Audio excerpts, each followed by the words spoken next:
seen a lot over the years is almost an overcoaching of rookies, where it's like you come into the league, you're really confident in your individual skill. You might not know, as much macro wise or, exactly how you're supposed to play out the game. But you see sometimes players come in and right off the rip, they're super confident. They're looking for aggressive plays. They're making things happen. They're doing all this stuff. And then I've seen it when I've watched scrims and seen reviews and talked to these players and heard the feedback they're getting. And it's like all these issues are being pointed out as like, oh, this was like a really risky 1v1 you took because the jungle actually could have been there. Or like, you shouldn't have maybe gone for that 2v2 because like you didn't know where the support was. And like these are good things to keep in mind. But sometimes it becomes this situation where all of these little things are getting like pointed out by coaches nonstop.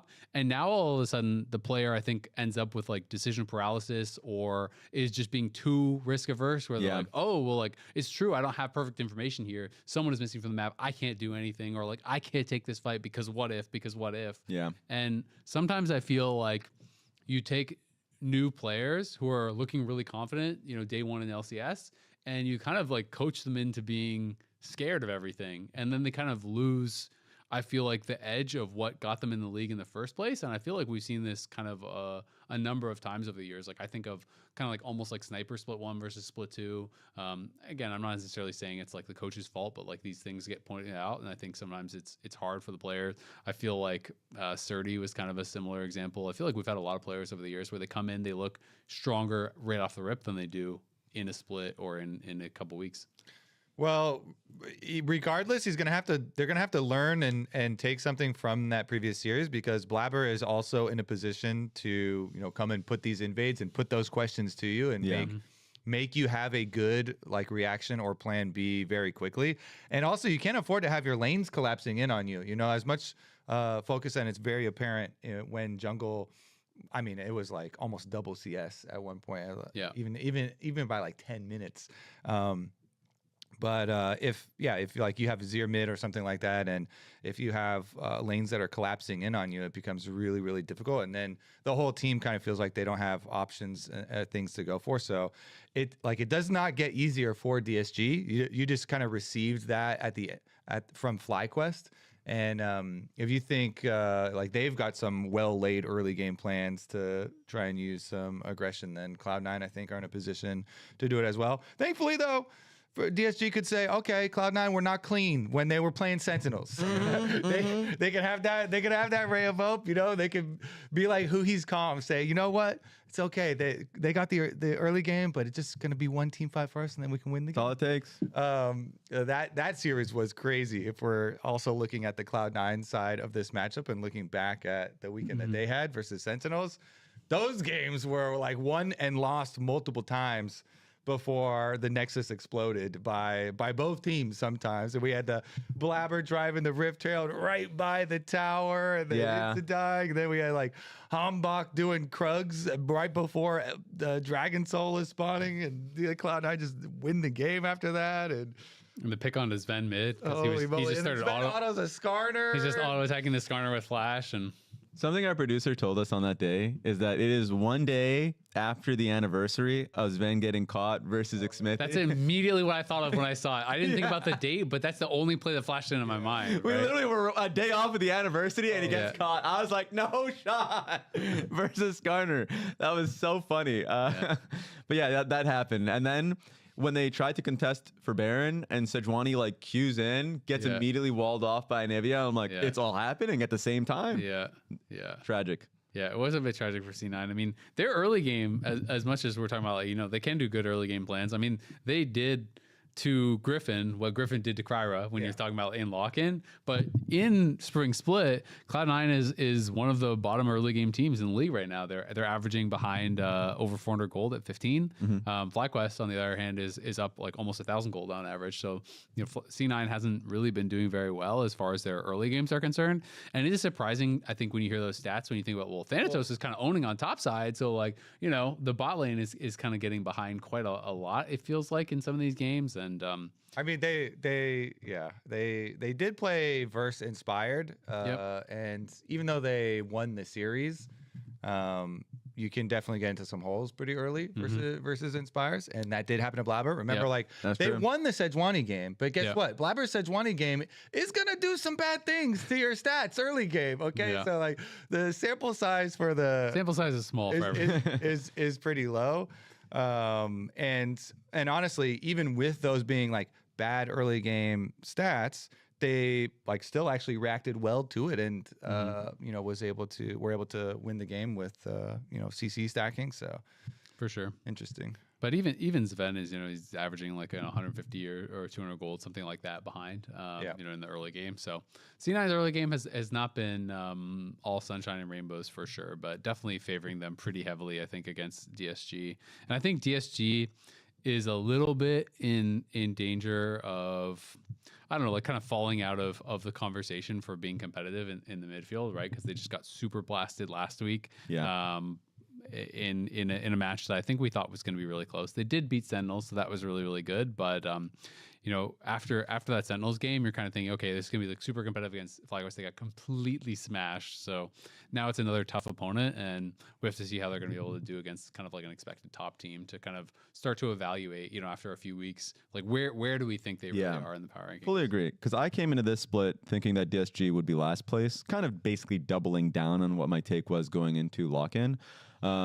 I think what's good about this team is, yes, definitely their creativity in draft. Like they can pull out another Nasus game or Vayne bot lane game, like if they see the angle, because they do have pretty quirky champion pools. This also includes Cryra, so their drafts can be very good and take you out. And also I think that they do have skillful team fighters. So like there's an aspect of them that like makes me believe that they can go farther.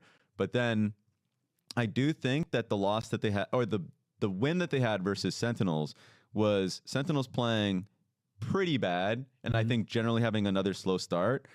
So I want to triple down again on DSG being a bottom team, and it just comes down to like, I do think their overall laning in early game is going to be. Why do you think they should be worse than a Dignitas or a Shopify or something though? That's the thing that gets me, is that it's like I feel like Dignitas just looks like the clear worst team in the league right now. Sometimes I'll see a glimpse. Dignitas, Dignitas after week 1, I fully believed, okay, it's awful again. They're back to being the last place team again.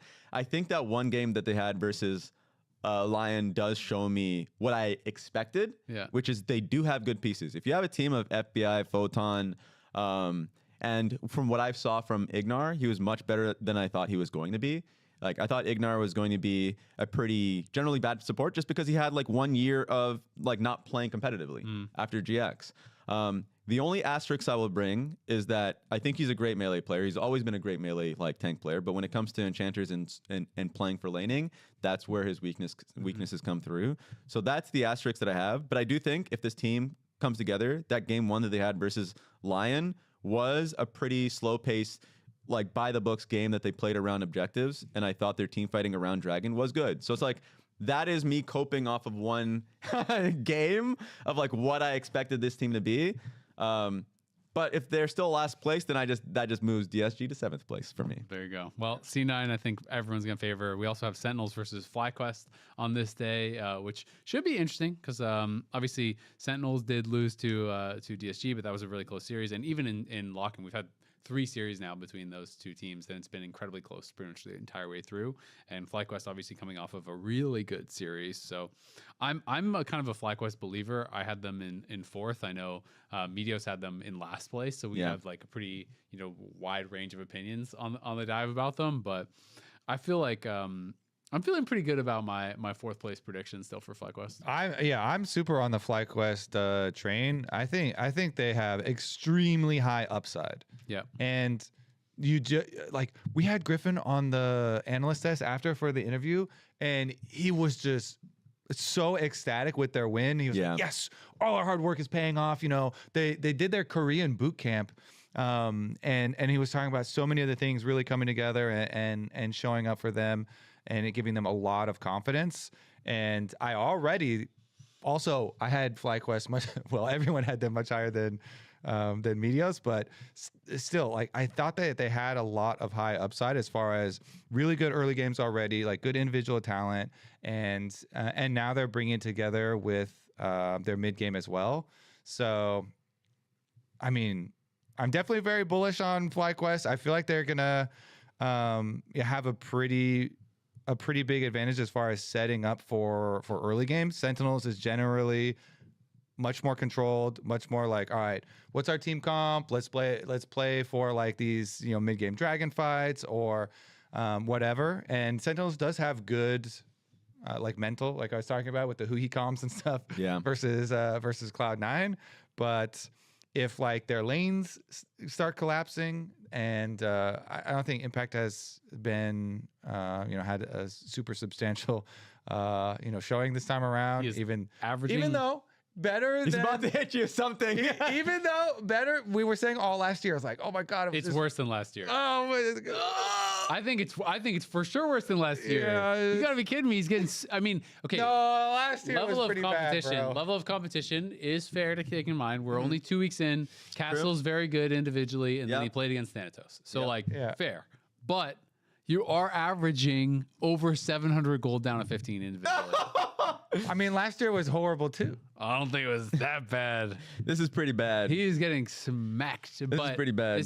That's what we're arguing between bad and badder, though. So the point is, it's a weakness. Yeah. That was the point. We're not saying it's not a weakness. Yeah.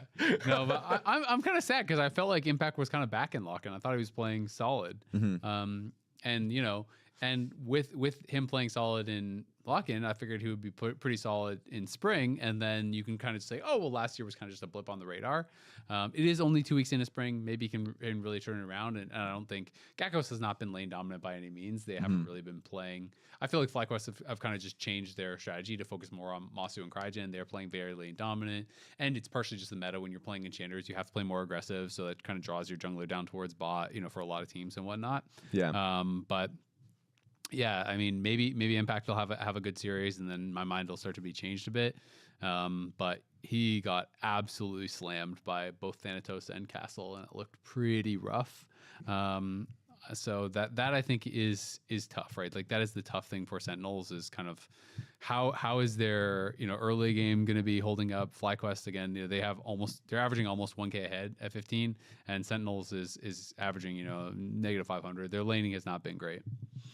Yeah, and again, it's only been 2 series this split, but the ideas of these two teams are still the same since we've seen like the formulations of these teams. Sentinels, if they're going to win, I feel like this series is going to be them weathering the early game storm and then being able to bring together whatever their team comp is or game plan towards the mid and late game.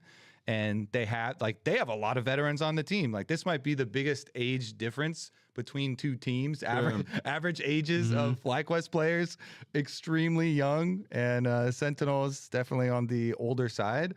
And it kind of like shows in the experience and control and looking towards late game and looking towards their strategy versus the very strong like early games and mechanics and stuff here for FlyQuest.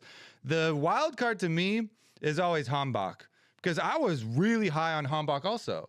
And I thought he had really started to pop off. I was liking a lot of the plays he was creating, but he had some stankers versus Cloud9, especially the game losing go to Krugs when Dragon Soul is like 20 seconds away. That one to me, I was just like, what in the hell?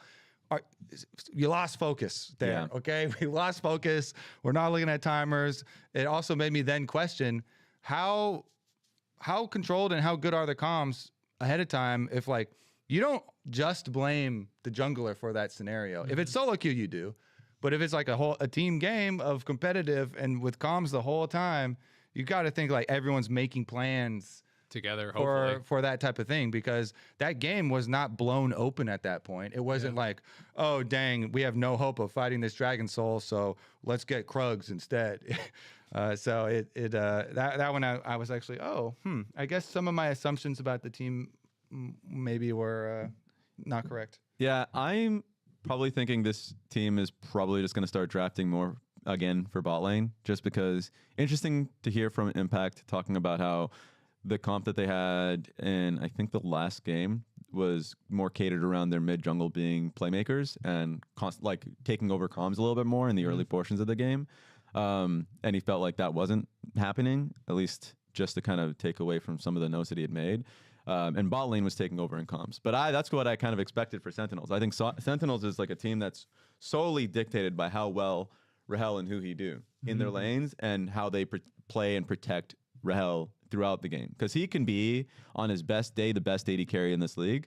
And he has really high highs. So that's what I'm looking out for. But then I'm still shocked with how well FlyQuest does through bot lane. It's not something that I ever expected this year for CrowdGen and Masu to be as strong of a 2v2 that they have been. And I know, Azale, you've been pointing that out every series, basically.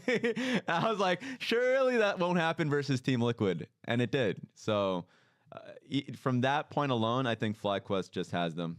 Even in the C9 podcast, they talked about how Fly was doing well versus them in scrims. So I'm like, I think this is heavy C9 FlyQuest focused. Yeah, I definitely favor them. I think Hanbok can play a lot better than what we saw in the previous series. Yeah. So if Sentinels win, I think it's going to be him looking really good and, bottom lane having some success there. One of my questions too is kind of like with Darkwings. I feel like Darkwings is quite good on his kind of champs, right? When he's playing, just generally scaling control mages. I think he looks really comfortable on. Yeah. But it feels like every time he's kind of stepped outside of that, it hasn't worked as well. And like when he brought out the Smolder, it didn't really work. I remember him bringing out a Yone game last split and lock-in that didn't really work. I feel like when he brought out his Ahri, it didn't really work. I feel like the Annie, it didn't really work. Yeah.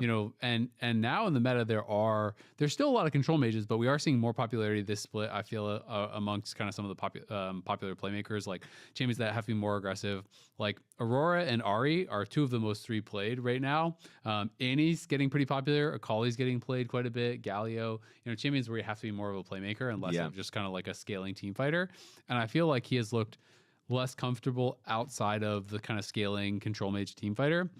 And you never want to like pigeonhole like a new player to the LCS and just like, just give up on that other stuff and like only play this one style. But I do think they have looked less comfortable playing outside of that style. So maybe that's partially why they would want to focus more on bot lane and just kind of like allow Darkwings to. The reason I don't think that's an issue this time, he's playing against Quad. And Quad is very similar in that aspect. Of all those champions that you listed, Quad only just plays the Annie. Yeah, it's fair. And so I don't know. I feel like it's going to be kind of similar mid lane maybe. I do think Quad is just flat out a better player. My concern always is going to be trying to find a different playstyle, like you said, or like trying to expand your pool a little bit more for a newer player who's also trying to coordinate with a player in a different language. Obviously, Hanbok is getting better with more time in the league, but it's like stacking difficulty upon like that is as bad.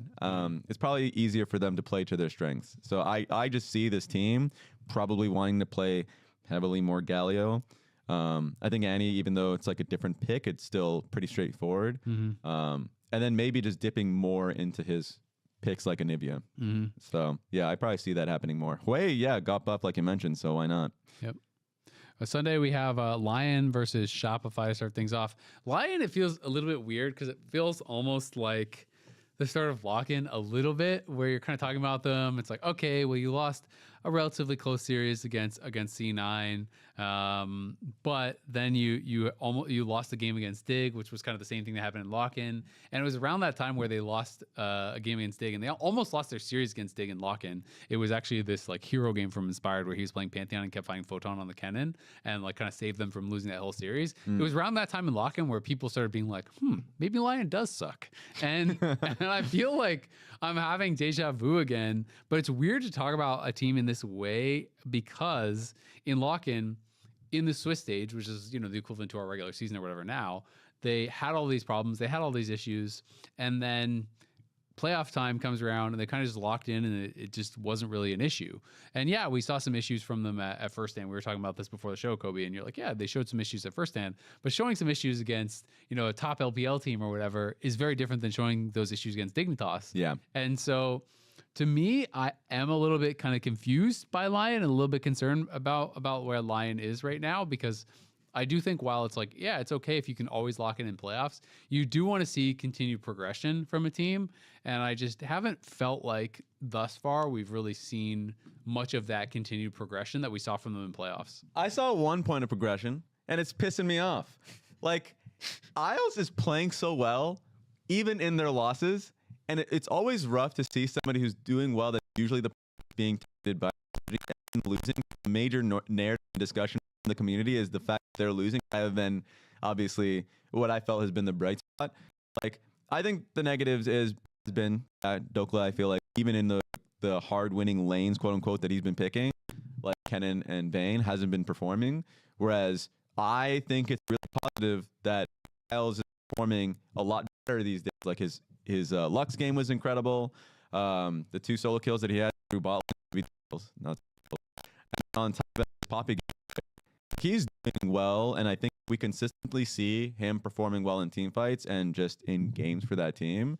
Should be stronger. It's just I feel like that's an issue for top lane and maybe a little bit of mid. Yeah, I mean, this line squad are for sure not perfect, and it is kind of frustrating because it does feel like they have really high highs. They do some things extremely well, and then when they show a moment where they aren't on the same page, you're like, isn't that so easy to fix? Like, what in the heck?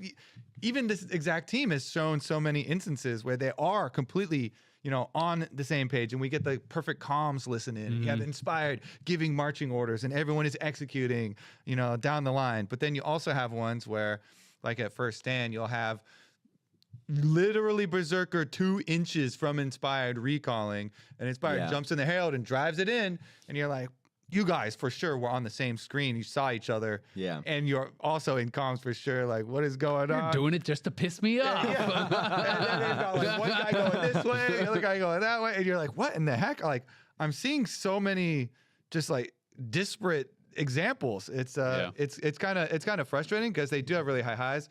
That all being said, I think they can easily take care of Shopify. Yeah, they did drop a game to Dignitas, but you also, after every interview, we always usually have Dokla walking through the hallways or something, and he's like, oh man, we're going to bot review this, and we're going to, this thing, that thing. So I think that they should be able to 2-0 Shopify. I think they should be able to lock in there. Yeah, I mean, I think they're heavily favored. It's to me, I feel like the biggest strength of this team has been their early game. When I think about even first stand, I felt like they were very competitive against JDG in the early stages. They could put themselves in good positions, but then they would sometimes troll it. Yeah, and it was kind of the same in lock-in, honestly, in Swiss stage when we were talking about this team struggling. It was always a lot of talk about, Saint just ints the game in the late game, right? But they were almost always feels like they're in a good position to have a chance to win the game or to be in control of the game. Yeah. And then their mistakes are these moments that you're talking about where you're like, what are you guys doing? Like, are you not talking? Are you not paying attention? Because, they are averaging, again, only 2 weeks, but plus 1,300 gold at 15. Their early game has been strong. Their bot lane 2v2 has been good. They like a lot of these powerful early game picks. You mentioned the Lux Caitlyn. That was obviously really strong. Dokla likes playing range stuff top. We saw the Jace and the Vayne. We've seen Kennen. Obviously, that game didn't really work out. But, they like these early game powerful things. And they have the ability to create these big leads. They've taken first hour almost every single game. But yet they've lost half their games, right? Including that game against Dig. So it just feels like if they could become cohesive, this team could be truly great. Yeah. But it does feel like, I don't know, it feels like the progression in that era or area has kind of stalled out.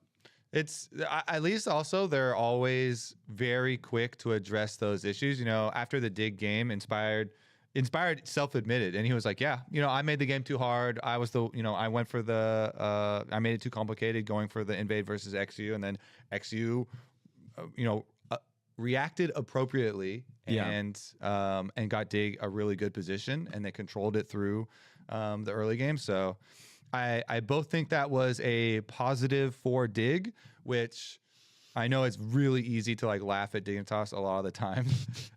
Just the way you phrased that. but they also I thought it was a really positive first game versus Lion from them. And so when you get things like that, it's kind of like the opposite spectrum, and so what they are also capable of. So should be interesting. And on the Shopify side of it, because I know earlier on it was a question of why don't I think Shopify is going to go last in this split? What we saw versus Dignitas was a much more coordinated Shopify. Yes, they were going up against a poorer team, but I felt like all of the questions of what was extremely confusing from Shopify and lock-ins, where they were playing like versus FlyQuest had a massive lead with Malphite, and they were just like ulting someone in like when you don't have any of your carries in range, was like complete disconnection with your team. Didn't have that at all, and I felt like Zinni was a lot more connected to the team. Even in their 0-2 loss versus Team Liquid game 2, they had like a lead in their mid jungle, because I felt like Contracts was doing a great job of being able to play to Zinnia in those moments. So I'm like, I think hidden behind this team is a team that is growing, that is probably middle of the table at the moment, but needs to find consistency, and that consistency has to be through Fudge, who hasn't been showing up at all so far this year, and even like their bottom lane. I just think right now, Contracts and Zinni, thumbs up from me. And if we continue to see that, then we'll probably end up seeing a more stable performance from the rest of the lineup. I don't think it's gonna mean a win in this series, but at least from Shopify, if there's going to be a win in this series, it's probably going to be off of the improvement that they made in mid jungle. Yeah, I mean, they got 2-0'd by TL. Game 1 was an absolute stomp, not even close. But game 2, I thought Contractors played an insane game. And I don't know about you guys, but those are the games where it feels, I don't know, you almost just feel kind of like hopeless, where every single thing you do is working perfectly, and you're still just losing, right? And it just felt like everywhere Contracts goes, he pulls off a gank, he counter ganks, he disengages the TP, he does this, he does that, he flashes out of a brush and gets a double knockup, he pins you on against the wall, he combos with his ear, and then you look, and Morgan's up like 4K on the Jace, and your bot lane's falling behind, and you're just like, well, everything I did worked, so like, did I just go for the wrong thing? Is it just like gap play? Like what is the takeaway from those games? I always find hard, where it's like, I did these things and they didn't work. It's more obvious. Like, oh, I need to play this better. I gone for the 1v1. I thought I would have won it. I didn't, whatever. But it just felt like everything he did worked, and then he lost. So I felt like he was kind of owning on Poppy. He definitely was. And he was also owning versus Dignitas. Yeah, he went crazy that series. So he has definitely had a 3 out of 4. A very, very good split. And if we judge both of the teams, Lion and Shopify, versus by how they played, if by that metric, barometer, Shopify blasted Dig Easy way 2-0. harder than Lion did. So there you go. The metric what you need to barometer. Yeah. All right. Give the Dig versus T-Law. Oh, here it is. Oh, the thermometer is gonna meet the I think it's gonna get broken. Dude, Morgan is, I think, at the moment the best top laner. I was starting to believe this in lock-in, but Team Liquid didn't play at all towards top's lane at all. It even got abused based off of like picking, Lion picking Vayne and all that stuff, and then starting to get tunneled in on, even though Morgan was having a lot of great performances where I felt like bot lane wasn't doing too well. Now, fast forward to this split, Team Liquid is actually playing more evenly to top side, and Jose himself is doing a great job. Jose is popping off, I feel like. He's been insane. There was one sequence that Morgan had versus Shopify where he solo kills top lane, he solo kills Fudge top, takes top turret, bases, basically retakes bot lane, as in bot lane bases and goes mid. So he takes bot turret, and then TPs to the top lane fight, wins the team fight. I'm like, what the? Actually, so good. But a lot of that is based off of, like, I think Team Liquid's overall macro being really strong and being able to take over bot lane off of his lead in solo kill top. But like, he has just been, I think, a consistent force in this team. So I think he's been good, but obviously the community's been going crazy for Jose Diodo and his performances. Yeah. I mean, I think Photon's kind of a bright spot for Dig as well. So I think that'll be kind of a fun matchup. And I mean, as much as there's a lot of criticizing about Dig, a lot of things haven't gone well. I feel like even though they are losing and they're kind of getting out in a lot of these games, I feel like Palafox has actually been playing pretty well, like for as much hate as he kind of gets. I think he has had some pretty solid early games. I feel like his Anivia games, he was looking pretty good. He got the one solo kill on one of the Anivia games, and I feel like they end up going bad, but there's a lot of things going bad, so it's hard to really pin like exactly what's going wrong. The TF game, where that game just seemed like completely cooked so early, he was kind of running everywhere trying to do as much as he could. So I feel like he's trying to make plays happen. I'd like to see. We'll see X is having a really tough time. XU right now is, I think, looking like by far the worst jungler in the league.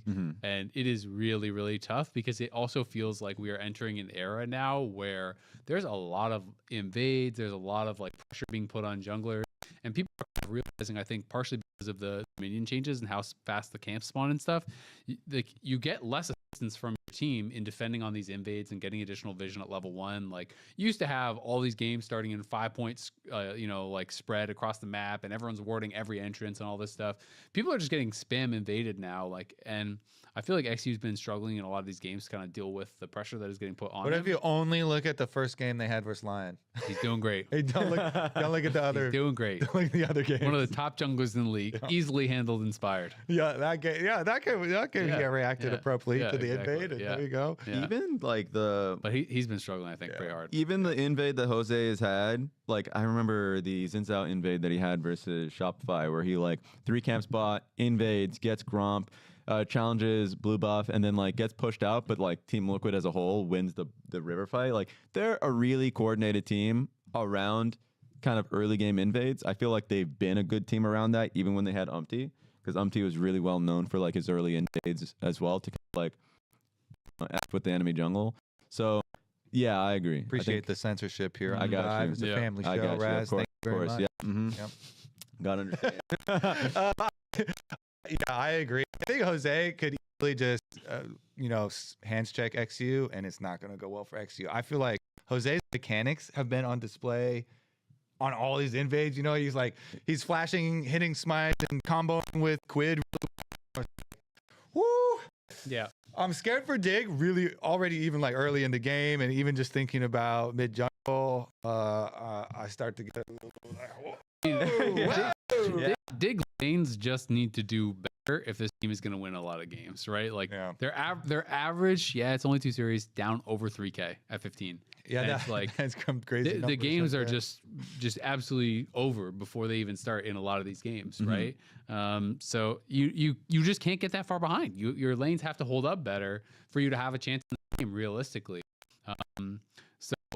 They just have to find a way to be more stable in the early game and try to get to the mid game with a real chance. Because I do think they have some pretty good team fighters. We know Palafox at his best can be a really strong player. We know FI at his best can carry a lot of games. We know Photon has been a strong individual player. Like, there are pieces that you can see, okay, get this guy in a good spot. He should be able to get you some wins, right? But they have just been getting blown out because their lanes are falling apart super early. Even when they are making some positive things happen, like, Palafox, I think, has been making some positive things happen. Photon has been making some positive things happen. It just feels like then the wheels fall off so quickly, and they need to find a way to be more stable to give themselves a real chance at winning games. But I don't think it's going to happen against TL, because I feel like TL is one of those teams that is going to challenge you. Like you said, Jose could hands check. I feel like they could get hands checked in probably every lane, which is going to be the tough part. So that's the question, is can you get through those early minutes to give yourself a chance? Yeah. TL are going to bring their wallet full of scrim bucks to the stage, and Dignitas will have no choice but to accept them. Dude, They'll be like, okay, thank you for the payment. Yeah. every time we hear something about Team Liquid scrims, it's actually just the most egregious. Literally, Thanatos is like, yeah, they just have the best laners, best top lane, best mid, bottom lane. Really? Every lane? What is happening? I'm a believer, though. I'm a believer. I'm believing. I'm withholding full belief, though. Oh, yeah. I just felt like their first series against Fly was kind of like, even from pretty heavy winning positions, I wasn't blown away by their team. I still felt like, okay, FlyQuest was making some pretty serious mistakes in some of these moments, and you're still kind of having a close fight, and you're up a lot of gold. So I'm withholding full belief. I also think Core and Yon looked awful against Masu and Cryogen. I'm not saying Dig is the team to punish them, but I'm not fully bought in on the Scrim Bucks, because everyone is telling me they're by far the best team in scrims. They're stomping everyone. They have crazy win rates. You just hear more and more stories. But I heard that all through lock-in. Yeah. And I So still you're talking about belief of best team in the best league? team in the league. Yeah. Yeah. Is there any team that, because for me right now, it's part of the cool thing is I'm like, well, I don't think there is a clear best team. So I agree. Is there a team that you feel comfortable? Yeah, giving your full belief. No. You gotta say one name. Because it's not Lion, it's not C9, and it's not TL. Like, I don't believe in any of them. Oh my god! I believe in all of them. you have a chance. Oh my. But I'm just saying, like, the way that people talk about that is like they're Gen G of the LCS, right? They're For just scrims, yeah, for the scrims, yeah. So I'm just like, well, Gen G ain't what they used to be. true, there you go. Yeah, I mean, it's the first stand hangover, but they didn't go to first stand. So That's crazy. They watched the party on stream. actually, secondhand hangover. Honestly, though, I'm trying to think about it right now. I kind of have like a top 4 situation going on. Fly in there too. Yeah, I would go with a top 4 situation with Cloud9, Team Liquid, Lion, and FlyQuest. Oh. All mixing around. Equal chance to win. I don't know about equal, but like very like close. And I think the others are further away. Yeah, Like, yeah, there's yeah. a little bit of a Yeah, separation. you can't enter the club just yet. Yeah. You Yeah. got to watch from home. Yeah, Yeah, you're watching on stream. I don't know. I need to see Fly in mid to late game not be an mediation driven team. Like just like the level of slow pace. For the page, I got bored. That's what I need to see from them. I think their laning phase has been great. And honestly, the one thing that I still am holding out for is Gakkos last year was like such an insane carry player, and obviously now his role is much different than that. But I'm still waiting for like the meta or at least the team focus to be like, okay, give him carries and maybe have more flexes between jungle and top because Mbessa has been really good for both of them. And then that will, I think, give a different dynamic to them. But at the moment, they're bot lane and jungle focused, and I'm not too sure about their mid game at the moment. I think the thing with this, as far as like, you know, the discussion that you're having, like carries versus things and so on, Yeah. is like clearly he has the mechanics, you know, and everyone will tell you that to be able to pull off these carries. We did see that, but I will say, I felt like in the scenarios where FlyQuest used him last year in a carry position, all Inspired did was chain go to his lane. Yeah. Like, the whole game. And there was like the Ivern and Aurelia game, but it's like regardless, if he was going to play a carry, Inspired was just going to gank his lane 15 times, right? And so it's like they clearly fully committed to that.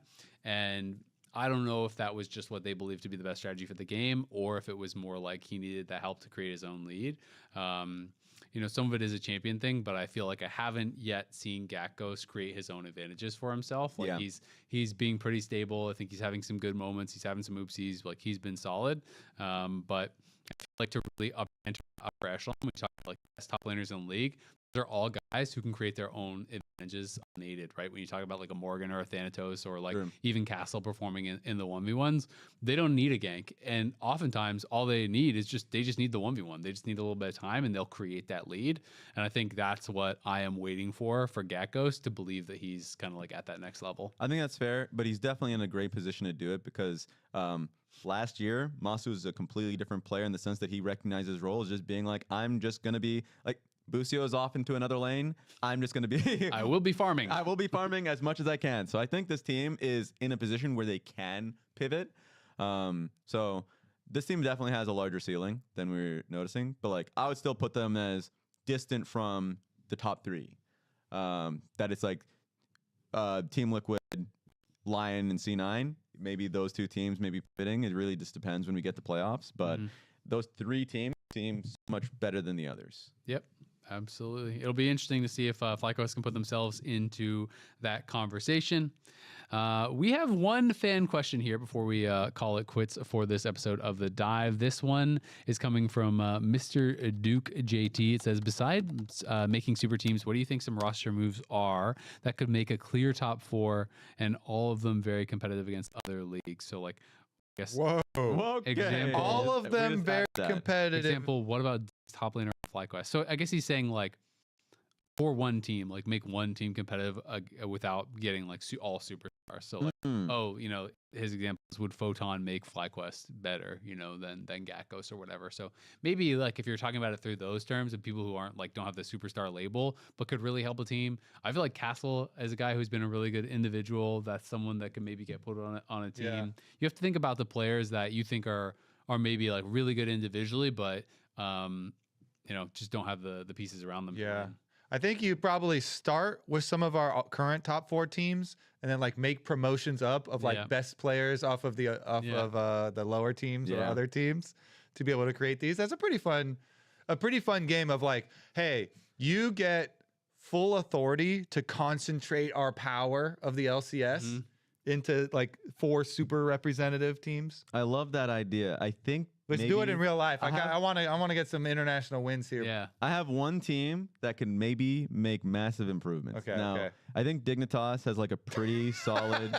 Has a solid. I have a team that has the capability to make Dignitas. massive improvements because they are so low. Yes, I think Dignitas. Look, listen to me. You have some great pieces. Listen to FBI, me, Dignitas. Gnar, Palafox. Tap in. You have the capability. You have a great top laner that can like maybe underperform at some points, but during like when the spotlight's bright, really shine. Keeping on the team, right? Now, if you pick contracts, Okay. move them over to Dignitas. Okay. Then they start wearing some NRG jerseys. They can really level up. Yeah, like yeah. that. Interesting. They can take out a Could they- G2. They can. Remember, NRG was a 6-seeded team. They just needed to get in the They playoffs. could get Dokla Well, from Lion. I was gonna say, do you think they would maybe want all the top laner from Lion? I think that- they need a top laner that can play some range champions. you know? Interesting, I see yeah. what you mean. Yeah, Dokla fits the bill. He fits the bill Interesting. pretty Wow, well. what a team you've I like created, Raz. I like this. Of all the teams that will happen the least, this is the one that will definitely happen the least. But I would love to see my team of like me the Busio Masu bot lane back. Give me Jojo Pyun. Oh my god. Give Inspired? me inspired, Yeah. and then like a Thanatos top lane or something like Yeah. that. That's like trying to get old EG back together and mix Yeah. in some current spices. He's just trying to bring our Honestly, players yeah, back. just try and make our like overall best possible team. If we also recalled our players Yeah. from other leagues, that's That, good that too. would be, like that's like, there's 2 imports. Okay, fair enough. Inspired's pretty good. So is Thanatos we can keep him. or Morgan. But I like that team. I would good love team. to see Jojo and Busio on the same team. I think. would No, be I mean, really you cool. just made me sad. Now we can't recall our Yeah. boys It's because I over. know because Busio declared Polish citizenship, so it takes 2 years before Yeah, you can so change your mind. unless you can't he's just an import. You can't Yeah. just change your mind and say, okay, never mind. Now I'm gonna go back to being American. He has to spend 2 years and do his time In the over there gulag. back in the wall. before he can come back. Yeah. We can welcome our boy back home. What about Jojo? Could just come back though. He He should didn't come back. He didn't change citizenships. Yeah. Come on back. Come on back. Not looking too weather's good over nice. there in MCOY land, Yeah, all right? yeah. Come back. Exactly. All right. Well, that'll wrap it up for us here on The Dive, driven by Kia. Thank you, Raz, so much for joining us. Appreciate you filling in. Thank you. Medios is just under the weather, but he'll be back next week. Be sure to subscribe to us on Spotify, Apple Podcasts, as well as YouTube, so you don't miss an episode of The Dive. Also, leave a comment. Maybe we'll grab your comment next week for The Dive. LCS is going to return this Saturday, April 18th, 1 p.m. Pacific. It is going to be DSG taking on C9. We'll see you there.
to week 3 of the LCS, where players already arriving, getting ready for their matches ahead of us today. On the desk today, you got Kangas, you got Raz, you got Azael, as we got C9 departing their car. Are they going to do anything fun? I was just laughing.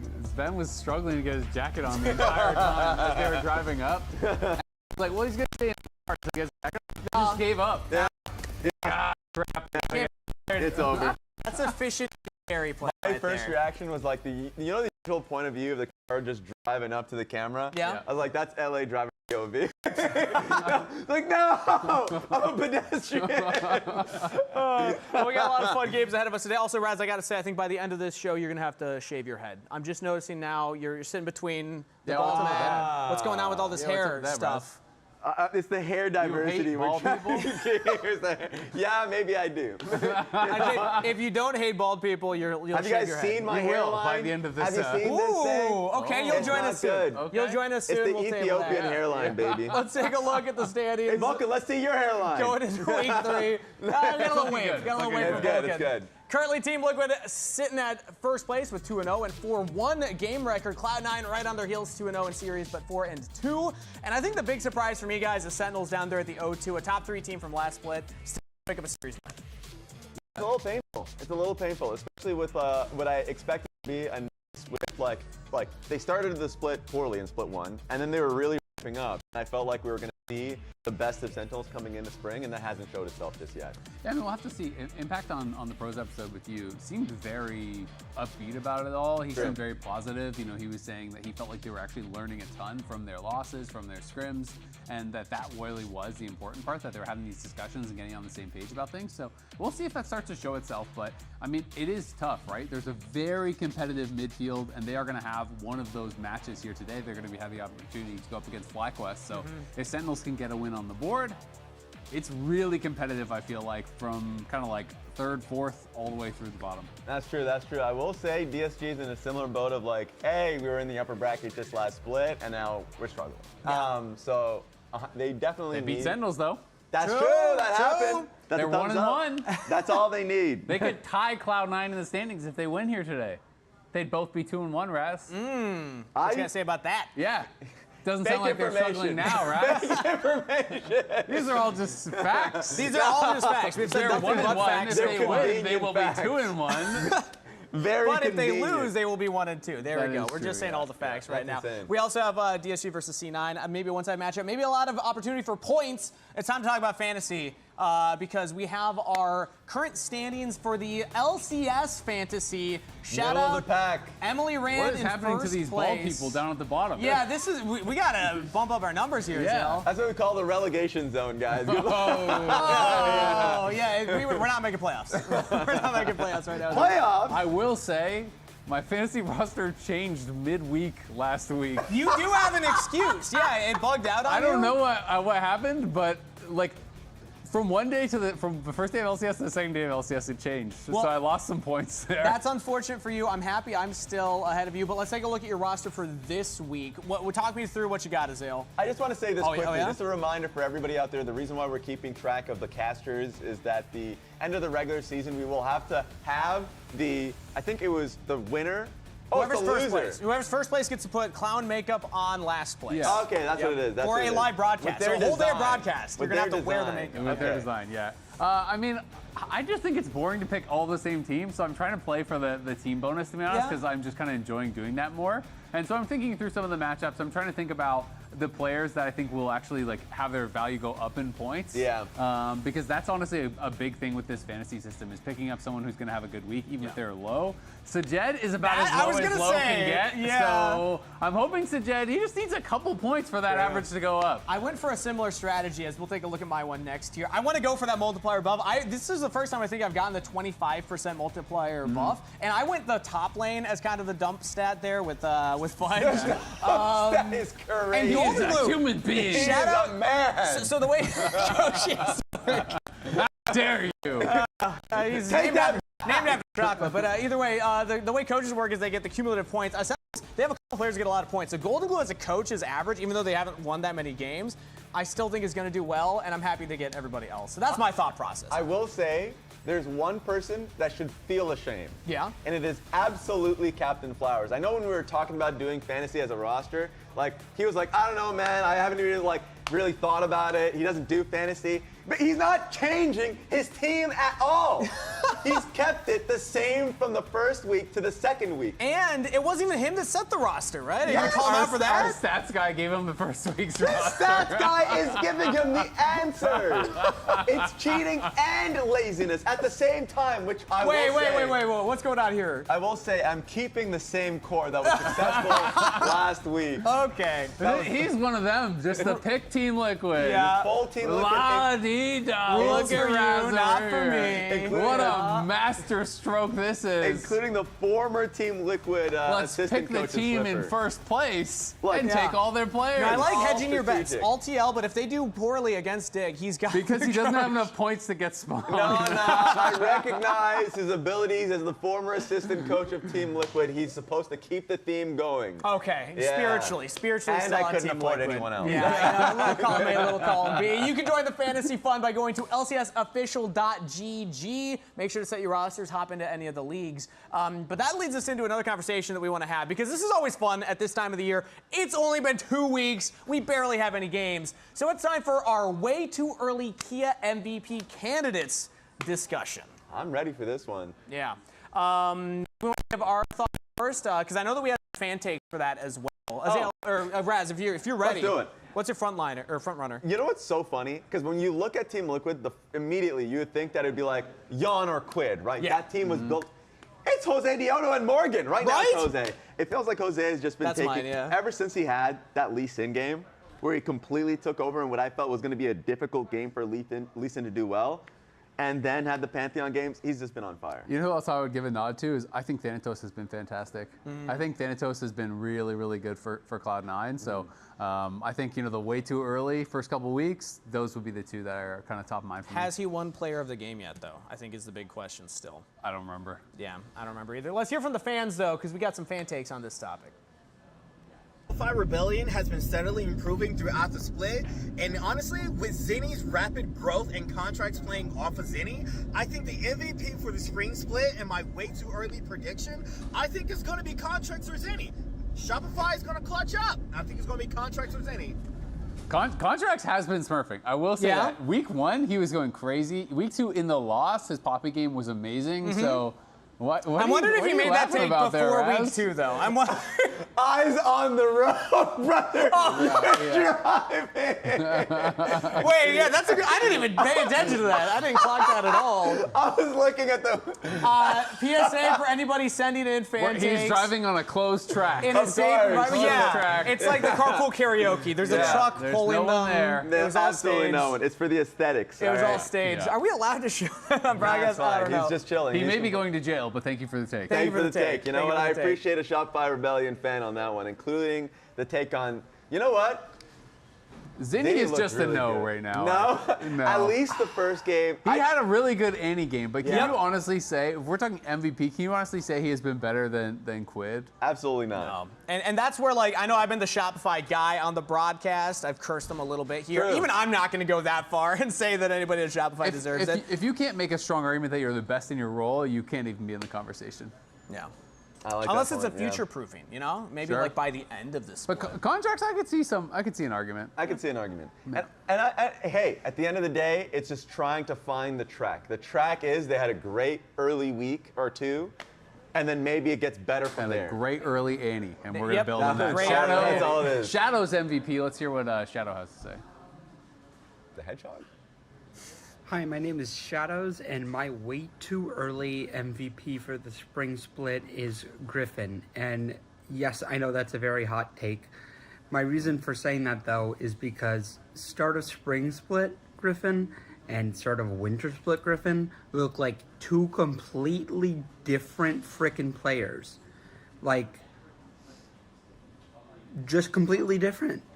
And I think he's going to continue leveling up through the split. And I think by the end of the split, he will be a all-pro jungler. Whether that's Okay. second team or third team, that depends on blabber and his ability to choke. He's in just important downgraded in matches. front of That's crazy. Yeah. I do believe he will be a top 3 jungler, and he is going to be a Started with reason MVP. why FlyQuest is going He to said finish All-Pro, in the top then half. second team. Now it's third team. Okay, you know, I'll say first off, a shout out to Cube Man. happened? Also, he made a point about Griffin having like a much better start to Spring Split than back Lock-in. in Split 1. Lock-in, his week 1 was crazy. He didn't keep that momentum in week 2 necessarily, but like that week, or at least the debut on the Volley Bear, like that's what stood out to me. So I guess maybe the argument is more like week 2, what he did to Cryra last week. That's kind of the big Week argument. 2, here. what he did to Cryra, if he could isolate it down there, he's in the That's conversation. MVP. Yeah, Yeah. As He a has to do lawyer- that every other week. As a lawyer for Shadows, maybe he's using the same idea of like MVP as most valuable to his team. He doesn't have to be the best player in the league, Yeah. which I've always thought was a fraudulent discussion. You know, so throw that out there. I got your back, Shadows. He's been playing well, though. Let's. We have another take here. This one comes from Alpha the Prophet. Oh, this better be good. Everyone, step aside. This is gonna be the only take you'll hear that you'll think about and be like, this actually makes sense.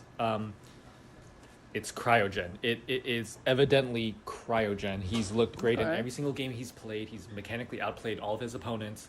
He looks like the best support in North America. Let's be honest, guys. Let's be real. That was his argument. Let's be real. Let's be real, Raz. Let's be real, Raz. They have been a really good bot lane. Yeah, Yes. they have. So They have. I will say that. Yeah. I think he's in the conversation for being best couple supports for sure.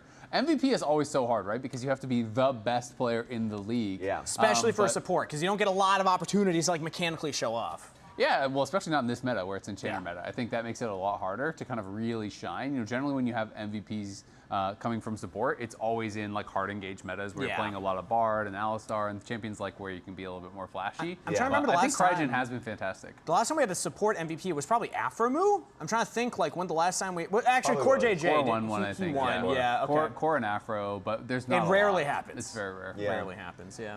So But I like to take as a support main. Yeah, let's get some more MVP Yeah. supports in there, baby. Let's go. Yeah, I'm pretty much supportive of that discussion. I feel like when Core JJ, was it the split where he was just like constantly roaming, finding the play on top lane? Like that's what he has found a lot of, I think, success off of is just like being able to play engaged champions and then single-handedly like control the early game. Yeah. So I'm not really feeling with that one. But I'm interested in DJ's take on who is the way too early MVP.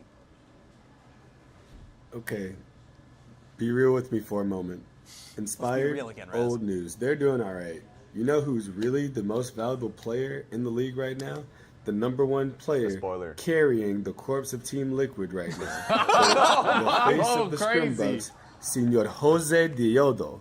We did him dirty because his build-up was kind of Wow. sick. Yeah, I The like tension build. was building. Yeah. Lower third comes in, Jose He Diodo. And randomly again- fires a crazy shot at TL. Look, we're just being real. We spoiled him. We're just They being did. real in our takes right now. Being Okay? real. But he agreed. I'm also on the Jose Diodo train, so I like that take. I think that's Good take. the Good take. best one so far. yeah. Random shot at TL was funny too. The corpse of TL. The corpse of TL, the Yeah. first place team in the league. That is crazy. That Got is DJ. some like funny Red as Dead hell. zombie Great going take. on here. I Yeah. like that, DJ. That was good. That was actually perfect. All right, we have another take though, so let's take a look at this last one. All right.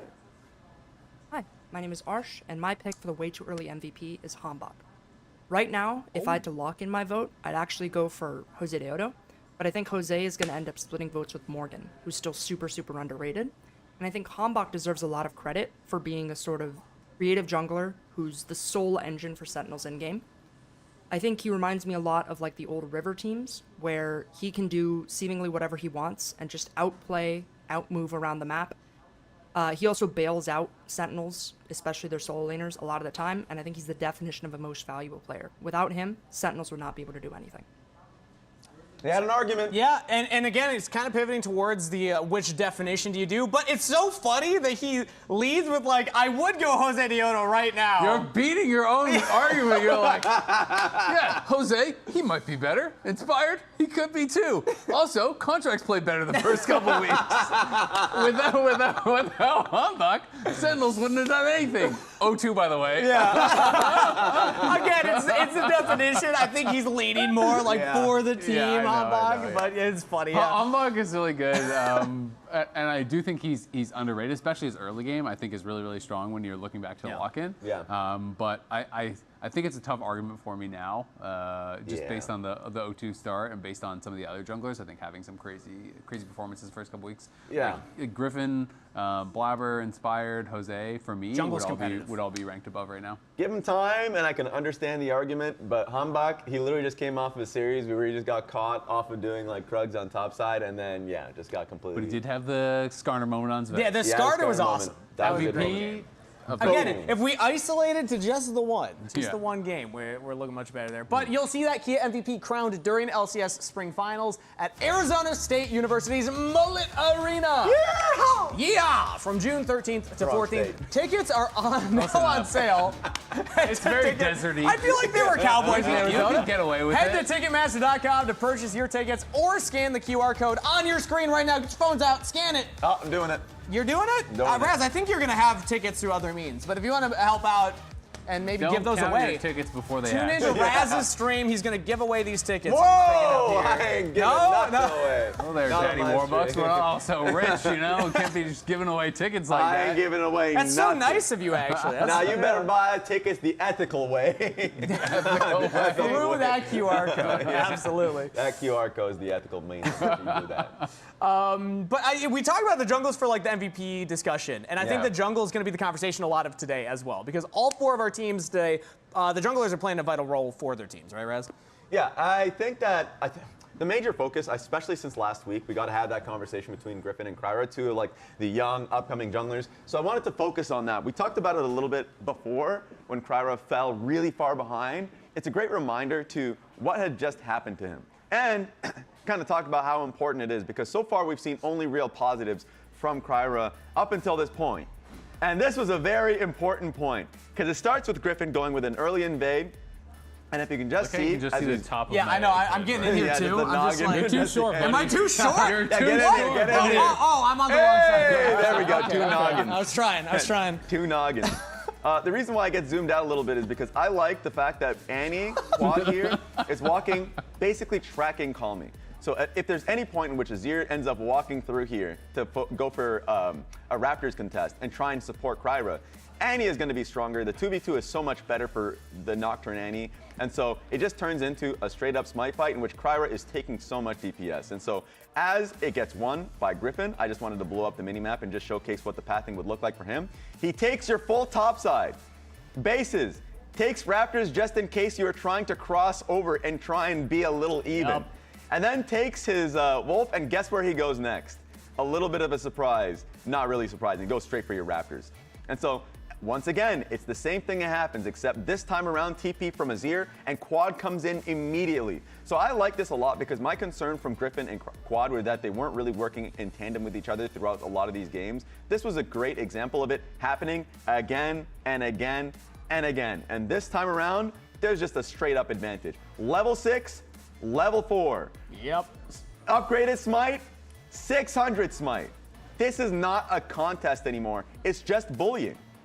And so while we just can speed run through this and just a little bit of a cherry on top of the cake, you don't see him, he takes your red. Pure pain, pure suffering.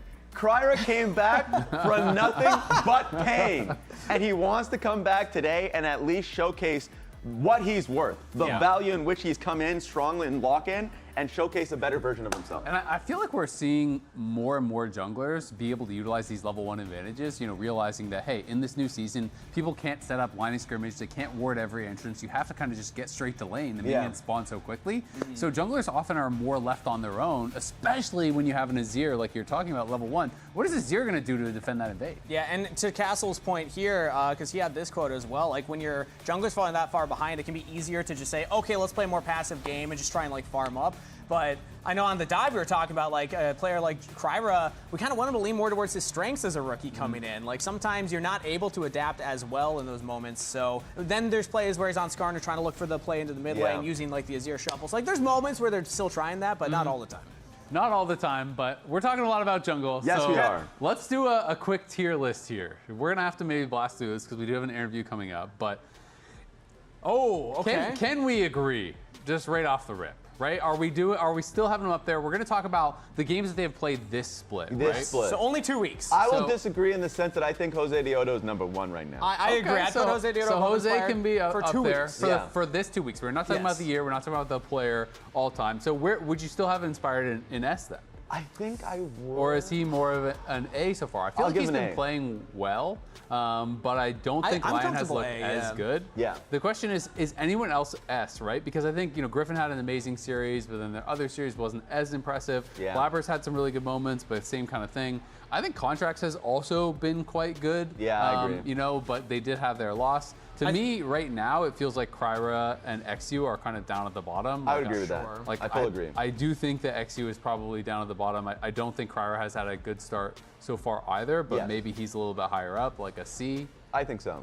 I feel like A is going to get crowded, though, because there's a lot of people in that middle of the pack that are really close. So with that, I'm actually comfortable putting Inspired S tier and then slotting, the Homboks, the Griffins, the Blabbers more in that A tier category. And then Contracts, maybe B tier. That's kind of how I'm feeling about it. So you're seeing it more like this. What do you think, Raz? Do you think Hombok and Griffin should both be A still? I think Hombok should probably be B at the moment. Yeah. Okay. Yeah. But that's an Alongside MVP candidate right Contracts. there, Raz.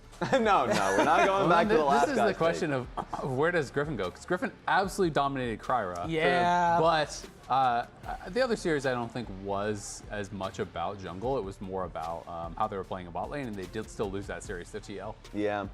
And I felt like Griffin wasn't able to do that much against Jose. So I'm kind of debating, is he It's he either A, top is he B? of B. I'm going to say top of B for now. Yeah. Yeah, I'm going to say top of B, and I think this would make quite a lot of sense at the moment. Yeah, I could see this. So then B gets a little more crowded. Do we still think Inspired's in S tier then? Because I put him there because I didn't want it to get crowded in A tier. But if we feel like it's more leaning down towards B tier. I think Jose has been the best performing jungler. I mean, I just find it just feels wrong to not put Inspired in S tier, I'm going to be honest. Yeah. I still think he's played really well, even though the team hasn't been as dominant. Blabber, we got Blabber walking by right past there. What do you think? Are you an A tier jungler or an S tier jungler? Based on your two S tier? He puts S tier. All right, so Of Blabber course. thinks we should throw him up there. Yeah. Of course. He doesn't know the context. That's what we have for the first 2 weeks. I mean, it's only a couple games, Yeah. but I do think Jose has been amazing, and it'll be interesting to see if he can keep it up. But we have another jungler to talk to. Emily is standing by with Cryra right now. Thank you so much, Lounge. I am here with Cryra before their matchup versus C9. So first of all, I think last series on the LCS stage was a little bit of a rough outing for you. What did you learn from that that you're going to bring to today's game? Yeah, well, I'm not gonna lie. This was my my worst series since like my debut. So I just working on my consistency, because I think I have really good games, but also I have really bad. So yeah, that's what I've been working on, How difficult is it to kind of try to find that consistency? Because I feel like it's something that not just you struggle with, but like a lot of players coming up into LCS and playing for a little bit from tier 2. Yeah, I think recently I've been getting like a lot of feedback, so I have like more on my mind. So I think like I'm just working on more things. So I guess it's been more like difficult for me, but I'm getting there and like just getting more consistent, and eventually I already know. What do you think your greatest strength as a jungler is? Because I loved watching you in tier 2. I got to talk to you after you beat Inspired and Lion last split, and you were like absolutely buzzing. You talked about how like when people were looking at this roster, there was no reason for them not to believe in you. So what do you think your greatest strength as a jungler is coming into the LCS? I mean, I think I'm really like I can control the game really well. If like I'm ahead or like even, or like I think I know what to do like to win the game, and yeah, I think that's it. All right, well, all the best going up against Blabber today. Anything to say about or to your opponent? Good luck, have fun. Yeah. Nice. We'll toss it back to lunch. Thank you so much, Cryra. Good luck, have fun. Good luck, have fun. The real question is, he cut his main? True. Is that going to make him more powerful or less powerful? Maybe more. It's not going to be like as annoying, in your face, all this stuff. Could help out. Yeah. We'll see. Well, jungle is going to be a hot topic for this match, but despite the perception of these teams, I also wanted to highlight that the individual matchups in the top and bot lane might actually be closer than we think. So we're going to play a little game, and actually everybody at Twitch at home, play along with us because we're going to have a poll up during this segment. But for Azael and Raz, we're going to play a game of Guess Who. for the stats. Now, again, it's only 2 weeks worth of stats so far, but this is starting with the bot lane of both teams, because I noticed kind of similar in a lot of stats early on here between Sajed and Sven. So if you had to take a guess, I believe we have faces on the back here. Yeah.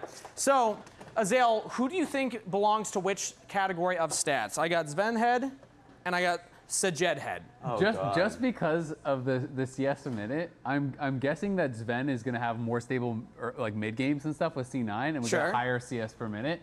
I know they both have bad laning phases. I think this is Sven just purely based on the highest CS per minute. Because generally it's a lot easier to catch waves and be set up for success when your side lanes are winning. So you think Sven's worse in his laning? I think so. In CSD and in gold I mean, differential? they're very comparable though, right? Yeah, true. It's like 4 or 5 games.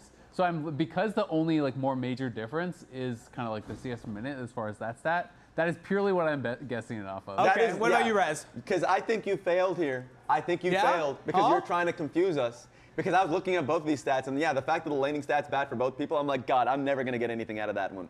But literally the CS per minute stat, like you mentioned, is the clear as day sign. Because also, on a good team, it's just way easier to have a safe place to farm and maintain your CS. Sure, right? And for a team that's struggling, guess what's going to happen? My team is grouping mid, or my team is going top. I just don't trust them. I must room. I must move to the fight, especially if it's a scrappy fight. I think it has to be. So you're feeling this. You're feeling this. That's my guess. Yeah. I believe we have Twitch chat updated as well, so we'll see what Twitch chat feels about that one. But are you guys ready for the reveal? I'm ready. All right. How confident, Azael, are you feeling? Percentage-wise. These are all so close. I'll give it 70-30. I'm giving it 100%. And it's Sajed over here. The point, though, is that both of them have been kind of low in their laning phases in terms of stats. And it looks like Twitch chat, they maybe didn't have time to get their votes in there. But the point is, I feel like Sajed, out of any bot lane, in lane, we always talk about he's a rookie. He's been struggling in lane. Sven's kind of been struggling in lane, too. So maybe there's a chance that Sajed can come back. And we actually have some footage from the laning phase that we're going to take a look at here to show how Sven has been kind of falling behind in the laning phase with Sven, and how maybe Sajed can kind of come in and well, first of all, they're having a good time. At least they're having a good time smiling. But no, like, it hasn't been fantastic. So we know that like Sentinels are strong in their bot lane, and Raz, I know that you had a point as well. You know, in the meeting we were talking about the bot lane differential, and you were like, look at the strength of schedule for C9 and the type of bot lanes they've had to go against, but we still see them, struggling, and then FlyQuest, or rather DSG, sometimes finding some of those plays as they got that one good play against FlyQuest. Yeah, I mean, I think that like the death that we saw obviously from Sven was kind of silly, right? Yeah. He's kind of overfighting it and ends up dying. I do think that DSG have had some really good moments. Like you think about the Vayne game, it was right where they got the double kill early. Yeah. We think about this Q predict on Nivea, getting a kill there was pretty sick as well. So they have the ability, like they have the mechanics to be able to pull off these plays. Generally, I think of Sajed as much of a better team fighter than laner. Yeah. Sure. But he has had some big moments in lane, and yeah, I mean, it's an opportunity for them to try to prove themselves against a top team. Well, we're going to play one more real fast here because top lane was also interesting to me. If we talk about the poor laning phase of the bot lane, what about strong stats of the top laners? Because Castle's kind of the rock of DSG. Thanatos, I mean, Azael, you were saying potential MVP. So looking at some of these stats, they both look good, but KDA is kind of the big differentiator. So I think the right side is Castle. I think that his laning has been super good. And I'm going purely kind of off the gold difference, because you think about the games against Impact, where he super stomped Impact in lane every game, which would build that big early difference. But his team usually loses, which I think is where the KDA is going to get hurt a lot more compared to Thanatos. I'm expecting, they're winning these team fights. He's turning those advantages into success, so I think his KDA would be Raz, better. do you agree that Castle's laning stats are just better than Thanatos? Well, yes. Well, in terms of who he was facing, absolutely. Damage a minute difference isn't literally really a laning. Yeah, fair, true. Like 655. A lot of that is literally just the Impact series. Yeah. And I think that is definitely I think so. it. So you have Castle on this side, Thanatos on that side, mostly because of the KDA. Survey says you're absolutely correct. right. Yep. There's Castle. Well done. There's Let's go. Thanatos. Well done, everyone. It's like Boom. you guys are smart analysts or something. Honestly, good stuff right there. Thank you. But the point that I'm trying to make overall with this is that I think that both teams' Closer than you weaknesses think. and strengths are actually kind of similar. Top side we expect to be good. Bot side has been struggling. I mean, that's true. That's true if we're just thinking about it in like who they've been facing against. But we've seen their last series. Yeah. And it just doesn't look that convincing from DSG. But they can prove us wrong, and all it takes is just having a good day. So let's start the show, and let's see if DSG can take it home.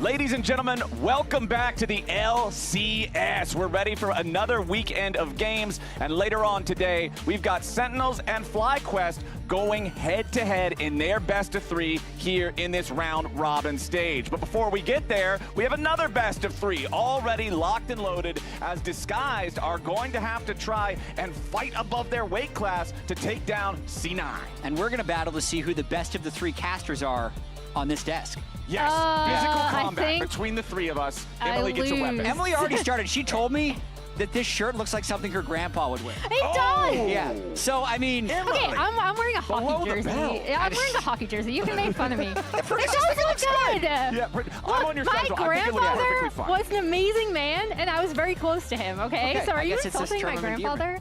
Okay, see, now she's turning it around. I like this. I like this. This is the PvP we need. Anyway, welcome, everybody. I'm Captain Flowers, joined by Jat and Emily for this one. C9 going up against Disguised. Disguised coming off of not the best showing up against FlyQuest last week, and I think that C9 is going to smell that blood in the water. Yeah, and you could tell, like, Cryra was like, look, that was my best, that was my worst, like, showing thus far. That's not going to happen again. I feel like I've learned a lot from that. He did touch upon something that I do find interesting, though, that happens to a lot of players who come in, especially junglers, where I agree. He's had, like, really, really good games, and then some really, really rough games. So it's about evening that out and making it more consistent. And I think he tries to control the game a lot from his point of view, so I wouldn't be surprised if we see a volatile jungle matchup between Blabber and Cryra today. But in the same way that DSG had a bad showing, C9 technically has 2 match wins. They have killed the enemy Nexus more than their own has fallen. But they have looked, on average, I think, a lot worse than they did throughout lock-in, and they're not really brimming with confidence right now. I mean, I casted the C9 series last week versus Sentinels. There was a lot of silliness in that series. There were definitely some shenanigans. Can we bring back the car analogies? Those were fun. We might need more of the car analogies today. I'm going to go ahead and say I hope not, because those cars were all over the ditch last weekend. But let's go ahead and hop into our draft here, because we do have the first round of bans already done. C9 has banned away the Karma, the Orianna, the Pantheon. Over on the Disguise side, it's the Varus and Jarvan that remain ever popular, alongside that APA Ziggs ban that just feels like a tax against C9, and Azir, the first pick for Disguise. Yeah, and I do like that they are just respect banning the Ziggs. That is something that just APA and overall C9 looks super comfortable playing. As we see that Ashe Seraphine bot lane immediately get locked in for C9, we'll see what... I mean, MF has been somewhat of an answer to this, so, you know, we'll see how well they can pilot that, because the power of this Ashe Seraphine continues to kind of run rampant throughout not just the LCS, but like all over, like globally. Absolutely, and we do see pairs always locked in against it. This is a pair we've seen against it. We saw this at first hand, we see it occasionally throughout the world, but you often actually see Nautilus banned early in the series when you're going to blind pick the Ashe Seraphine, so it'll make that bot lane fairly volatile. The more standard match would have been something like Karma Nami to go up against Ashe Seraphine, or Ezreal Karma, which had been banned away with the Karma ban, but the bot pairs seem more entrenched than ever when I see drafts on this patch. Yeah, okay, so we've got the Xin Zhao and the Azir being the mismatched role picks so far here in the first half, while both sides absolutely have their bottom lane duos drafted. So I expect the second half of the bans to kind of reflect that, and sure enough, it does. It's mid lane bans from Disguised, as Ryze will be the first target for them. C9 going to go ahead, take that Nocturne off the table, keep that away from Cryra. But I think what's really interesting here is because the Jarvan and Pantheon were already banned, I look to me like C9 was going to try and pinch the AD jungle pool, but didn't at the last minute because Vi is still available if they want to choose that, even though it's more of a side lane punishing champion, and C9's going to want to group to team fight. I'm a little surprised that they actually banned Rumble this late in the draft rather than just pinching out the rest of the OP AD junglers, so we'll see what they end up going with. And our last ban here alongside the Rumble. From the Disguise side, they will remove the Yorick. They don't want that powerful split pushing threat. When you have Ashe Seraphine as just kind of this immovable bastion that can deal with a 3v3 or a 4v4 situation, having Yorick constantly marching down the side lane can be a real pain. C9 going to go ahead and lock in Cassiopeia for their mid lane. Yeah, and Cass is something that we have also seen APA be very, very comfortable playing. It is one of his like many kind of comfort picks that previously was considered off meta, is now somewhat of a response to his ear. The Zac is something that Cryra has pulled out as one of his like kind of, again, off meta, like slightly wonky, pocket picks. But we do see the Jace locked in instead initially, and now hovering the Volibear. Well, Jace, remember, we do still have the possibility for him to be flexed to the jungle these days as well, so not 100% certain that that'll be going into the top lane, although I would expect it to most likely be going there. Last pick here. Disguise taking their sweet time, running down the clock on this one. Mundo makes a decent amount of sense. I will point out the reason C9 didn't ban Vi would have been scouting. Cryra is 0-4 all-time on Vi, so they're probably daring him to pick it, and that's why they're able to open up the Rumble ban. And another thing interesting about Mundo is Cryra was one of the junglers that I was thinking when the Mundo nerfs came down. I was like, okay, he is one of those junglers that I feel like will pilot the Mundo. DSG occasionally rely on this kind of scaling, so it's not, we'll see how significant it is. We've still seen Mundo played, so it's like, I still think there's a lot of value in it. It does hurt his clear a slight bit if you look at some of the nerfs that came down. And then Sion locked in as the last pick for C9, which kind of puts together this really nice team fighting comp, kind of propelled with this Ashe Seraphine. It does, and they're going to have to be able to find windows to group and team fight. I do find it funny how this game they're throwing Sion in the top lane, where they played Sion in Game 3 mid lane last series, and APA said, I get mad every time we let Thanatos play Sion because then I can't collect the free win on the mid Sion. But clearly he's not on the same page as everybody else. They like the look here with the Sion into the MF and specifically the Jace because he can get early armor against a Mundo who's not going to be a huge gank threat. So makes sense for the top lane in this game. Plus, I always like when you have Seraphine on your team, if you have multiple frontliners that can facilitate the encore going further, blasting through the entirety of the enemy squad, and I think Sion and Xinjia are great champions to facilitate that. Yeah, it's like, oh, you think in the mid game that Sion and Xin are difficult to kill? Well, wait until they have a Seraphine behind them, buffing them up, and like you said, using that extra range to get a really good Seraphine ult off. All right, let's do it. Getting on to Summoner's Rift for the first time today. Best of 3, C9 versus Disguised. And I think that this Ashe Seraphine combo has proven time and time again just how effective it is, just how oppressive it can be. So there is going to be pressure on Sajet and Lions to try to find something here with this Nautilus pick that's meant to be able to punish it, meant to be able to all in. Absolutely. It's also Vulcan's first career Seraphine game, but it's only a matter of time with the Enchanter meta and Vulcan preparing for the future. Friendly chat, I think that's more of a checking to see if all chat is on and whether or not he should waste energy in type. Okay. Fair enough. That makes sense.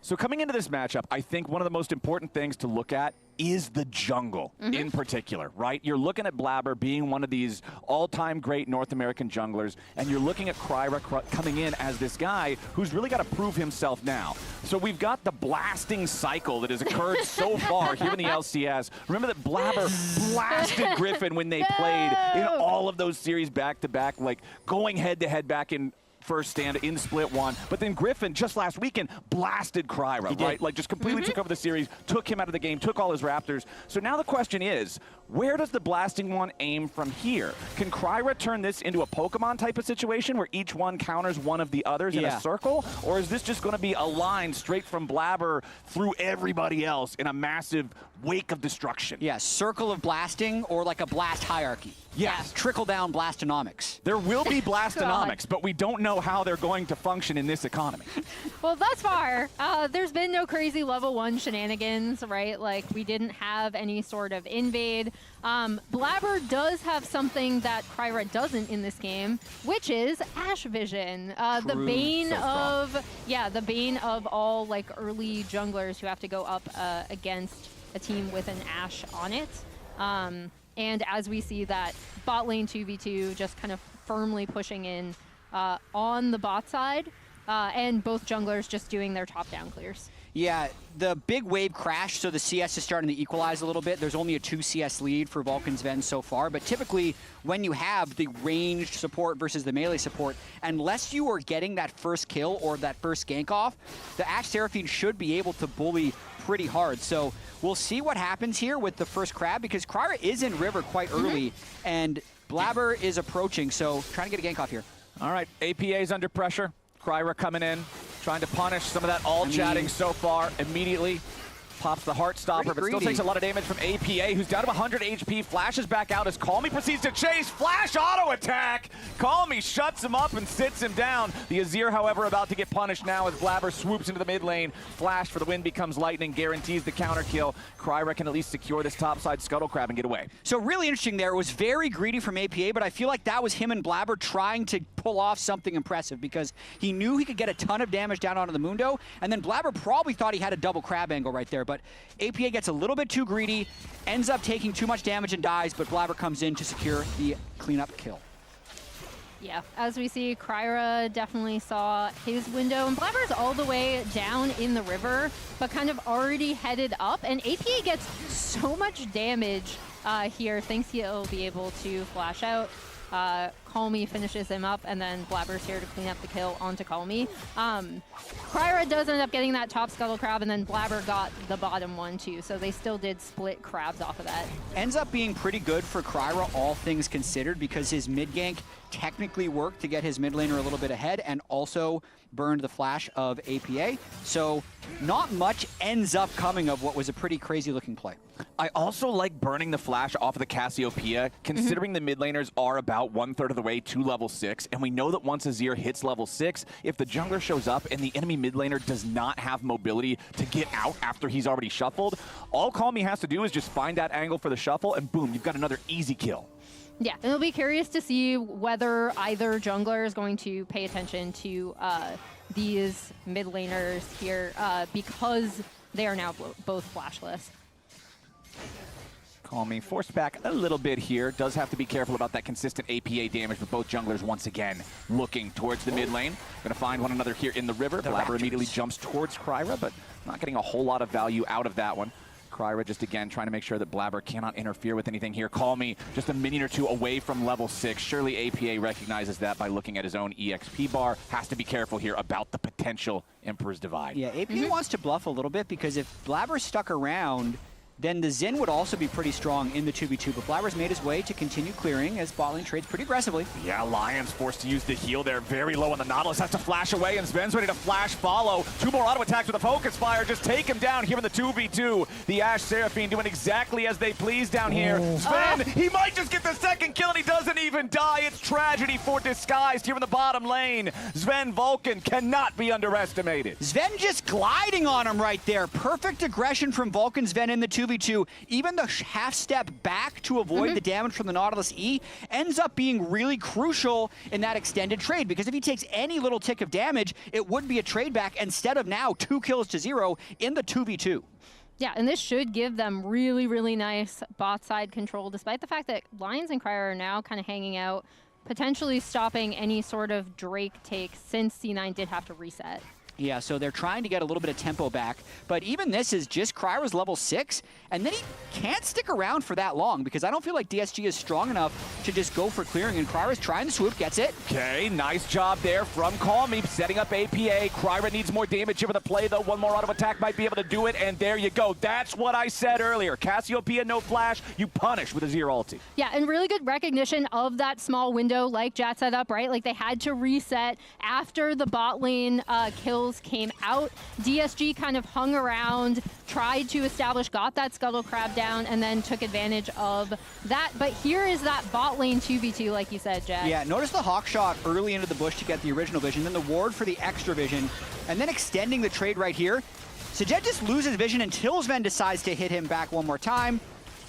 Even with the health potion running, Sajed doesn't have the health to get that last auto off. Yeah, and here's just the shuffle, flashless mid laner. APA does end up getting his ultimate off, but Cryra is still able to clean him up off of that. So just really nice recognition of the timing windows, seeing that DSG do have an opportunity to get something back and punish that flashless mid laner. Yeah, that was the one place where they could really go on the map. So APA does need to play more conservative in those situations. The Scion is completely safe, already with the plated steel caps up against the Jace. And honestly, the bottom lane has a 25 CS advantage, and it's so difficult for Mundo to rescue that bot lane. So Calmy's absolutely right to talk his trash, because APA's killing him is their only current plan in the early game. Well, and Calmy can just kind of become monstrous alongside this Mundo for mid to late, right? Like he is kind of has become kind of their win condition and potentially an answer to winning some of these mid to late game team fights, depending on how well he does. I am glad that we had the little checking out. Do we have all chat on? Now we're going to talk a little trash back and forth. Okay, so right now, Blabber, you can see he's starting up his first Drake 8 minutes into the game, so not particularly fast on that one, but look at the gold spread on the scoreboard. It's about over a 2,000 gold lead just in the bottom lane duos of C9, while the top side of the map goes the other way for Disguise. So C9, playing around anything on this bottom side is going to feel great. Sven and Vulcan are so accelerated. Blabber knows he should be able to take this no problem. They have them completely jailed in that bot lane right now, and part of it is because of the Mundo pick, because if you're going to be taking the Nautilus MF into Ashe Seraphine, that's already a hard matchup, but it will be able to win in 3v3s. It's just Mundo's never going to help the 3v3, and now they're getting punished. How about a 3v2 as immediately Blabber is ready to set this up? There's the encore over the top through everybody like I was talking about back in Champ Select. Blabber just makes it so easy for Sven and Vulcan, and Disguised bottom lane is just crumbling to pieces. And I love this out of C9, following the Drake take, recognizing that they can apply pressure. The bot lane's going to be coming back to lane, grouping up with Blabber and being able to get that kill en route as DSG were trying to reset. Definitely had some conversations about whether or not Enchanters are overplayed, because in the past right now, even after the first double kill, when that MF Nautilus respawn, they're running top lane and the Jace is running bot lane, and they're trying to reset the map a little bit. But once you lose control of bot lane now, that kind of stuff can just happen to you. They can't contest Drake, they're jailed under their turret, you can't even contest your own Gromp, and they can just dive you on your way back to the lane. They make a bad situation worse, and there's no escape because these teams don't want to leave their role quests uncompleted. Yeah, and as we see Cryra taking those grubs as kind of like the little consolation prize that they usually are, but that is where I do want to draw attention to specifically the mid lane, right? Because again, this now becomes their win condition. Can we get this Azir into a situation where he can potentially maybe be in a position to rip through late game team fights? It's still going to be difficult because again, you are going against Ashe Seraphine and then a Scion Xin Zhao, who are all going to be incredibly difficult to kill. And you mentioned the Scion. We haven't really checked in on top lane because really nothing has happened there. He just landed a Q flowers. Yeah, they both Q'd each other. So far, top lane is pretty much exactly what you would expect it to be. Jace is up a wave or two of minions. It's not really that much. Call me, though, taking a lot of damage from APA's Twin Fangs here. As soon as you're caught on that miasma, the slow just makes it so Cassio can land so much damage. APA still down just about 3 waves of farm here in the mid lane. Call me still with that 1,000 gold lead on his Azir. Does have to take the reset, completes his Nashors. Now he's ready to TP back towards the mid lane, but again, it's Blabber, Vulcan, and Sven in the enemy jungle, putting the harass Azir's on first, though. Call me swooping around from the side. This might be the punish that DSG needs. C9 overcommitting towards a Mundo, but now the damage back into Call Me is there. Vulcan takes the kill, and Disguised have to complete their retreat outside of the jungle. C9 comes out on top yet again. We aren't quite done. Now hold on. Blabber, this time he's getting hooked in. The big bullet time over the top, but it doesn't do enough damage. Sajed is dead. Blabber's on a killing spree, and Sven's looking for even more. Nothing they do works. Disguise dies yet again. I guess C9 just wins 3 versus 4. That's just the game right now.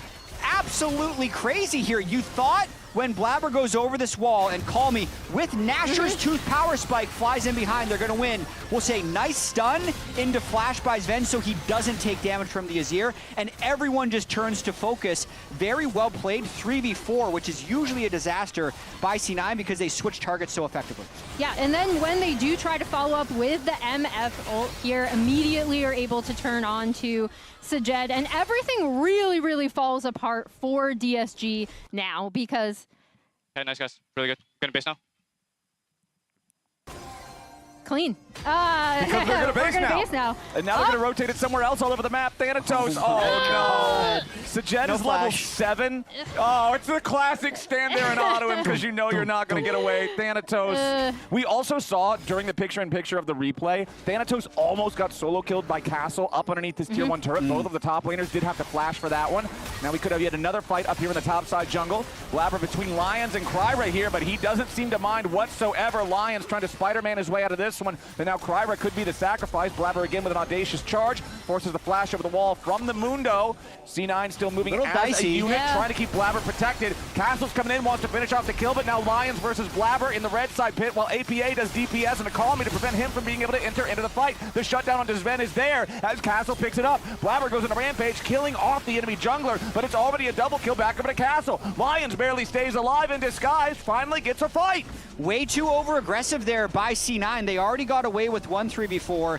This ends up being kind of a 3.5v5 because Sajed could redeploy after dying bot lane, Emily. Yeah, and Thanatos is unable to join the fight, right? So as we see, Jace is TPing in on the back half of this. He'll be able to come around for a flank. And APA and Call Me are also both trying to rotate up. Yeah, maybe they didn't see the Castle TP, and then he also walked over what was control warded. Now that they see him, it's kind of toast, because if they knew where Jace was, I don't think Blabber would ever chase through the red buff, and everyone would exit down through Call Me. But that was ending up being a very effective flank by Castle's Jace.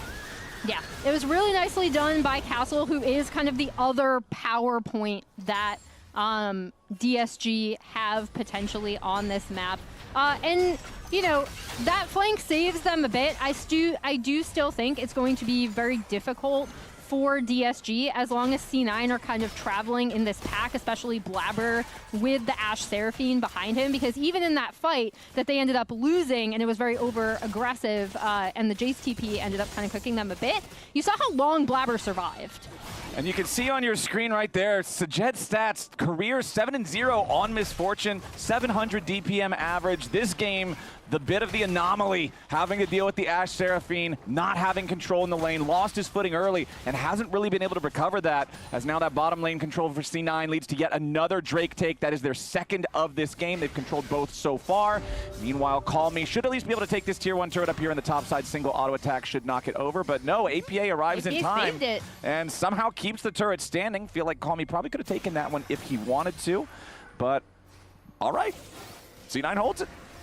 Yeah, Whoop, now here, maybe this is what they wanted after all. APA gets shuffled back towards Cryra, but now the big arrow from across the map from C9 guarantees the hit on the Call Me, guarantees Thanatos can make that a 1-for-1. Meanwhile, C9's just going to take yet another neutral objective. Blabber has total control over the Herald. Yeah, I was going to say, they're just casually also just taking Rift Herald at the same time. Really nice arrow as a finisher from Sven to get that on to Call Me. But again, it seems like anytime DSG, like APA coming in to save the turret, right? And then DSG are like, okay, we can make a play onto this Cassio, end up doing so, but the rest of C9 are still ready to collapse. I'll also say, though, if I'm Dom and Arrow sitting in the back room watching this game, hi guys, first. Secondly, I'm really concerned with how things are going based off how well things went in the bottom lane, because Castle just picked up a full turret. He's 2-0. He's going to have a really strong poke onto their squishies. And then this, Thanatos able to avoid this one, but the most perplexing thing to me here is, like, APA keeps playing so aggressively. Like, he's 1,500 gold down onto this Azir, and Call Me's letting you push him back. Aren't you a little suspicious as to why that might be happening? And then Cryra comes in and kills him once again. It's like all these things is like, wow, how could this Cassio, who's so far behind, get all these like good trades and be like, he's posturing so much, but he's been punished 4 times at this point for the 0-4, and that's part of what's keeping this game very close. All right, Rift Herald summoned up by C9 here in mid lane. No driver on this one. There were some shenanigans with that this past weekend here in their series against Sentinels, so they're just going to leave this one on the autopilot. It's like one of those Waymos, whatever they are, the robot driving cars here in LA. Yeah, that's a Waymo Rift Herald. It just automatically drives itself exactly where it's supposed to be. It hits the target. It's good to go. C9's going to go ahead and pick up turret number 2 there in mid. Still only 1,000 gold ahead as a team, like you're talking about, Jat. Your bottom lane has a 3K gold lead between the two of them, but now it's DSG moving into the C9 jungle, looking to maybe start a fight of their own. Vulcan could be in some danger, hit by the dredge line. Sven with the arrow onto Sajet, who has to cleanse and immediately flash back over the wall. Cryra down to 1/4 HP, and Lions has to flash out now too. DSG falling back towards the river. Castle over the wall, trying to reinforce the lines, but DSG are scattered. Kami's about to die. He flashes away, but he still falls anyway. Castle tries the flank, but instead he only damns himself. APA takes out that strong Jace, and DSG's plans completely crumble. Thanatos charging in, trying to slow down Lions, and with a backup from the Seraphine, they're going to get another. That's going to be 4 dead when it's all said and done. DSG, they thought they had it, but all they had was a one-way ticket to the fountain. Yeah, they thought they had it, and I really love the team fight targeting that's coming out of C9 into this, recognizing, okay, arrow onto Sajed, he has to cleanse it, still ends up getting charmed up. Cryra takes a lot of damage, and even though he's still surviving as the Mundo, this ends up being able to get right onto Calmy, because again, Blabber is just so strong with this Ashe Seraphine behind them. That then allows the rest of C9 to rotate onto Castle, who's looking for another Jace flank. Look, Mundo, guys. Guys, Mundo's ending. Okay. Mundo's inting. By the way, Blabber's favorite thing to do is say the other jungler is inting. You can go listen to their comms from last week. He said that all the time against Hambach. Someone is always inting on Blabber's screen. But I'll say Castle, to me, was the one inting that team fight, because I thought it looked fine until he tried the flank. And now, maybe it's Lions. I think Lions might be inting. I think Sven is going to grab a killing spree for free on that one, and Calmy should be able to get away here. I don't really see how Vulcan could be able to catch him by himself. So still, though, 3,500 gold lead for C9. It's rough out here for Disguise. There's your arrow. Oh, no, now Calmy. I don't think you get away from that one. Calmy. He uses the ulti. He stays alive with a flash twin bang from APA. Finishes the job. APA with a little tip-in shot on the Casio at the end. Sven's arrows in this game have been really, really nice. Really well communicated. I'm going to assume that's like not just Sven being good, but an overall team thing. But again, whenever one of these DSG players is isolated, they have to watch out for this group of Blabber with the Ashe Seraphine behind him, because he can just survive for so long and get on their priority targets. And here we go again. Cryra's your target, and he's just going to go ahead and walk away from this one. I think the story of this game, if you couldn't tell just by looking at the individual gold leads, the kill participation, 11 out of 15 for Sven, 13 out of 15 for Vulcan, only 4 for APA. You've got 9 for Blabber, because he's been helping that bottom lane out a lot too, and then only 5 for Thanatos. So really so much from the bottom lane of C9 this game. Yeah, play for bot, play through bot with the Scion top lane. That's exactly what's happening. But now third Drake, Soul Point, C9 first to set up, which is exactly where the Ashe Seraphine wants to be. Okay, Disguise looking for their entry angle instead. Cryra going to lose about half HP, but the same for Blabber. Thing is, Blabber has Seraphine to keep him healed up. He's got the rest of C9 around him, so they can try to secure this, immediately move to Soul Point with it, and sure enough, they will. Castle with the Shock Blast won't get anything. There's not a real way for DSG to walk in and start that fight, especially when you have a Glacial Augment level 8 Nautilus with 1 item. So that is your frontline engage currently. You don't have an engage, but actually C9, I think transitioning straight over to this Baron is a little bit bold, but I do like the play, especially if they're ready to turn a fight and they have decent war coverage. Yeah, they've got 4,500 gold lead. They've got Seraphine to keep everybody healthy with shields and heals around the Baron. Cryra is going to walk up, try to make his way towards this, but it's already down to 1/3 of its health. C9 committing to the Baron for now, slowing DPS a little bit, but no, it looks like we're going to go ahead and burst it. C9 takes the Baron. Cryra's soaking some damage. Bullet time doesn't do a whole lot over the wall as the Encore flies through too. They want to try to use Castle to kill off Blabber, but DSG again don't have the damage. The Xinjiao stays alive as APA goes into killing spree. Sajed under pressure yet again as Thanatos has made his way into the back line, and Decimating Smash does just that. Everybody on Disguise dies. They trade for APA, but what's it matter? It's a Baron +4 for just your mid laner. C9 will take it. And they'll get so much more off the back of that Baron. Their mid and top waves are already pushed. They are having their cake right now and eating it too, and I think it's DSG being out of sync as well, because a lot of times when you start Baron with 5 people just like this, you're trying to get the Jace TP, but then the fact that the Baron dies and then the Jace TPs anyway into what is already a losing fight just makes things go from bad to worse for DSG. Yeah, and I like that we ended up seeing that really nice Seraphine Scion combo off the back half of that fight, really making the most of how beefy Thanatos is, extending the range, getting those charms out. And this team comp can just now bulldoze through DSG, as if they couldn't already.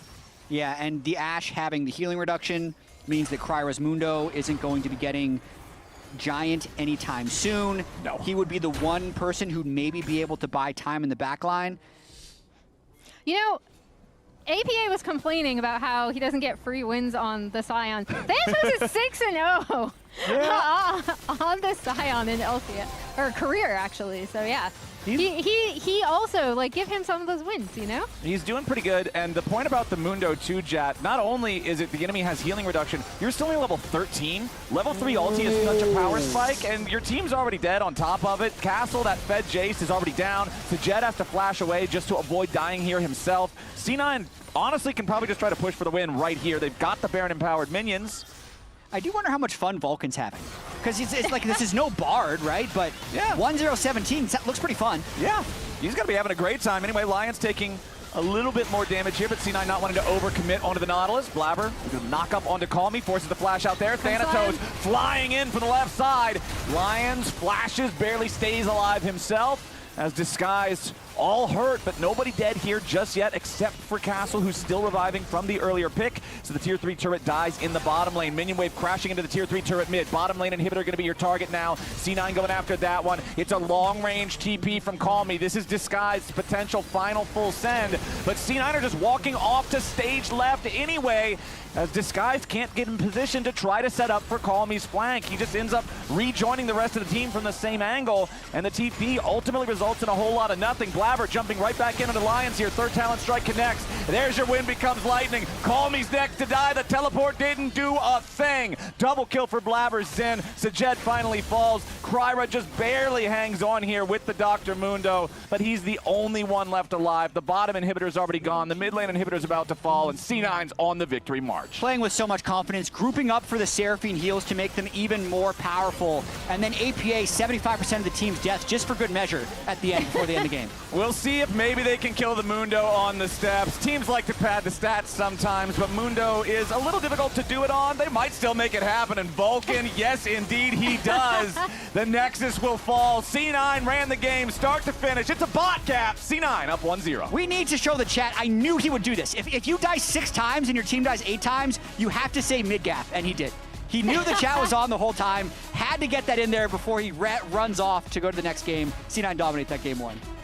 Excellent, excellent stuff from C9 here in the first one. It's all about the bottom lane. I got to give my MVP for that one to Sven. What are you guys thinking, Lounge? I'm thinking Sven. I'm thinking Sven looked pretty good right there. And also, I do love APA getting in with the all chat right at the end. Mid-gap, clear mid-gap, obviously. Yeah. He's getting away with it.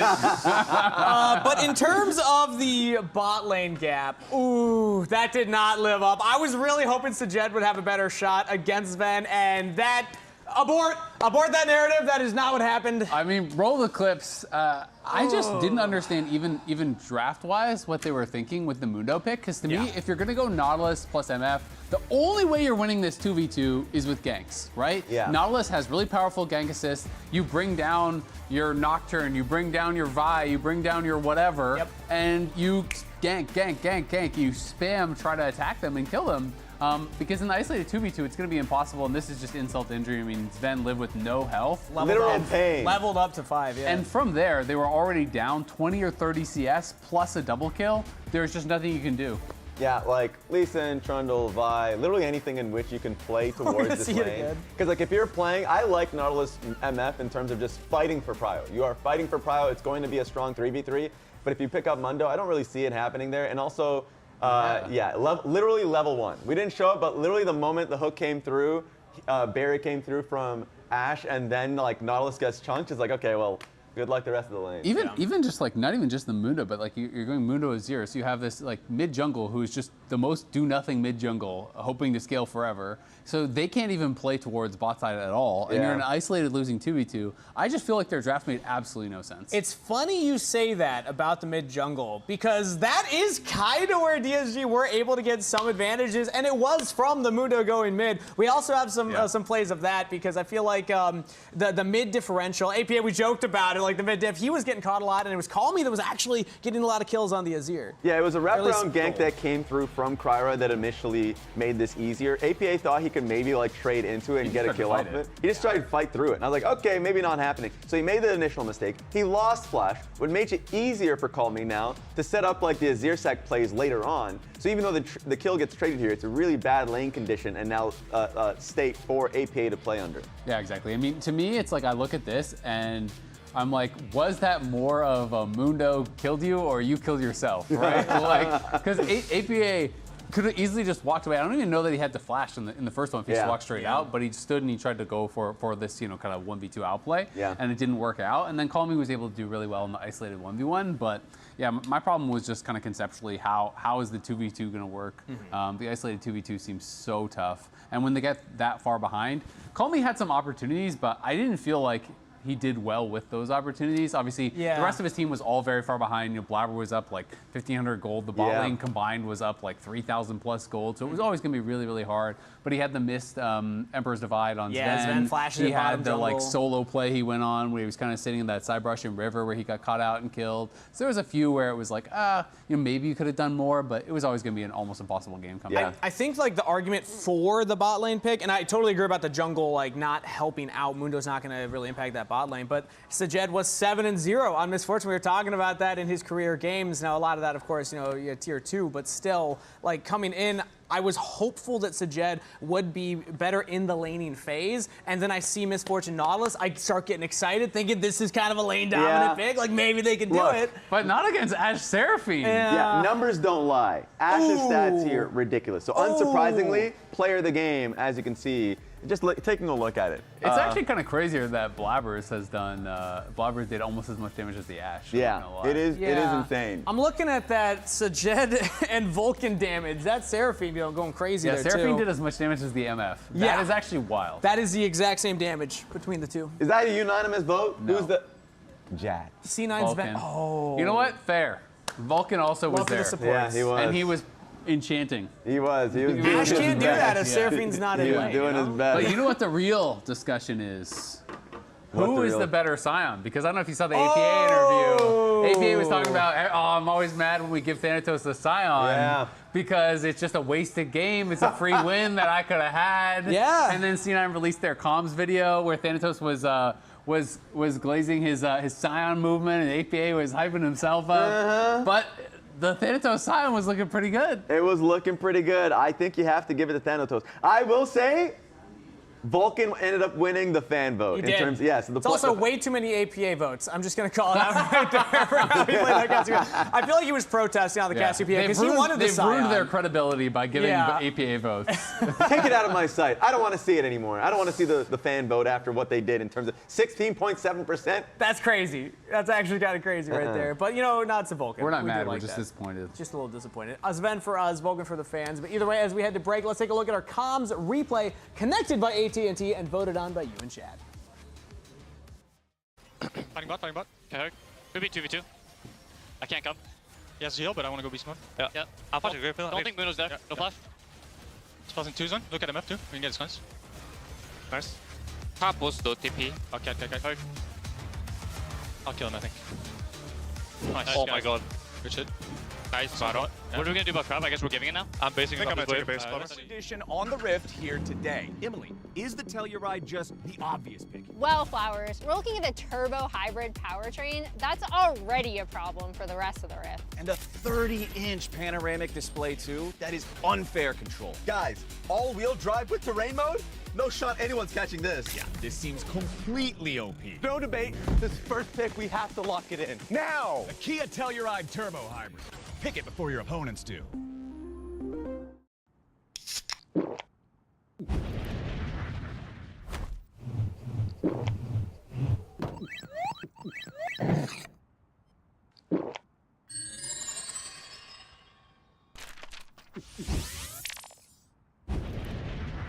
Red Bull gives you wings. Rich in the ground before Dub can even get there. In time to try to knock out as Impact gets bursted. Don't feed.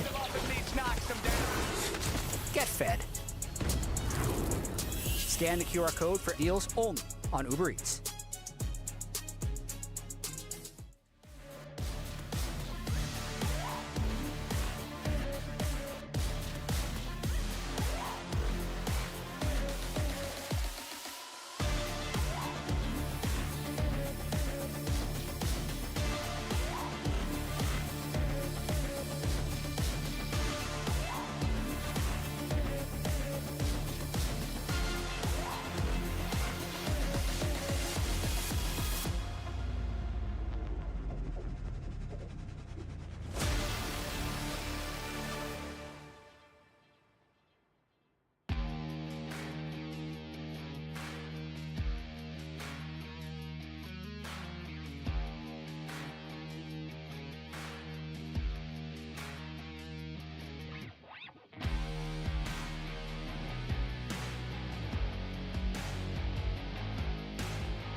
Welcome back, everybody. After the games here today, make sure to check out the C9 Kia Champions Arena, where C9 and Sentinels will team up in an ARAM Mayhem show match. You can watch those games on the Cloud9 Twitch or YouTube channel after the LCS wraps up today. I have also been told that our very own Emily Rand and Raz are going to be casting that together. Are you going to do some play-by-play, Emily? No, Raz is going to be doing the play-by-play. You should just interrupt her in the middle. Last time like, it was like neither of us were doing play-by-play.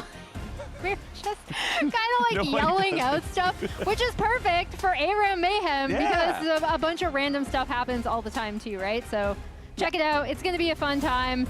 Now into draft. I mean, kind of just yelling out stuff is what ARAM casting Mayhem. is. I mean, that's my job. Yeah. My job is to just yell stuff out. That's the name of the game. I just think with the augments, it makes it like particularly chaotic, right? Like, did you guys see the one where the Nautilus got like so much health off of the augment that gives you like both health and largeness? Tank that he was, Engine like, Goliath, clipping steal your through. heart. Yeah, he was like clipping through the actual game. I feel like every clip I've ever seen of ARAM Mayhem is just somebody bigger than the map. Like yeah, walking exactly. And it's like usually a Nautilus. The really big and the really small stuff is the most new. Yeah. Right. It's just funny. All right, let's go ahead and get into our draft pick. Emily, you already mentioned it. We are underway here in game number 2. Just lock C9. in first pick, flex pick Anivia. Yep. C9 is going to go ahead and ban out the Karma, the Ori, and the Pantheon, disguised, getting rid of APA Ziggs alongside the Jarvan and the Varus power picks yet again. First pick, flex pick Anivia. Like you said, Jat, the bird can go a couple of different places these days as C9 responds. Last game, remember, Disguise first picked a bird, and then C9 responded with a power bot lane. True. And now this game, Disguise first picks a bird, and what do we get? Corki Nami from C9. But now the bird is probably going into the bot lane. So I'm going to say I do think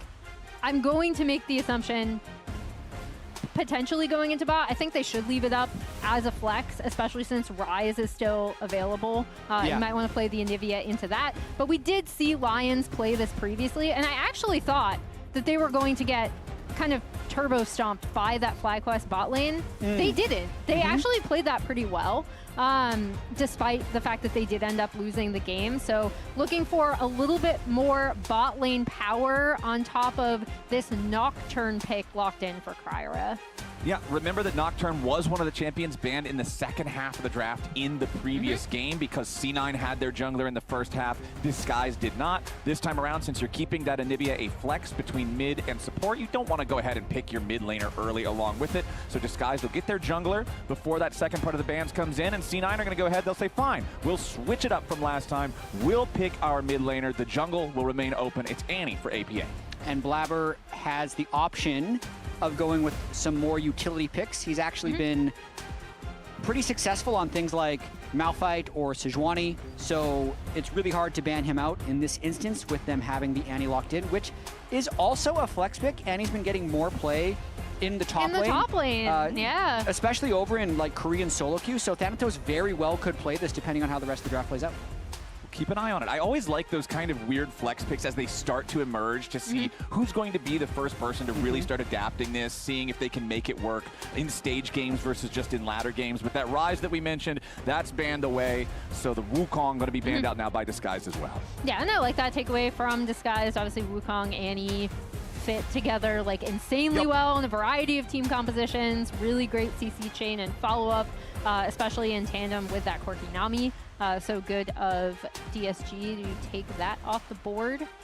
And also good to take the Rise off the board because I think Rise, especially in tandem with Nocturne, just gives you so much side lane control.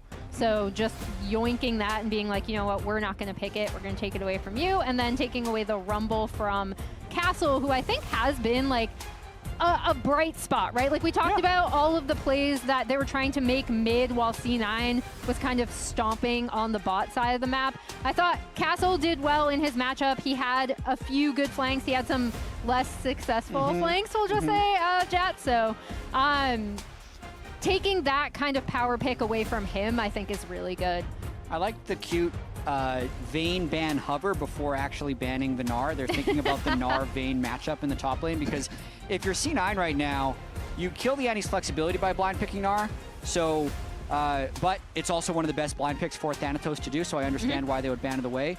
And if they end up actually locking in this Ambessa, they'll still be able to hold their flexibility, which keeps their options open in this draft because DSG is still not committed either, and it'll be fully committed, generally speaking, after these next two picks. Yeah, I do like the Ambessa here. The only thing that I don't like here is picking something that is very obviously a top laner and a top laner only, because I feel like you're losing your advantage of red side fifth pick by doing so. You want to make sure that they have to be the ones blinding the top laner. Disguise, I mean, Renekton is kind of the evergreen, just pick it into anything top lane pick, right? So not surprised at all to see that one locked in there for Castle. And now for Disguise. Last time around, they cycled through a bunch of potentially interesting stuff. I've been casting League of Legends. This is my 10th year casting professional League of Legends. I know better than to get bamboozled by this now. I'm not just going to believe whatever they hover. Okay, Akali locked in, which means that Anivia is 100% confirmed going into that support role for Lions yet again. Yep, and they were going to be okay with that, locking it into the Corki Nami. Then pretty happy with the matchup they're going to have into the Annie, and now we're going to see where C9 goes, whether or not they're flexing, and they are. We are going to see the hovered band that DSG consider between Gnar Vayne, and we get to see Thanatos Vayne into Renekton with the Ambessa flexing down into jungle after the Renekton was locked in to hopefully counter it. They're trying to be sneaky. Yeah, I love this. I think Thanatos continues to be one of, if not the best top laner in the LCS, right? Like, having a pick like this where he should be able to lane really well into this Renekton, it does take away a key component of C9's team composition, which is having a front line, which is always kind of the danger of these kind of top lane Vayne picks. But it's not like DSG have a super heavy-duty front line either outside of the Renekton, so. So here's my big thing with Disguised. Whenever I see a matchup between two teams where one is ranked very highly, C9 in this case, and one is ranked much lower in the standings by practically everybody's view of the power rankings, right? The team that's ranked lower, I always want to see them have more definitive go buttons. I want to see them have more engage. I want to see them be able to make choices when, where, and how they want to. But for Disguised, I'm kind of struggling to see where that happens here because I don't really know what the big engage is. Yeah, it's going to be, I think it's going to be difficult, especially if they do not get this bot lane going early, right? Like if that does not happen, if this Caitlyn and Anivia lane is not able to kind of take over the bot side of the map and they aren't able to make those side lane plays with the Nocturne, I think it gets super, super difficult for DSG pretty quickly. And it is kind of sad because I feel like DSG, when they first came in, were the kind of like trust me dead ass team, right? With like the Nasus top, with believing in their selves. But Clayton, we're going to revisit the blasting cycle. Well, our question in game number 1 was, okay, Blabber blasted Griffin, Griffin blasted Cryra. Where does the blasting wand aim? Now here that we get to see Cryra versus Blabber. And unfortunately for the Disguise side in game number 1, the blasting wand was aimed right back at Cryra. That's actually a Seraphine Encore flying out of the blasting wand from the bottom lane that had control the entire time. Blabber just helped them extend their lead even further, and the rest was history. Through the Xin Zhao as well, because Blabber did the most damage in the game along with Sven. They were both around like 26,000, but Enchanter plus Xin can also be absolutely insane. Oh, it's nasty. On the team composition point though, Emily, I think the Nocturne Akali is hoping to just be dive buddy for any squishy. Okay. As long as Call Me can get into a decent position in the game. So if they're set up first in an objective and the Akali doesn't have to show, Nocturne ults as soon as the Akali shows, and they can, in theory, kill anyone in the game. So the bot lane sets all that up in the first place, but that is the idea. It just doesn't have a good fallback pattern in terms of team composition. Right, and that's where I worry, because again, when you have a team that's ranked more highly, when you versus a team that's ranked lower, generally that higher ranked team is going to be more consistent. So I kind of worry about, okay, well, if you don't have the consistency to make sure you get off to that good start, or at least the decent start that you need, and there's no fallback plan, I'm worried. Yeah, and I'm glad we're looking at top lane right now because as we see, the Renekton is not having a fun time in this Vayne lane. And I think Castle has been kind of a bright spot on DSG, even when they've been struggling. He was kind of looking like one of the potential answers in the last game as well, in addition to Call Me. And he's been one of their more consistent performers. And it makes this matchup against C9 particularly difficult just because of how strong Thanatos is. Completely agree. And a lot of this comes down to Cryra, and a lot of these moves that C9 is pulling off are kind of daring Cryra to stop you. So Thanatos takes top lane Vayne with TP, no cleanse. So in theory, if there's like a good gank timing, it's a flash W from the Renekton, and then Nocturne walks up and kills the Vayne. But if Thanatos ends up getting the wave too big or the health difference too big before Cryra is able to arrive on a Nocturne, who again is not a good pre-6 ganker, then that lane's going to go really heavily into the side of the Vayne. So remember in game number 1, we did see around this level 4 point, Cryra coming mid, making that play onto APA, APA getting aggressive, trying to set something up for Blabber. APA ends up giving over the first blood. This time around, though, it looks like Disguise, they don't want to try to make that move against the Annie. Call Me is down to about half HP. They have to remember that C9 was also positioning Blabber there in the first game, so they're not going to force anything. Cryra's just going to go ahead, take his recall. You can see Blabber has already done the same. Yeah, small little jungle optimization. Cryra knows that Blabber's going to be going Raptors Krugs. Blabber did a Raptors first start, which gets his second set of small camps to be up a little bit faster, gives him this window to game. Okay, Lions throws out the wall. APA sidesteps away from the Flash Frost. Call Me is down to 200 HP, so even though Lions shows up mid and provides this little bit of extra assistance, this extra pressure, Call Me doesn't have enough health to work with to follow it up and try to threaten summoner spells onto APA, so the C9 mid laner is still doing just fine. Yeah, it does relieve a tiny bit of pressure, although now Blabber is kind of sniffing around mid lane. Yeah, Blabber's not in a rush to finish his next 2 camps. He's been extremely efficient early on. Doesn't even have his wolf spawning yet, so he can really sit here without punishment just so APA can get this wave in, base, and then come back with full mana. Yeah, and meanwhile, C9 and this quirky Nami have kind of taken over the push on the bot side of the map. At the same time, Lions roamed up, so that's not really a coincidence, but... And you can see as both of our top laners have now gone back and shopped. Castle has already had to go back twice, actually. You can see his teleport desynced from Thanatos's. But the difference is brown boots plus cloth armor versus full Berserker Greaves. Tier 2 boots versus Tier 1 boots. In these range versus melee matchups, the boots are so important, and Thanatos having the boots level advantage is pretty big. It's just the move speed gap. Thanatos, every time he's on the C9 podcast and they ask about top lane matchup, he's always like, well, if I get boots first, then it's fine. And then I win. And that's what's happening right now. Both junglers as well, not in a rush to finish their 5th camp. They're waiting for the extra jungle cookies to potentially do a smite fight over the Scuttle Crab, which is going to be spawning topside. Also, since Blabber's on Gromp, they kind of really clearly know each other's jungle paths right now. Thanatos, with very reasonable level of certainty, can say that the Nocturne's bot on Gromp, so that's why he's pushing up so aggressively. Ooh, Call Me going very aggressive on an APA here. Uses perfect execution to back to reset his position. Also gets the ulti there out of APA, so flash not used by either one. It is an HP advantage for Call Me as he continues to try to play aggressively here with a smoke screen, but Blabber hits level 6. Public execution is ready. And he wants to stop Drake because he knows Nocturne's not 6, and the only job he would have is to do Drake. And since DSG left the lane, it's obvious that he's there, so they're crossing. Yeah, Vulcan down to 300 HP here. He does miss the Aqua Prison, but because Blabber is on the approach, because he has that level 6 versus level 5 that you're talking about, Jet, it means the Disguise has to back away. Now APA getting the better of Call Me here in the trade as both mid laners continue to fight for that pressure, fight for that control over mid. And Call Me's forced back. It's the crab gap right there. He knew he was level 6. He knew there was no other job, and he's going for it. Oh, immediately Blabber's ready to follow it up. The stun from APA sets it up for Blabber to make the flash public execution on the target that cannot be missed, and C9 collects first blood. Really nice to see that coming out of APA and Blabber. Again, off of the recognition from Blabber, he's able to go down, stop that Drake take, push up in tandem with the Annie. Didn't see the window the first time, got it down this time. Now they do have to worry, though, about Cryra being level 6 and Blabber using his flash ult, so he's not really on the map. So it's definitely DSG's turn to do something, and Thanatos would be the one in danger, which is why he's doing a control vision river.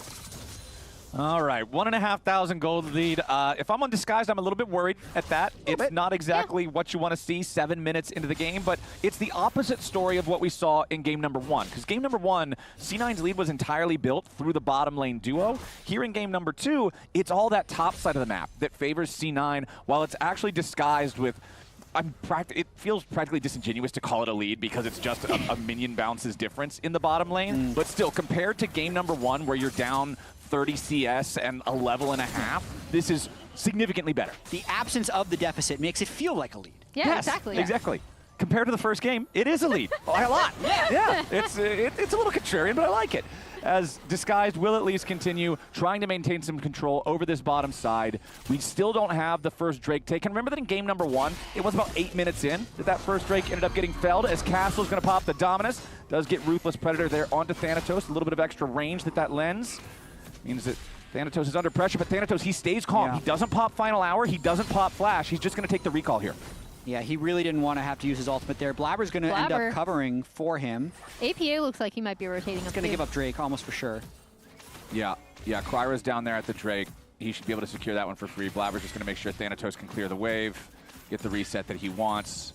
Blabber just playing around his vein, recognizing that if you can get this guy fed, it's going to be worth more than one Drake in the grand scheme of things. Yeah, cannon wave. That top laner's very appreciative of this. You never know if it's actually worth it. The top laners will say, yes, absolutely worth it. But it's worth it if Blabber doesn't die on Grubbies here, since now Castle's able to move. Well, I think it also helps out because it gave Thanatos enough HP to no longer be under the threat of getting one comboed from Castle's Renekton if they tried to dive him. So then he can safely farm up the next wave. And now he can finally take his recall here. Thanatos will be just fine. Blabber gets Constellation Grubs. Disguised gets the first Drake of the game. We'll see if they can set up a follow-up play, but it might just be a chicken steal instead. Nocturne, like most junglers, pretty adept at stealing chickens, since all you need is some basic AoE, and you're going straight to the Colonel. I thought you were going to make a joke, not actually talk about how easy it is to clear. I guess the Colonel. I said you're going straight to the joke. Colonel. Yeah, you're going to Colonel Sanders, 11 herbs and spices. It's very important for your chicken clearing. It is. Okay. But Cryra's French-Canadian. How do we work this in? what do French Canadians, how do they eat chicken? With poutine? No. I mean, you can put a lot of stuff on poutine, I guess. Yeah, that could work. All right, chicken poutine, for sure. Well, we have the Spear of Shojin completed there. MasterCard Power Spike for Blabber completed. Makes Ambessa just that much more obnoxious with all the dashing, the constant spamming of the spells. So definitely not a champion that I think any of the frontline wants to deal with here on the DSG side right now. Still advantages for C9 all across that top half of the map. But neither team really has made a move to advance the game yet. It's been mostly trading back and forth with the one pick off in the mid lane. Here, Blabber got his chicken stolen, so that gives him a window to go steal blue buff. But at the same time, no one's actually contested an invade yet, and Cryra's yet to use that first Nocturne ultimate. C9 playing very conservatively with all 5 flashes up once Blabber's comes off a cooldown, but all solo lane flashes up is the more important thing to note. So it's really difficult for Cryra to find an ult angle.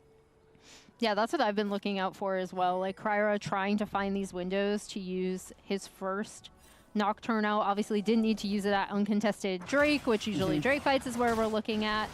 But as he comes down on this bot side and we have a little bit more bot lane 2v2 scrapping, he could potentially look for something here, especially since they do have some deep vision.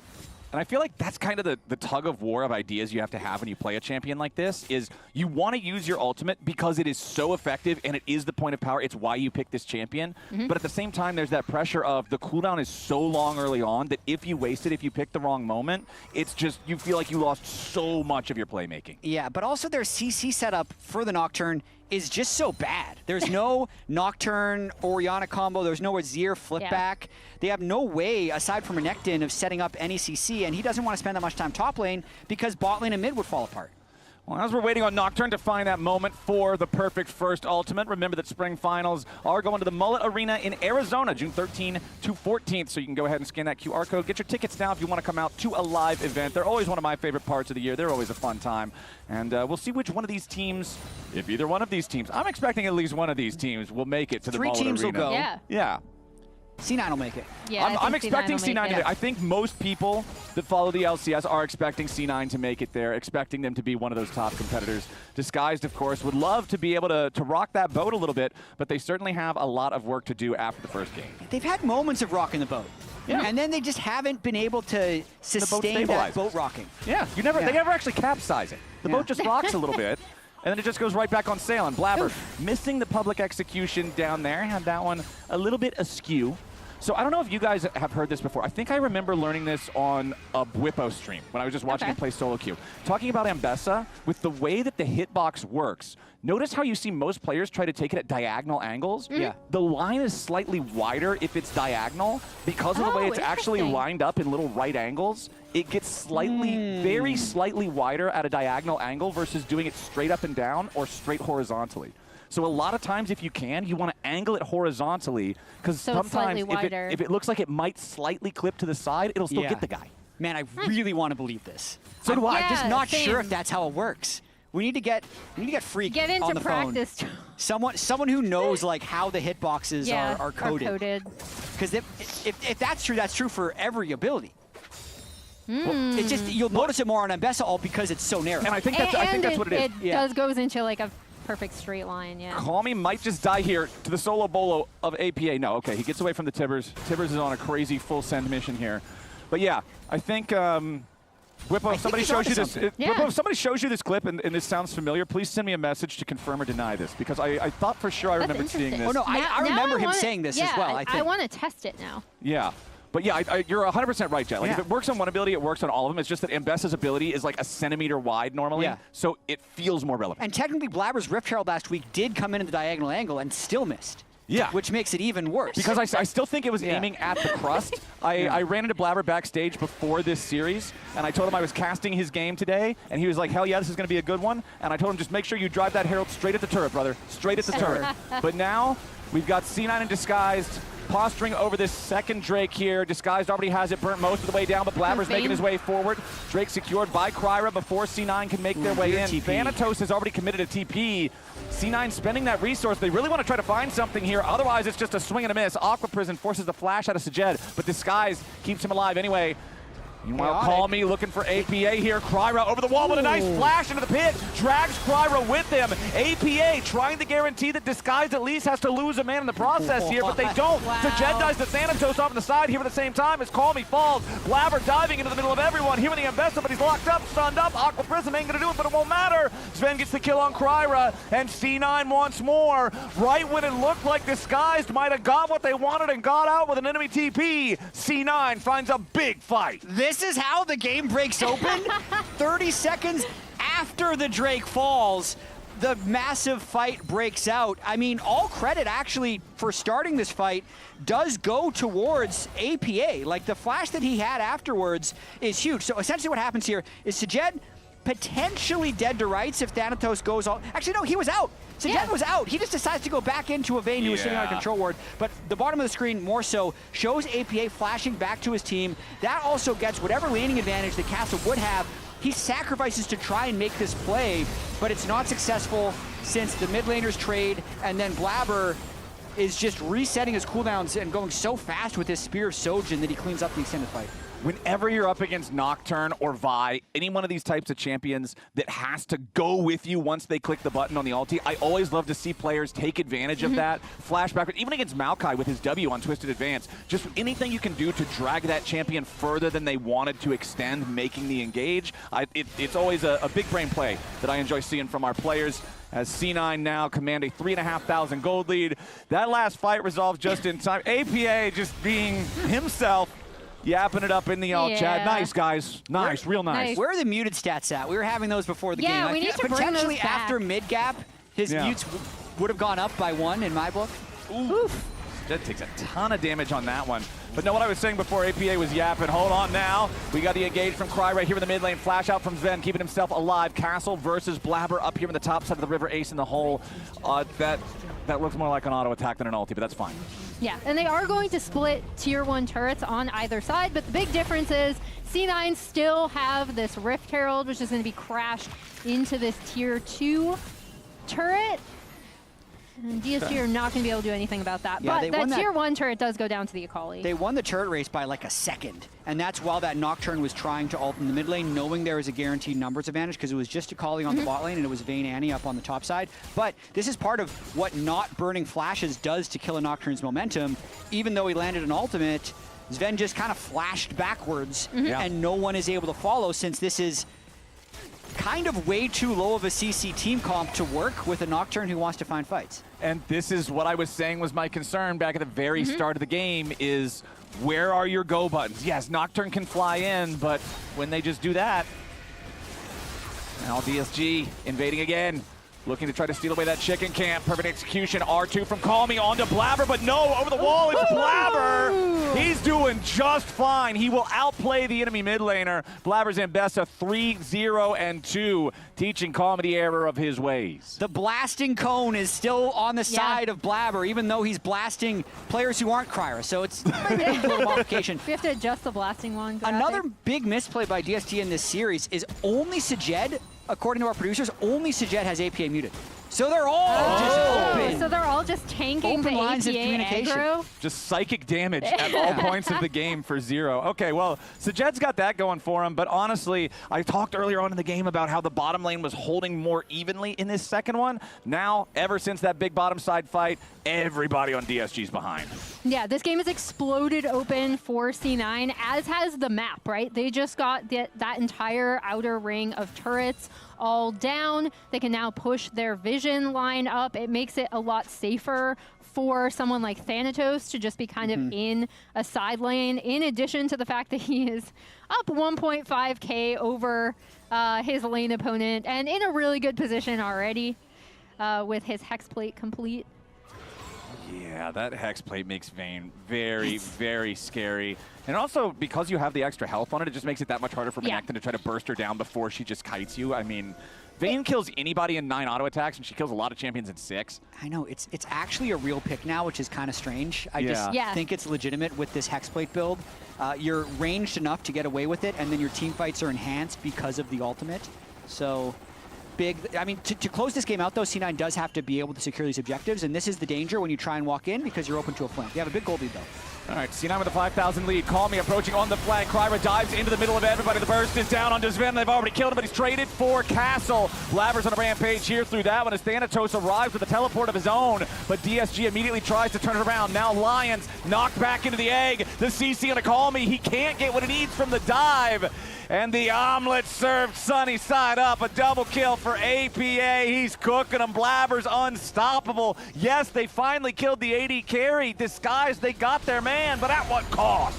Yeah, and you see the window, right? Like Castle pops Dominus, Cryra goes in, but C9 are able to kind of kite back really well. And you talked about this initially looked like a disastrous TP from Thanatos, and then here's just where Blabber absolutely takes over the fight. You talked about how he wasn't blasting Cryra specifically. He's kind of blasting all of Disguised. Yes, they have a big goal lead, so take what I say with a grain of salt now. But there's an old rule that I used to have with Nocturne that I feel like was violated with this draft. I think this is part of why it felt weird to me. Okay. When things go dark, team want group. Yes. Okay. With Nocturne, pick AoE. Yep. But what happens if no AoE is team group and you lose? Yeah. So Protect in the that president. fight, sure, they got the one, but all of their single target damage was gone, and then they're going to lose the fight every time. Yeah, and we talked about this from draft, and by contrast, I feel like Blabber can act as follow-up CC, but also has a lot of CC coming out from his team that he can follow up with the Nami bubble and the Annie stun. Well, C9 have started up this Baron, but they drop it down to about 1/3, and then they let it go. They let it reset. They want to switch over to focus on a potential fight instead. Disguised has brought everybody to the neighborhood here for this potential 5v5. They did arm 3 cupcake traps on that mid lane ramp into the top side river to try to cut off one of those escape angles. Thanatos gets jumped on by Call Me. The Bane's going to be your target here at the very start. Everybody on C9 swooping in to protect their top laner. Enemy jungler down. Call Me at least finishes the job, but again, this is the cost. Yes, Disguise can full send and kill one man, and one man is all they will ever get, and it costs them at least half the team every single time. Lions and Sajed still alive. Everybody else is dead. That includes the jungler. C9 back on the Baron. Yep, they'll be able to get Baron off of this, and that's exactly what we're talking about with follow-up CC. Sven? I think Sven's chilling. He's got an obsession with taking mid waves. Yeah. Like he really wants to ego on these mid waves. Yeah, and you can see, again, where Call Me was like, okay, I can get onto Thanatos. Yeah. I have the Nocturne in my back pocket. We can do this. But the rest of C9 is actually already moving up here to group. The Nami wave comes out, and again, even though Call Me is able to shut down Thanatos, it's very at what cost with the rest of C9 being able to control the fight. Yeah, I really like what Thanatos did with his stealth timing there. It made it difficult for them to kill him. Lions needed to place that wall better as well, because I think they could have killed him a little bit faster. That's not going to change the 7,000 gold lead and the overall result of that fight. Thanatos did end up dropping anyway, and now we'll see what C9 can get done with this Baron. Yeah, and unfortunately for DSG, they're not even on soul point because C9 got that one dragon. It's not like Disguise can try to do some big Hail Mary play at the next dragon spawn to secure themselves an Ocean Soul and maybe claw back a little bit that way. So unfortunately for DSG, it's starting to seem like the end of the show here in Game 2. And I'd also say this is the best series that Cloud9 has played so far in spring to this point. So they had a big lead in their Sentinels game 2 as well, and then we shockingly went to a game 3. So it's not over till it's over, but they have looked very dominant in game 1 aside from APA's 6 deaths, and that was all part of the plan. He got to say mid-gap afterwards, and clearly the mental damage was what's leading to this lead. But overall, they're just playing more coordinated, and they're team fighting really cleanly. Yeah, I think that is the big thing to me, right? Yeah. Is like C9 being able to kind of see both the beginning and the end of a team fight, even when they're getting jumped on by this Nocturne combo. And like we already identified, part of that is a lack of follow-up CC from DSG. All right, C9, they're trying to break into the base here in the top lane tier 3 turret.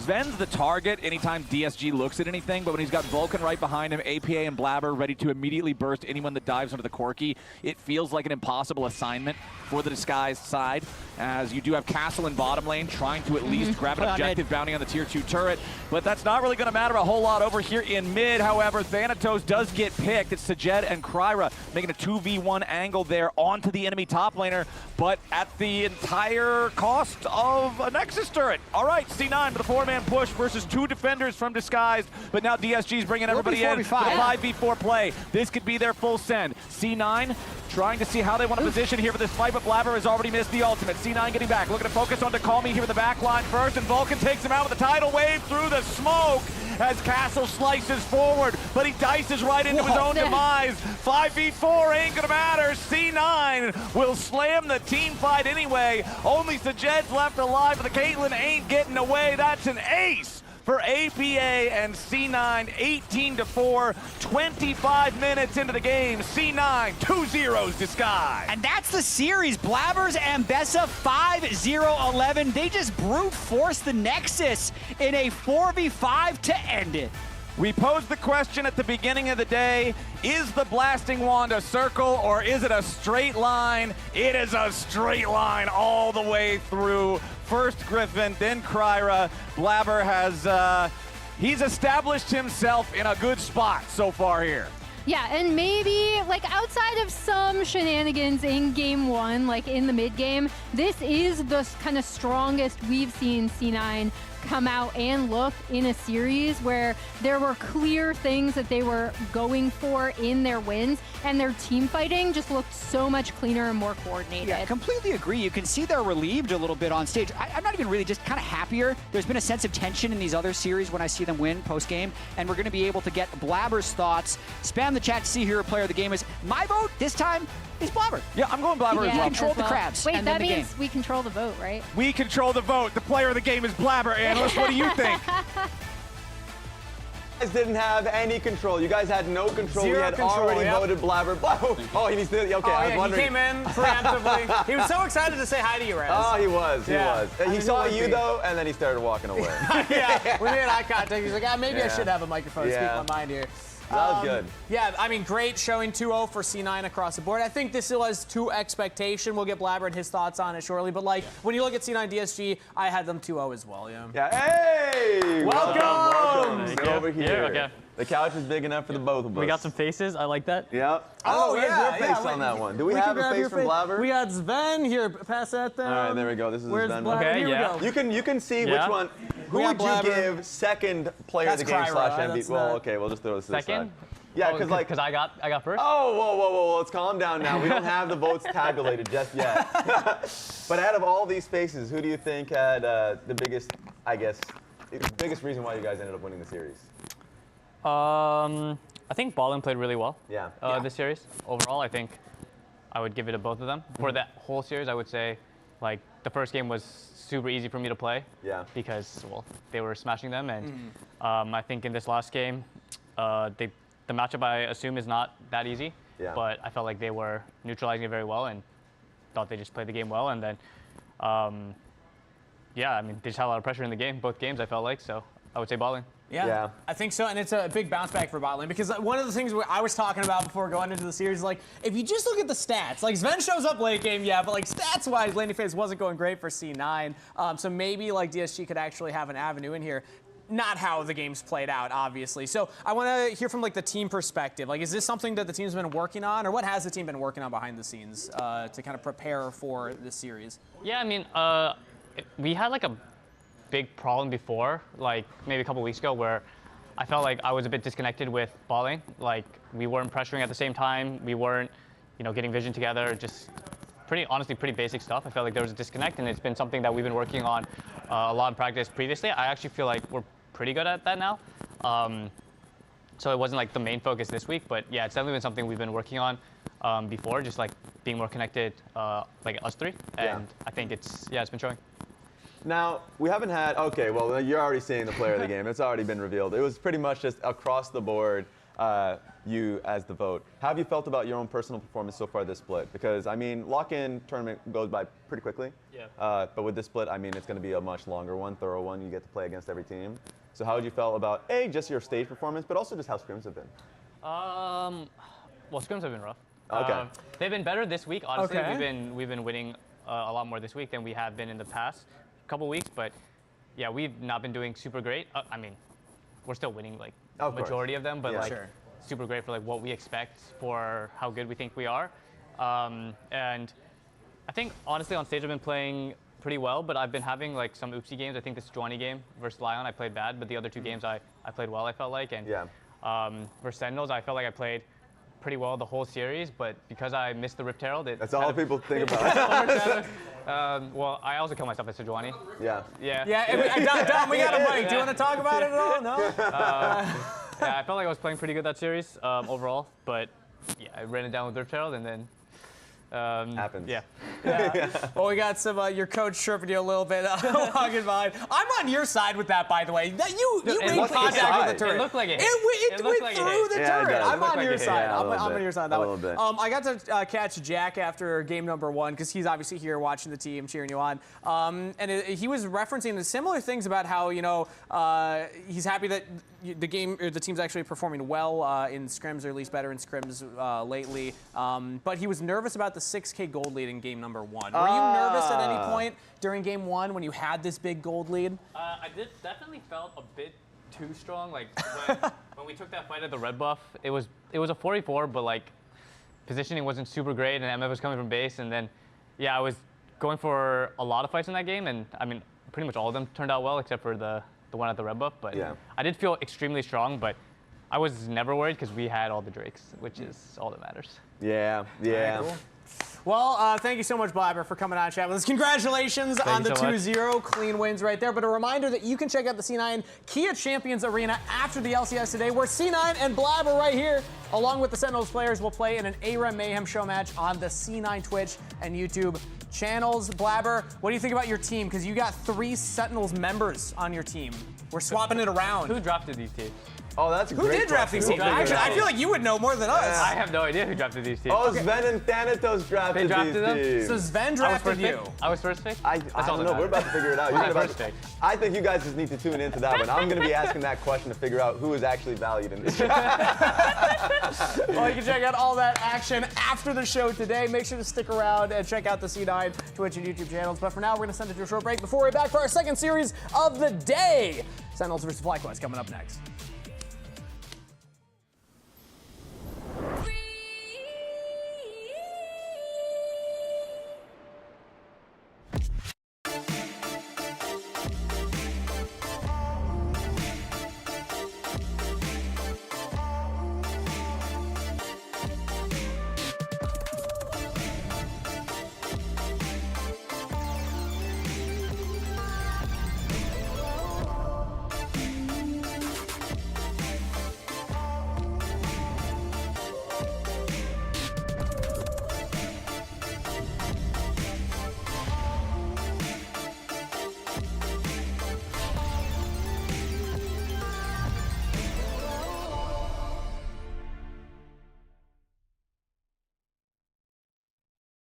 Hello? Whoa. Mama Gorgon 85 lives here? Yep, that's my mom. The absolute legend who went from gaming on her phone to ruthless online streaming slayer with no mercy for any living thing is your mom? Hey guys, apples with peanut butter? How is this possible? With AT&T Wireless and Home Internet. Hey, text me if you need anything. Level up your connection with AT&T Wireless and Home Internet, now available across the nation. No, she's so nice in real life. Not much longer now, and I will also take to the skies. Me too. You? No, you will always be a worm. Just wait and see. Red Bull gives you wings.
Hello and welcome back to our second series of the day, Sentinels versus FlyQuest. I've just blessed Raz. Your hands are a little cold there, buddy.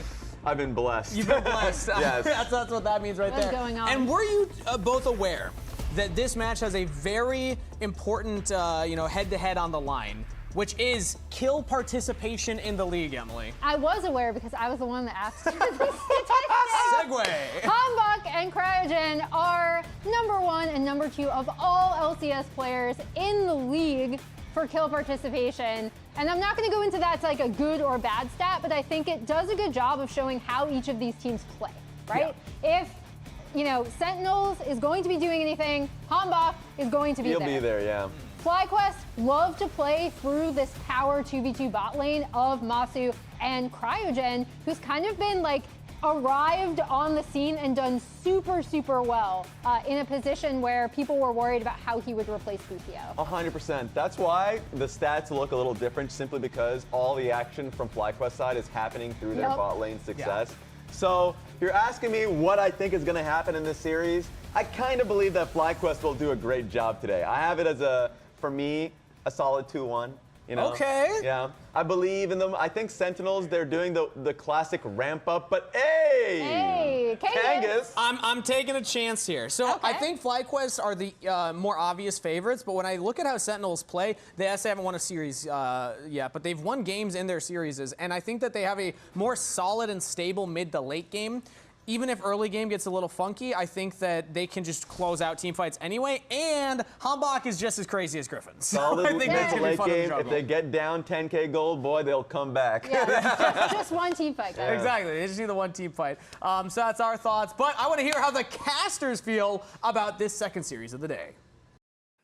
Thank you, Kangas. Azael here with Kobe. I'm excited. I think it could go either way. I think it's reasonable to have predictions on both sides, and it should be one, I think, that is going to be pretty crazy, to take Kangas' words. Yeah, I mean, I'm hyped for the jungle matchup. I think he's on point with the jungle matchup call out. I love me some crazy junglers. Griffin FlyQuest might be favored, but Sentinels is crazy as hell. You never know what they're going to do. I do. He definitely didn't. Even he didn't know what he was going to do at the end of the Cloud9 series. You want some crazy you want back. Yeah. The end of the Cloud9 series, you definitely want that one back. But Sentinels, it was crazy. Yeah, it was crazy. Yeah. It was series. Cross the street when you see him. It was series losing, but we'll see about this series because this matchup should be really hype. We have quite probably the youngest team and the oldest team versus each other. So let's get into the draft between our big age diff matchup. Yeah, it'll be interesting to see where they want to focus. Anivia obviously really rising in prio as it's become a much more popular support these days. Still solid in the mid lane as well. Yeah, and even top lane, it's a giga flex. Mm-hmm. I love how Anivia has just bloomed into super high prio because of the flexibility, and there's actually so many good top lane matchups for her right now too. So yeah, Rise still up and available. Pantheon still up and available. Those are some relatively high prio champs. Of course, Ashe Seraphine has become super popular as people are just kind of down to blind that, and these days it feels like we're seeing a lot of just kind of Ashe Seraphine getting slammed out and Corki Nami responses. That's why, one of the reasons why the Anivia ban's good, because some Caitlyn answers into Ashe Seraphine have just been pummeling it. Mm-hmm. So you can pair Caitlyn with other stuff too, and we even seen like Caitlyn Bard do really well versus it. When the Caitlyn is up too, I feel like Caitlyn Prio has gotten real sneaky there. Mm-hmm. In especially like if you're drafting your comp around, pushing bottom lane and rotating that siege around. But we're gonna start out with some very normal comps here, okay? Yep. Pantheon first pick for Griffin. This is pretty big if you follow Griffin's social media and maybe even Force Within.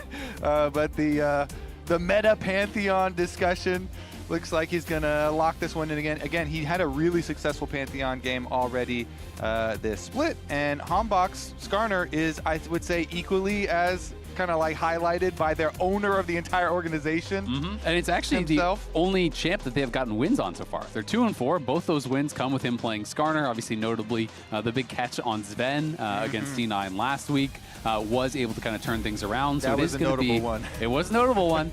And the other Skarner game he played, he was just monster. Start to finish, he was smurfing. That was right after the interview we had with Sentinel's owner. Yeah, Rob Moore was like, oh, I love watching the scrims. My favorite scrim is when they have Hambach on Skarner.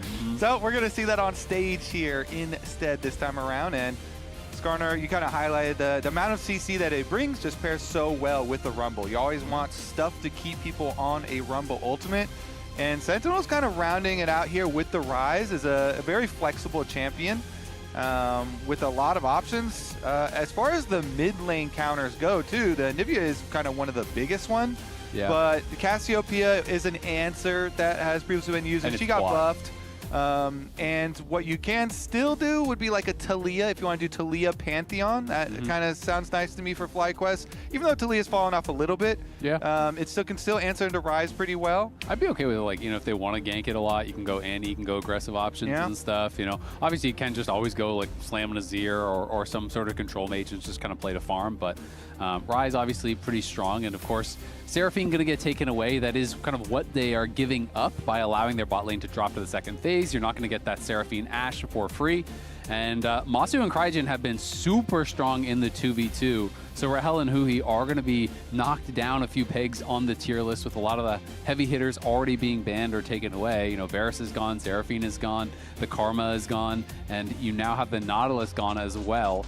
So they're going to have to try to find some sort of a solve to be able to play against this. You could go, Yunara Lulu and that sort of style, which I think is strong, but I think we've been seeing people really feel like they've figured out how to lane against Yunara. And personally, I want to see like a Rel for Huhi, because he has been playing all these, Enchanter supports. He's been in there with the meta change and everything, but I love it when he is on primary engage for Sentinels, and being the primary shot caller, it always looks really good.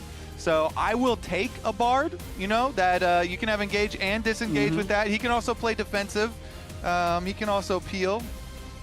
Yeah, and I think it works with kind of what they've built up so far, right? When you have Rise, you can play heavily towards side lanes. Skarner can go through walls, Bard can go through walls, you have Realm Warp, you have a lot of ability to move around the map to try to attack people in side lanes. It is going to be the kind of more conservative option here, just throwing out one of the control mages here for quad. He's one of our guys who does really enjoy playing the Hui. And Ornn would give them that go button, so I think it makes quite a bit of sense. Hui also got some marginal, buffs on the patch as well, so a nice little boost there. And it's a lot of range is the last two picks here for FlyQuest. The Hui, super long range, and Ornn as well, the Ornn ultimate.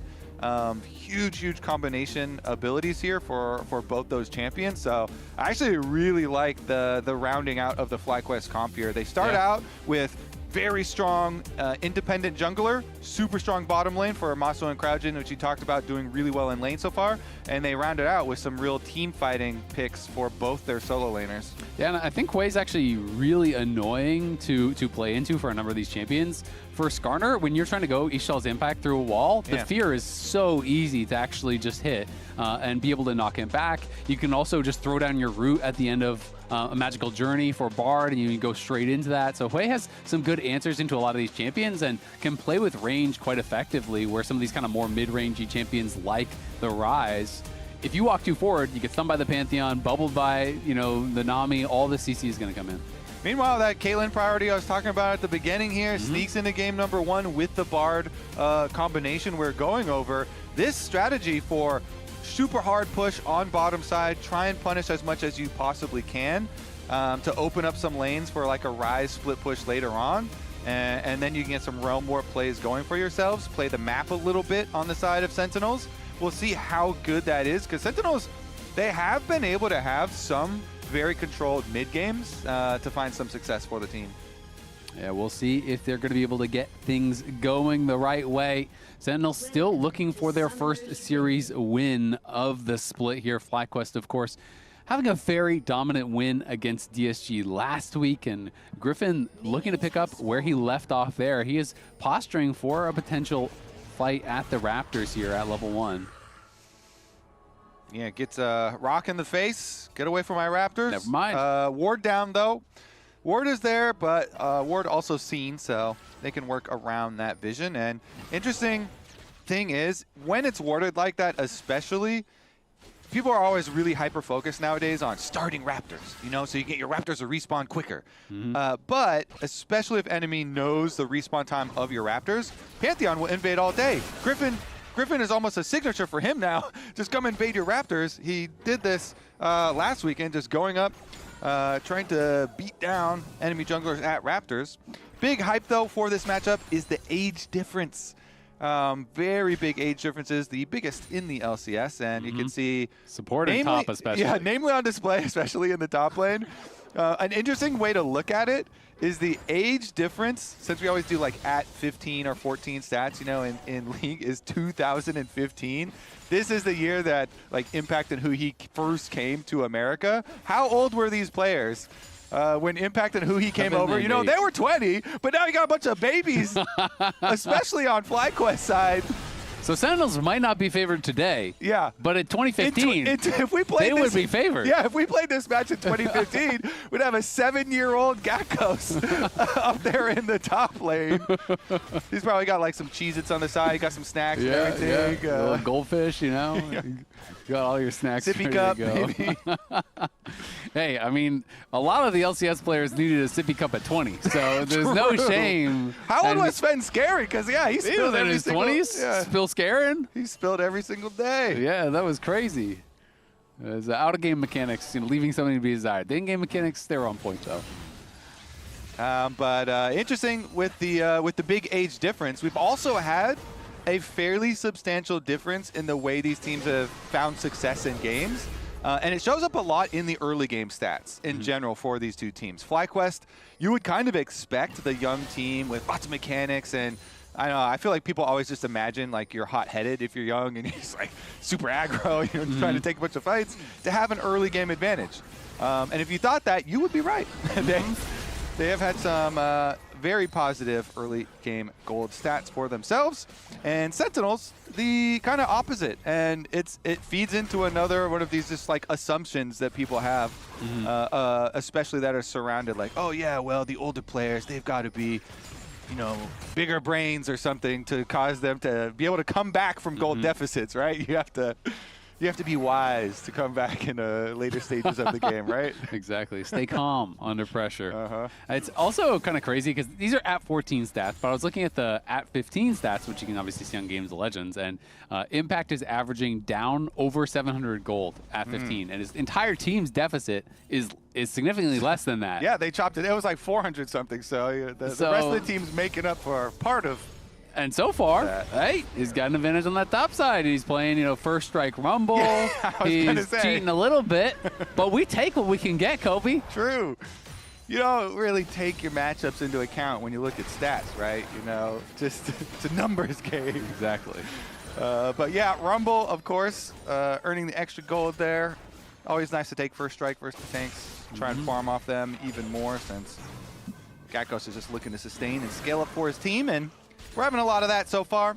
You know, everything really going according to plan so far. Just calm farm game from both sides. Caitlyn side on the bottom here pushing in, trying to make the most of the siege, and you buy some time for a little Bard roam and go and get... Oh, we have a little fight here on the second chickens. Yeah, this is actually really nice because Huhi has made the move. Crygen is coming up, but you cannot be walking in like that, Griffin. He's going to give over a freebie. Flashes back, does get a stun onto Hambach, but he saw they were there and then just decided to go back in, and that was really ill-advised. Support has pushing bottom lane, so support roam.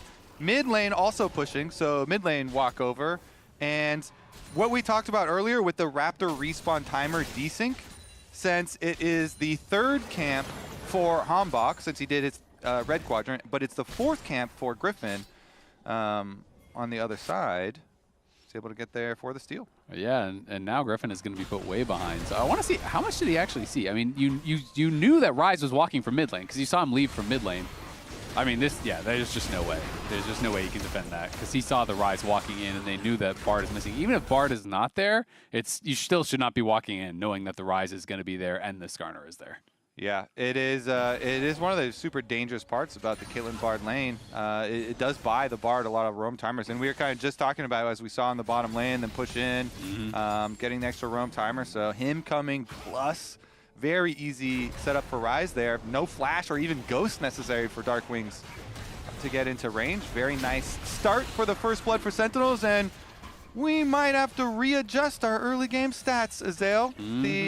This game is definitely going to affect them, as very, very successful early game for Sentinels. Yeah, no kidding. I mean, Hambach is now up almost an entire level. Masu going to go in onto Rahel and chunk him down a bit, but Hambach way ahead of Griffin now at this point. And Griffin was looking for that mid lane gank, but had been warded out by a ward over on the Raptors, so he gets nothing. He goes and sees, okay, well, can I steal away your Raptors? But those were down, so Griffin, that entire time that Dragon was being taken, didn't do a single camp and didn't get a gank off or anything. So he is now down 20 CS, didn't get the kill, didn't get the Dragon, and having a very ineffective early game on the Pantheon.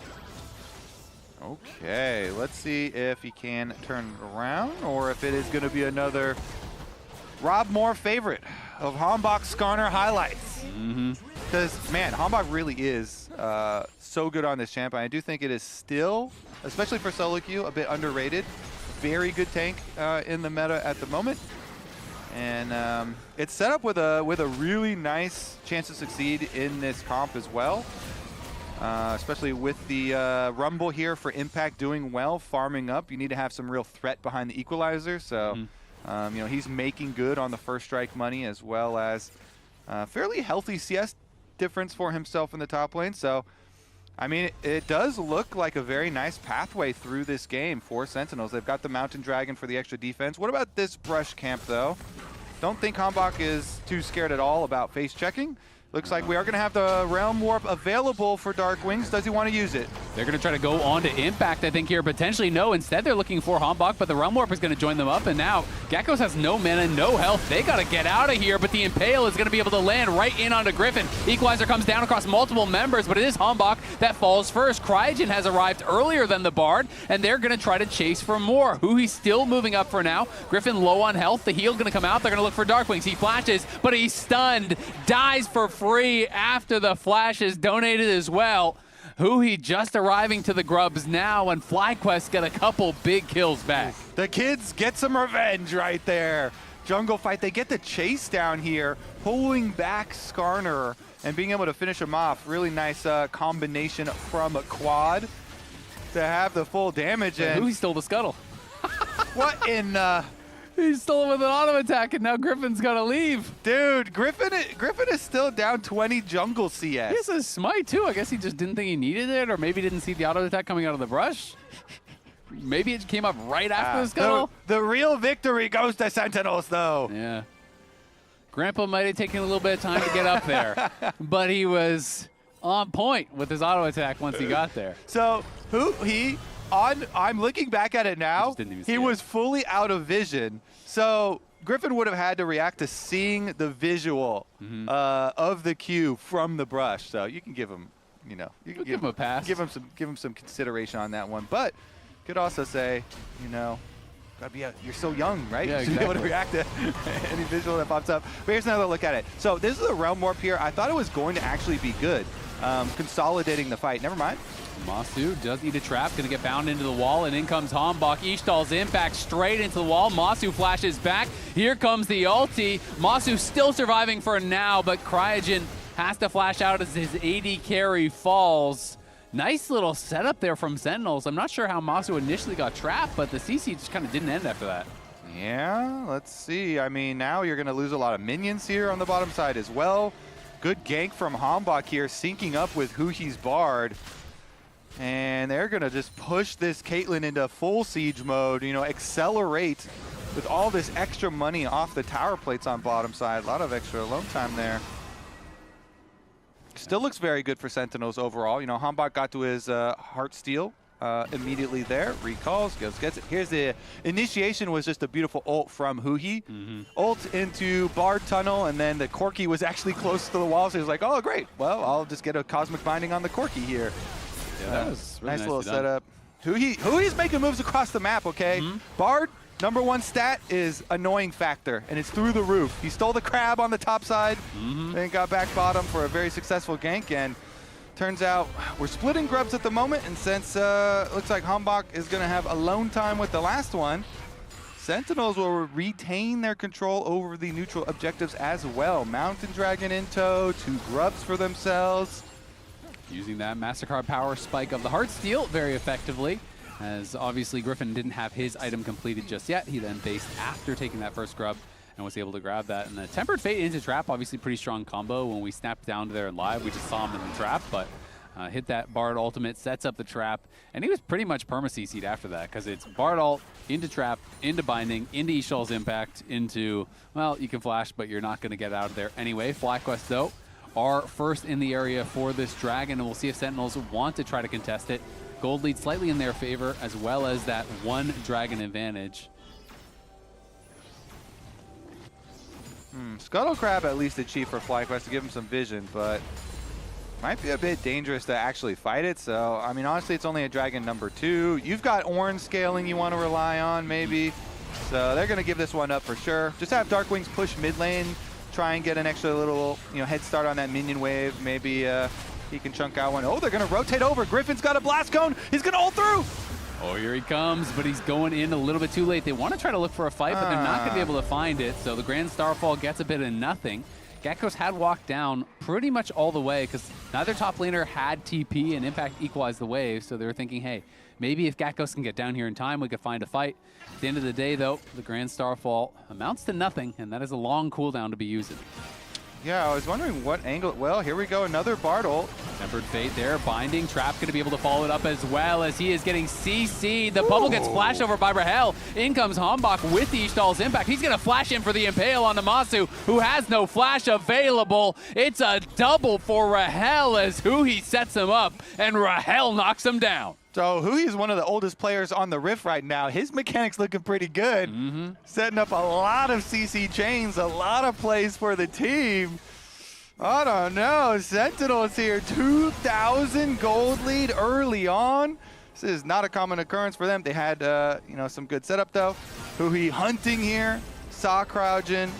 Crouchin blast cones over, but very good chain. Bard ultimate into Cosmic Bindings very easy, and that bought enough time for Rahel to get there for the trap. And Rahel is expecting this bubble 100%, especially if you're expecting it. Very easy to flash forward on the bubbles.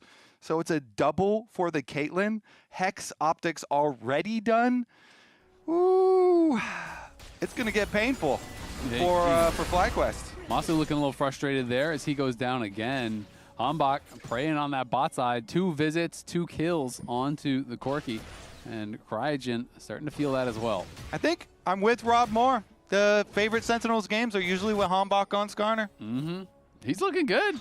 Can't say he's not. He has been really playing it well across all 3 of the Skarner games. He's looking very comfortable on it.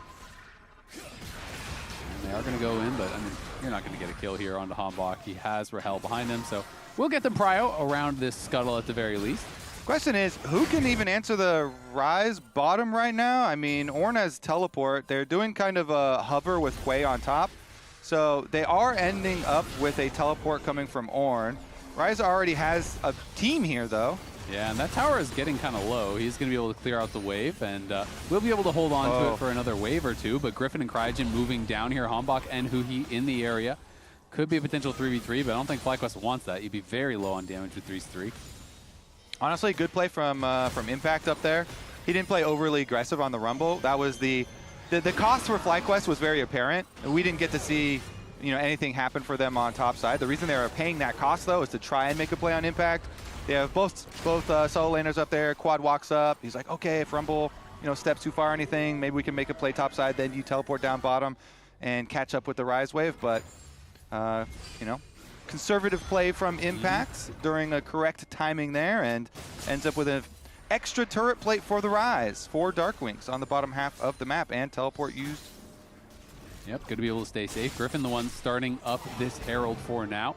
Masu trying to get this wave moving in the right direction, but they just do not have prio to start this up. His bot lane is pushed in. The Realm Warp's coming through. Ishtal's impact into the wall. The Impale going to get flashed away from. Darkwing's taking quite a bit of damage here from Masu and Crygen. They're going to try to re-engage with the Grand Starfall, but it's right in onto a trap. Griffin is still going, but he's so low on health, buying a little bit of time as the double knockup comes through from Gakkos. The Spiraling Spare is there as well, but Quad is knocked down. It's another 2 kills for Rahel. FlyQuest just don't have the damage to be looking for a fight like this. It seemed like a big overforce. Yeah. Oh, that's a rough one. So Pantheon has to flash out, and it's a good flash, you know, to get out of the Skarner combination. Because if you let the E go into ultimate, then you're gonna get locked into death. But then Pantheon ulting back in, your spear goes in the ground. Caitlyn knows exactly where to put the trap. So if you ult ever close to a Caitlyn who's not like under threat or something and won't be able to cast a trap, then it's pretty easy for the Caitlyn to put a trap right where you're gonna land. Huhi here starts it off, another good Bard ultimate into the Skarner chain. It's just barely a little window there. Griffin can flash out, and you look at the chase down.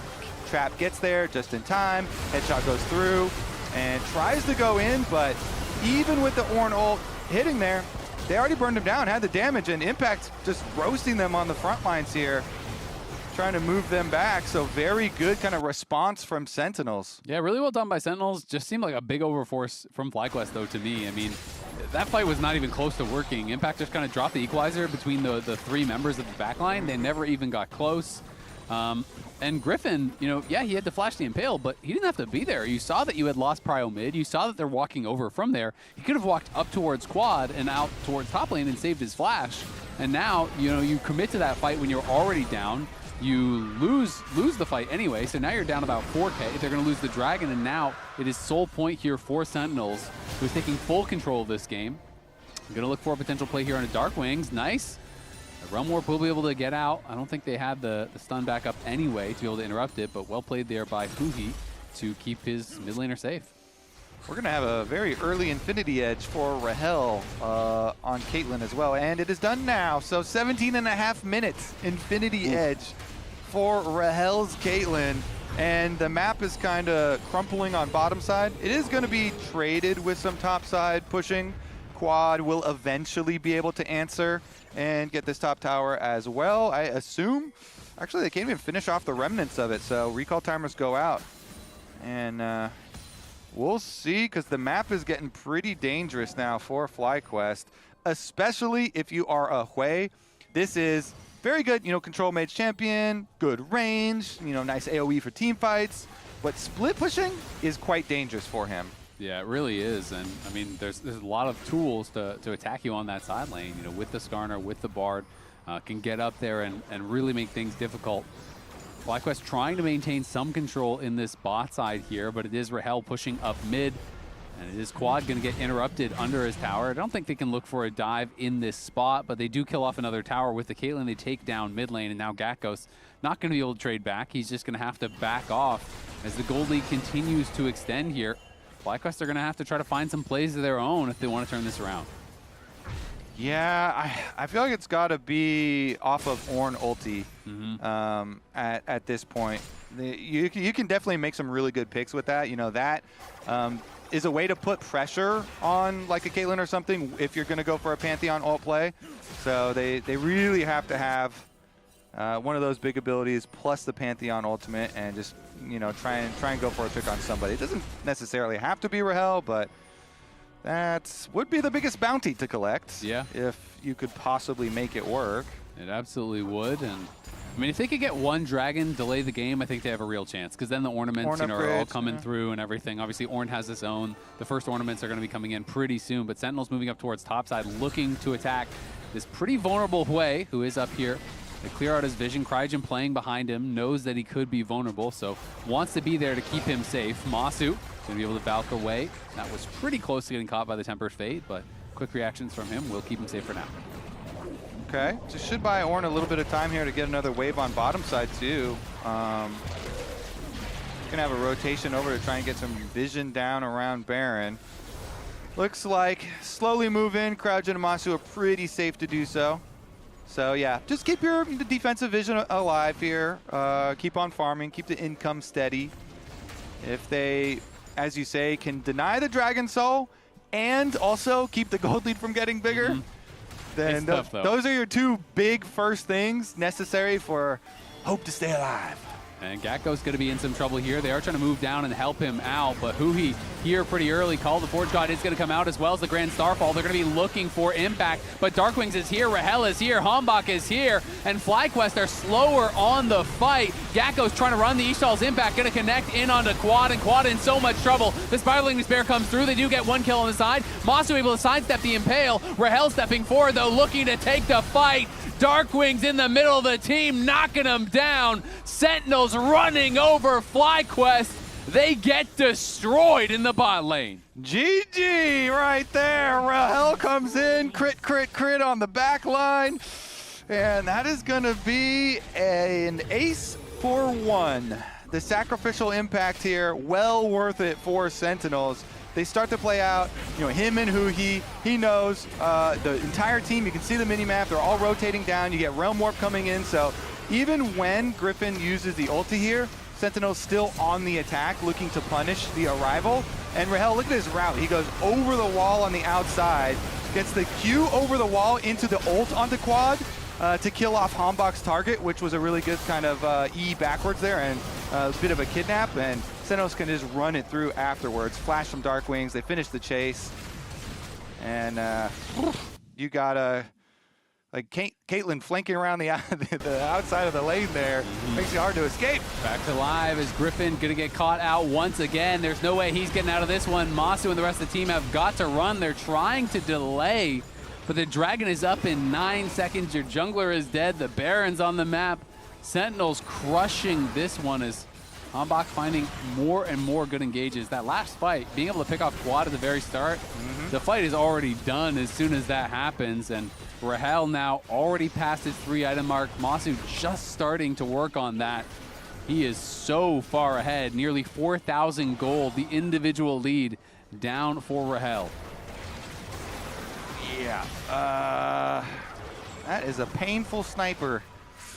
No headshots are going to be taken lightly. Does Caitlyn have an Ornn upgraded Triforce? No. Good point. You know what? Go. That one goes in the museum, maybe. After the end of this. That's what you're holding on to, though. Yeah. You're like, you know what? We scale, play for late guys. We got to make a pick. You're always hoping for one of these big picks. Yeah. You do, have scale. You got some capabilities here. You do, too. You got to make up a lot of gold here for items, but you do it by making picks. The Protobelt way, looking for a pick on an impact. Go. It's going to work because he Protobelts out, and now they're going to try to go for the Call of the Forge God. Can he find the redirect onto Rahel? Easily sidestep Rahel with that Cloud Soul move speed.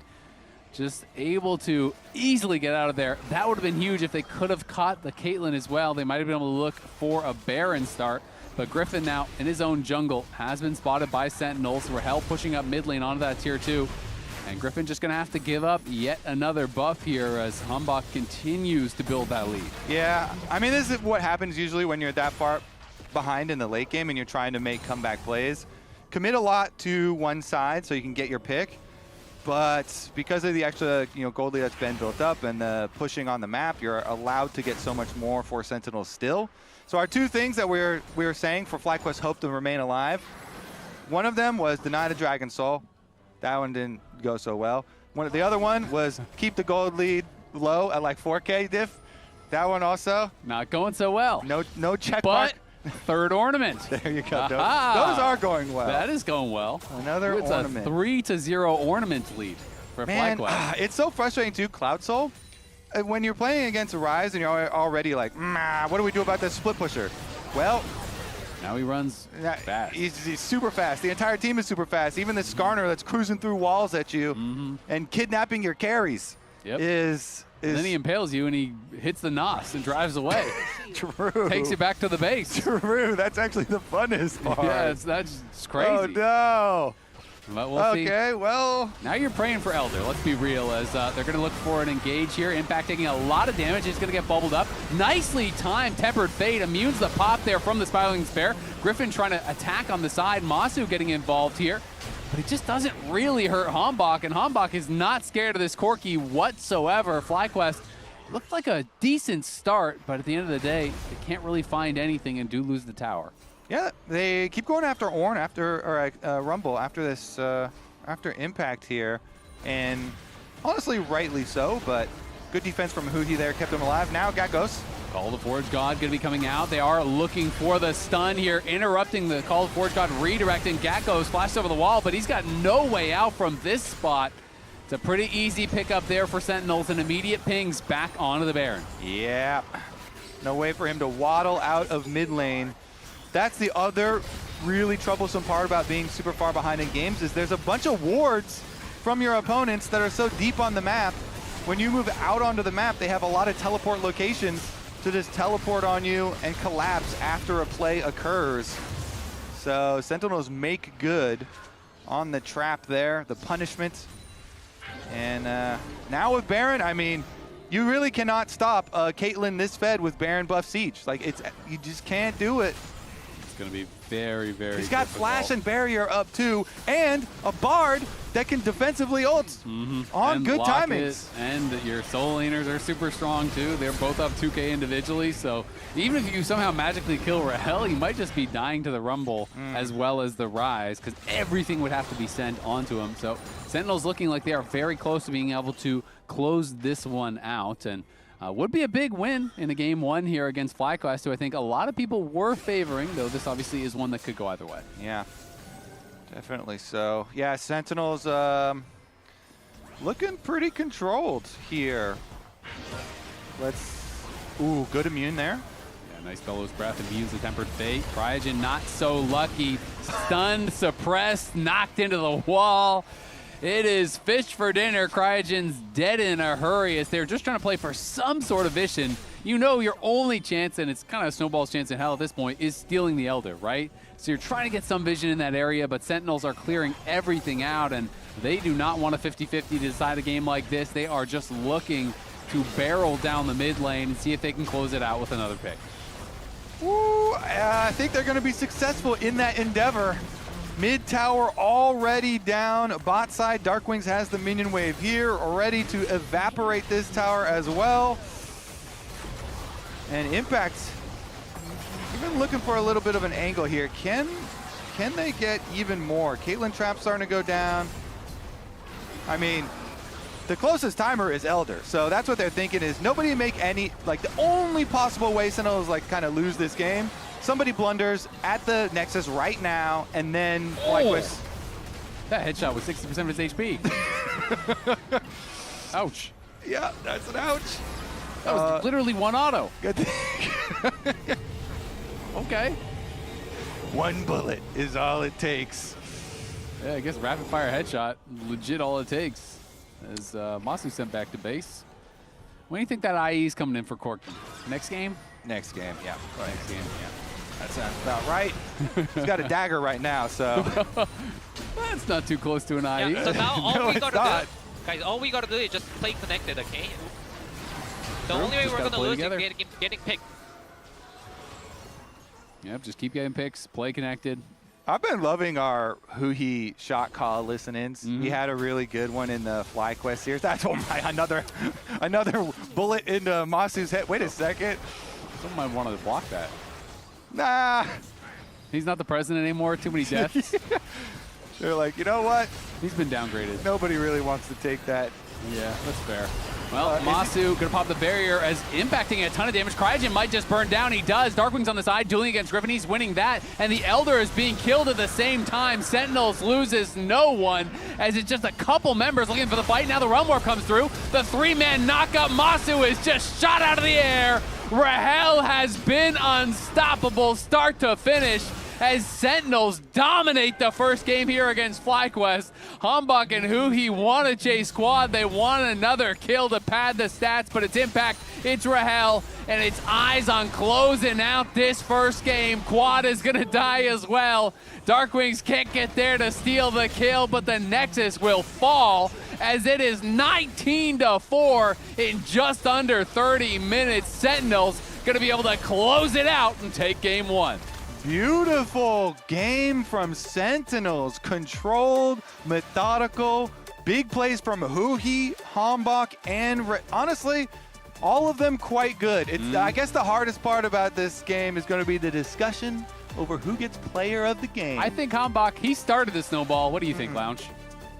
Ooh, that's a tough one. I was going Huhi. I feel like the support. I think we have like it's between those two. Yeah. And I'll leave it up in the air because I now already know the result. Hey, I like to. Oh, we do. Don't. So We do. Don't look at the monitor. I won't look at the monitor. Don't look at it. But I'm going to go over the second Drake because I think this was one of the fights that kind of broke the game open. We had that earlier invade onto Raptors that Griffin got caught out at. But then here, I think this, as you can see, Griffin is already channeling Pantheon ult. This is from smiting the Baron, so they've already procured the second Drake for Sentinels.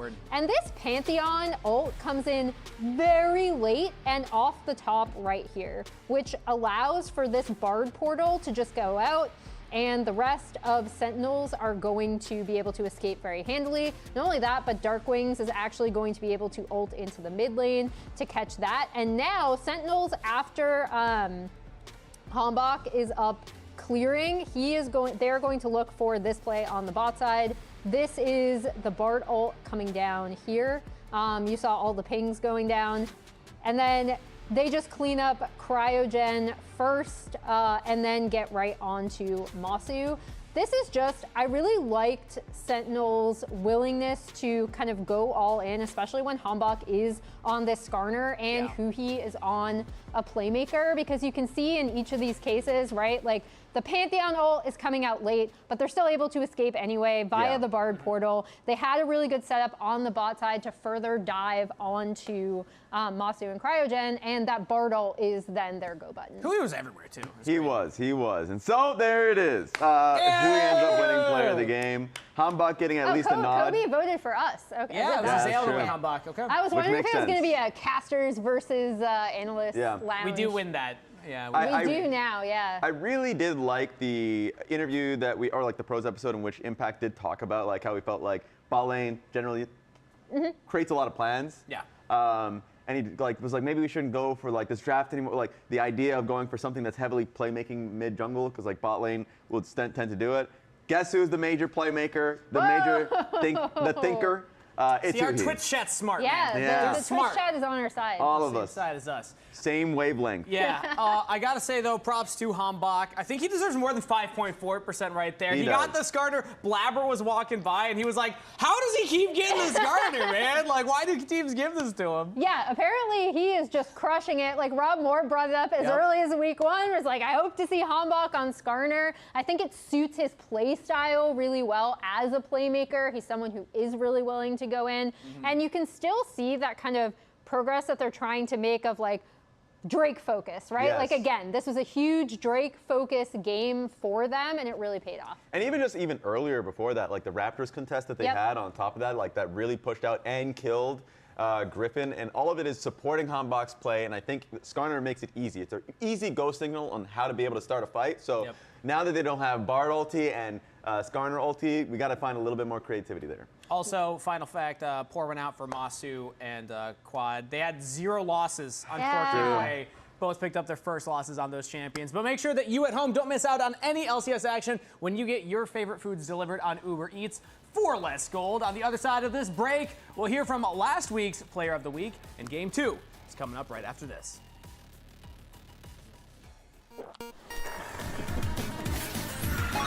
Red Bull gives you wings.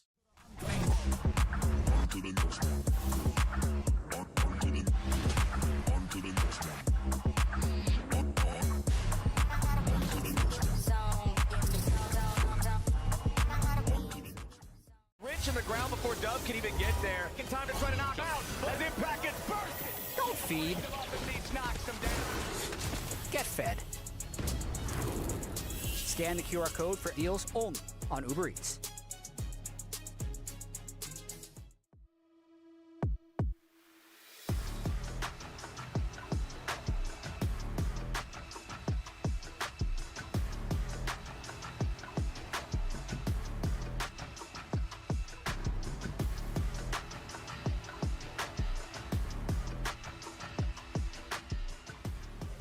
Is it fine? Yeah, we should fight, guys, come. I'm looking. 야야. 웨이. 나 더 갈 수 있는데. Hit. Kill them all. Nice. Oh. 돌았네 캔. Yes. 밀어. 나이스. Turret 2 and the base. Sentinels running over FlyQuest. They get destroyed in the bot lane.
Welcome everyone and congratulations. What? Put your damn phone down. I didn't know we were starting. No, that's Okay, fine. okay. We're doing it live. But yeah, congratulations on being able to win Week 2 Player of the Week. That was a pretty insane week for you. You just kind of ran through, especially on your Nocturne game. How did it feel coming out of it?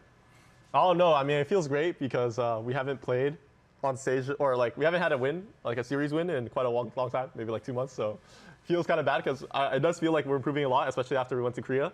But then we went back and faced TL. Should have won that series, to be honest. I think we definitely, if we were more disciplined, that was a free win. But yeah, and then it feels good, like to get a win after quite a while. It has to feel great that you win your first Player of the Week. During our Player Weekend interviews, we just basically have like 90 seconds on the clock, rapid fire questions. If you don't want to answer a question, you want to move on, you can go next. Are you ready for it? Okay. All right, 3, 2, 1.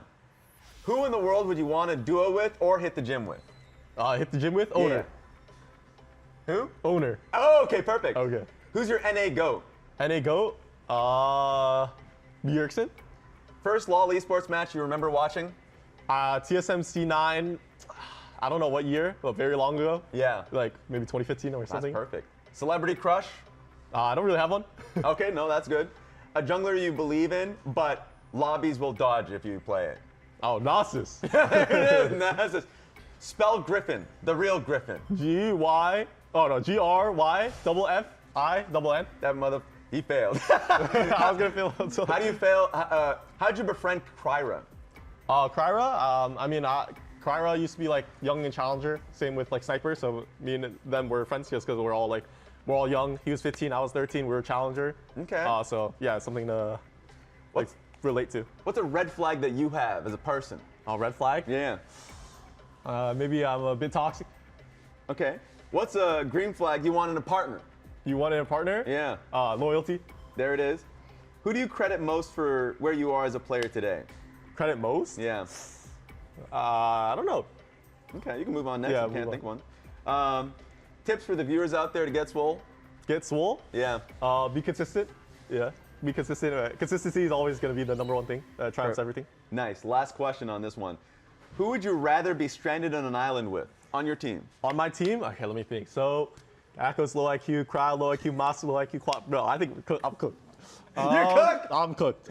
Wait, anyone on the team? What about Anyone. coaching staff too? Yeah, coaching staff works too. Maybe it has to be Apollo or Think Card. It seems like they're the most put together True. if I wanted to survive on an island. So yeah. Okay, that makes sense. That makes sense. They may get you guys, or get you out of there easily. Yeah. But no, congratulations on that one. You nailed that one. And final words for the fans out there, especially after a big week. Oh yeah. No. Thank you guys for supporting. Let's go. Hell yeah. All right. Going straight to the Sentinels games after this. Okay. Great to hear from Griffin, but you know what, Kobe? I'm going to need him to step it up, you know, if he wants to win another Player of the Week here. Consistency is key, he said. Exactly. And he was not owning in this first game, not as hard as in the last week. No, that's inconsistent with the previous week in which he earned the Player of the Week award. Exactly. Congratulations on getting that. Congratulations. However, Hambach Skarner, a little bit of a jungle diff there. It was. Hambach Skarner is starting to become one of those champions where I'm like, maybe you need to ban that. I think, well, they talked about the lounge, just saying Blabber was right there saying the same thing. So if the enemy team... He's building a reputation. Yeah, if the enemy teams are already saying it, then maybe it starts showing up around those early bans even. Yeah, there's some of those player combos where people kind of like, yeah, it's meta. Yeah, you don't normally ban it, but you probably should against this guy. APA Ziggs. Yep. I feel like Morgan Renekton is one that a lot of people talk about. You know, I do think that this is maybe getting to that level as well, where it is getting a little bit spooky. But we will see what the answer is going to be in the second game here for FlyQuest. FlyQuest coming in, I think it's fair to say, slight favorites in this matchup. Sentinels obviously had not won a series just yet. And of course, you know, like beating one team and then having them beat another team doesn't always really matter, but it's like FlyQuest dominated DSG beat Sentinels, right? So I think that's always kind of in people's minds too. I would also say, if you see FlyQuest get blasted, don't let that, you know, hamper your expectations. Because I feel like this team, they either snowball really well and they crush, or there is a high likelihood if they're going to lose the game, they're going to get blasted in that game because they'll keep fighting. Snowball. Yeah, just for or against. Exactly. There's going to be a large snowball in the game. Whether and they're helping to make it. Yeah, if they're in control of it or not, that's the question. And it does kind of seem like very clearly like they do so much better when they do have a good early start and an early lead. And if you come back to the early Raptor play, so Hambach and Griffin both start their top quadrants. That is red for Hambach and blue for Griffin. And that means his Raptor camp is desynced by, one camp duration of time. And so they are come in for the second respawn on those, or the second spawn of those Raptors. They contest them with a mid and with a support there, which, to be fair, should be very easy to communicate and say, hey, these are no longer our Raptors. I can't move mid. You know, bot lane also has support roam timer. You know what, Kobe? Sometimes you just gotta be willing to die for what you believe in, you know? Yeah. And junglers believe these Raptors are mine. Yeah, we've seen junglers be willing to die over chickens and over crabs, for sure. All right, well, gotta respect it. Game number 2, it's a whole fresh chicken camp. Yep. That's what they say. They're ready to die for it again. Yeah. Not giving up those Raptors. New game, new Raptors, same me. Same me, exactly. All right, Orianna ban, gonna be consistent here. Until we get some changes to the champion, I think that is just gonna stay that way. Most consistently banned champion that we have had. Yep, waiting for the Karma ban, very likely. Jarvan, another champion that is banned quite a lot. The Sivir ban is interesting. I'm not sure exactly what that is signifying, but Seraphine Ashe is, of course, up and available because it was phase 2 that Seraphine got banned out last time. So it's interesting to see that here being available in this second game. And I feel like with the 3 bans from FlyQuest, they may be the ones that want to go in towards this Ashe Seraphine. I mean, I really like it. I super prefer it, especially when Caitlyn is already out of the game. Looks very good to me. Then I say if they do an Ashe Seraphine, then my preferred counter with Caitlyn already being out would actually no longer be the Ezreal Karma and would be a Nautilus lane for kill lane. But no pairing that with a Mundo. But Ezreal Karma is also still good. Karma, of course, has been getting some nerfs, but most Karma players consider them fairly small and still kind of performs what you want to do with this champion. So the early Karma pick does definitely highly signal likelihood there for Ezreal Karma strategy into the Ashe Seraphine. And looks like they're happy to take the other side of it anyway. Yeah, it looks like they will be going in towards it. Of course, if you think that there's a contested jungler here, like you could grab the Xin if you think that they're going to take Xin, because that's so commonly paired with the enchanters. Instead, they are going to select the Seraphine here. So I would not be surprised at all to just see Ezreal plus Xin now on the FlyQuest side. And I always find that interesting. You know, what do you think would be the thought process here for Hanbok as far as like the matchup he would prefer? You know, if they are in fact going to give over. If they did Xin, I would go Trundle into it, because Trundle is very good 1v1 into Xin and could perform really well for team fights with Ashe Seraphine. And if you are a Trundle player with a Hawk Shot on your bottom lane, it feels so good, because this champion is really good in dueling, especially a Xin that can't really get away from you. That would be my thought process, at least, if they did, you know, go for it. I kind of like this because this is flexible, right? So they could go either way. So now you can't really just kind of hard assume where it is going to go. But that might mean that the you know, Xin is going to go the other way. And then if you are worried about the Trundle, you obviously have protection bands in phase 2. So it is opening up that. I mean, I do think when you're playing with Seraphine, you want a bruiser who's going to run in to be able to bounce the Encore off of pretty much every single time. And I feel like whether that's Wukong or Xin or whoever, I do think that's something that they'd be looking for here. Yeah, for sure. And then Renekton, in case the Ambessa is top, that's going to be a very good matchup. No, it's not. For the Renekton. In case it was, you know, might want to rethink that. Still a possibility, of course. You know, some people just love playing Ambessa so much anyways that they're like, you know what, it's fine. Yeah. You know, I'll still play it into it, but the likelihood of the jungle Ambessa went way up with the Renekton pick, which Renekton is also universally fairly good for blind pick when you have protection bands after the third pick here, like they're doing right now, the Gnar, one of those. So you pick it and then you double protection band here. You know, other answers are like Jax and stuff like that. Even Sion, I quite like Sion into it. Even though you're losing early, I just don't really think it matters. Yeah, my only danger, like, I still think the Trundle would be a good, you know, possibility if they then did try to do Sion into Renekton, and then you have like a you know, team counter. But it's definitely is another viable, good viable pick into it. And Renekton, you're talking about bruisers with the Ashe Seraphine, serves that. Doesn't have to just be the jungler, top laner as well here too. So the Annie, they don't want the explosive engage to really set up. You know, Annie and Ambessa is very, very dangerous as far as the super quick engage, and they don't want, you know, Ashe or Seraphine getting blasted super early on, and that's definitely a combo that could do it. I mean, I think it's really smart because when you're thinking about FlyQuest, it's like, all right, well, when you think about the best engagers from top lane, it's already Ornn, and Ornn's already gone, right? So you're thinking about these kind of picks that are going to give you some sort of snap engage, because right now, FlyQuest doesn't really have any engage. Sure, you can start a fight with public execution, but without setup, you're not even guaranteed to hit that, and it's not that reliable as a go button. Also, if you're thinking about the actual players too, Annie is the only like real mid lane engager that Quad plays. Most of Quad's other full champion pool is way more, you know, control mages, way safer, much more range stuff, regular like, you know, farming Victor style stuff. And so Annie is kind of the explosive engage champ that he has put time in on. And you take that away. So really beefy, you know, 5-on-5 being set up here for Sentinels. They get their Sejuani and Renekton synergy. Ain't no way you're playing a best of top into a Renekton and a Sejuani. Like, that is crazy. You lose the 2v2 also, no matter what. No matter what jungler you pick. So I'm going to say that is 100% now a Griffin Ambessa. And they're going to go with the Jace into the Renekton. Okay. Gakkos Jace. Definitely a lot of confidence there. If the Renekton and Sejuani, though, if they get a good gank off on that Jace, it can get, oh man, it can get painful. You have to be really, really protective of your flash and have to put in some good jungle tracking and warding here. I'm really struggling to think of a fifth pick from FlyQuest that will make me like their draft.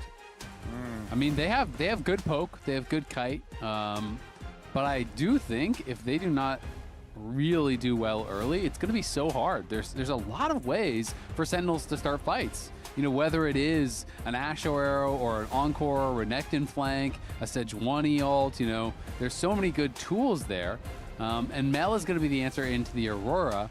And FlyQuest basically have no way to start a fight besides just kind of running at you. It's got to be poke and maybe like an Aurora flank, but they're just so light on engage, and I don't even necessarily think they're guaranteed to win in the side lanes where you would want to, right? Because Sejuani Renekton is such a powerful 2v2, and Ashe plus the Seraphine are really powerful 2v2 as well. Of course, that bot lane can go either way, but if their bot lane doesn't win, I'm very worried for them. Yeah. Honestly, I mean, I always really like the super strong teamfight comps. Yeah. Just regardless, but especially with these actual players too. I believe this is Quad's first Aurora game. We were talking about, I was like, oh, Annie's the only like real explosive first this year for sure engaged champ that he has played, and I'm looking at his career long actually first career play game. as well. So it Annie's the only one that he has put previous time into. People, of course, always can practice new stuff and definitely can bring it out on stage, but it does make you a little hesitant to have a lot of faith in it. And so Quad career first Aurora here into a very strong teamfight comp from Sentinels. Yeah, it's going to be interesting to see how it goes. Lanes feeling very important for FlyQuest in this one. If they can't get some early advantages, I do worry that it could just be a very quick 2-0. And Sentinels, they've got a lot of power in the early game. They've got great team fight, great scaling, so many ways to actually pick fights and engage that don't even have to be a lot of commitment, right? You can just throw an Ashe Arrow out, throw a Glacial Prison out, and look to start a fight in that way. So pressure, I think, on Gatgos as well as Masu and Cryogen to try to create some isolated advantages and to try to avoid the ganks that Hambach will be looking for, because he was fantastic finding those in the Skarner game 1.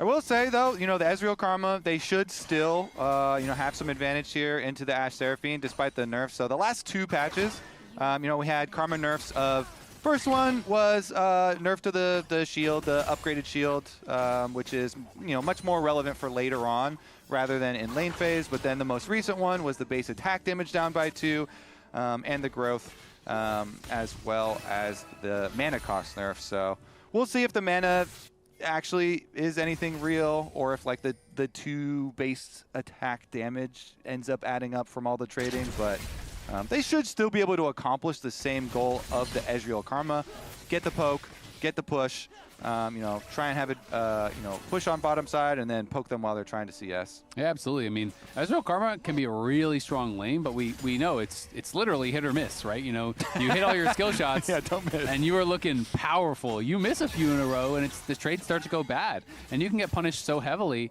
on a bad trade from Ashe and Seraphine because their chase down is so powerful, right? The amount of slows they have can be very difficult to deal with. Masu and Cryogen definitely started the split very hot. Were incredible, I felt like, against TL last week. More up or down, definitely not as dominant as people were kind of expecting in their 2v2s, even though they won the series pretty hard. And then here, we come into that last game, and of course it was, not just an isolated 2v2 thing. It was a lot about Hambach, but they again got put down pretty far compared to where Rahel and Huhi were. Yep. Rahel, Huhi having a pretty good game, series for themselves so far, similar for Hambach. And both junglers are progressing towards the bottom side. Top-down clears again, second game in a row, same thing. Heal does go out here. So we have both heals and an extra summoner spell for Rahel with the barrier being blown.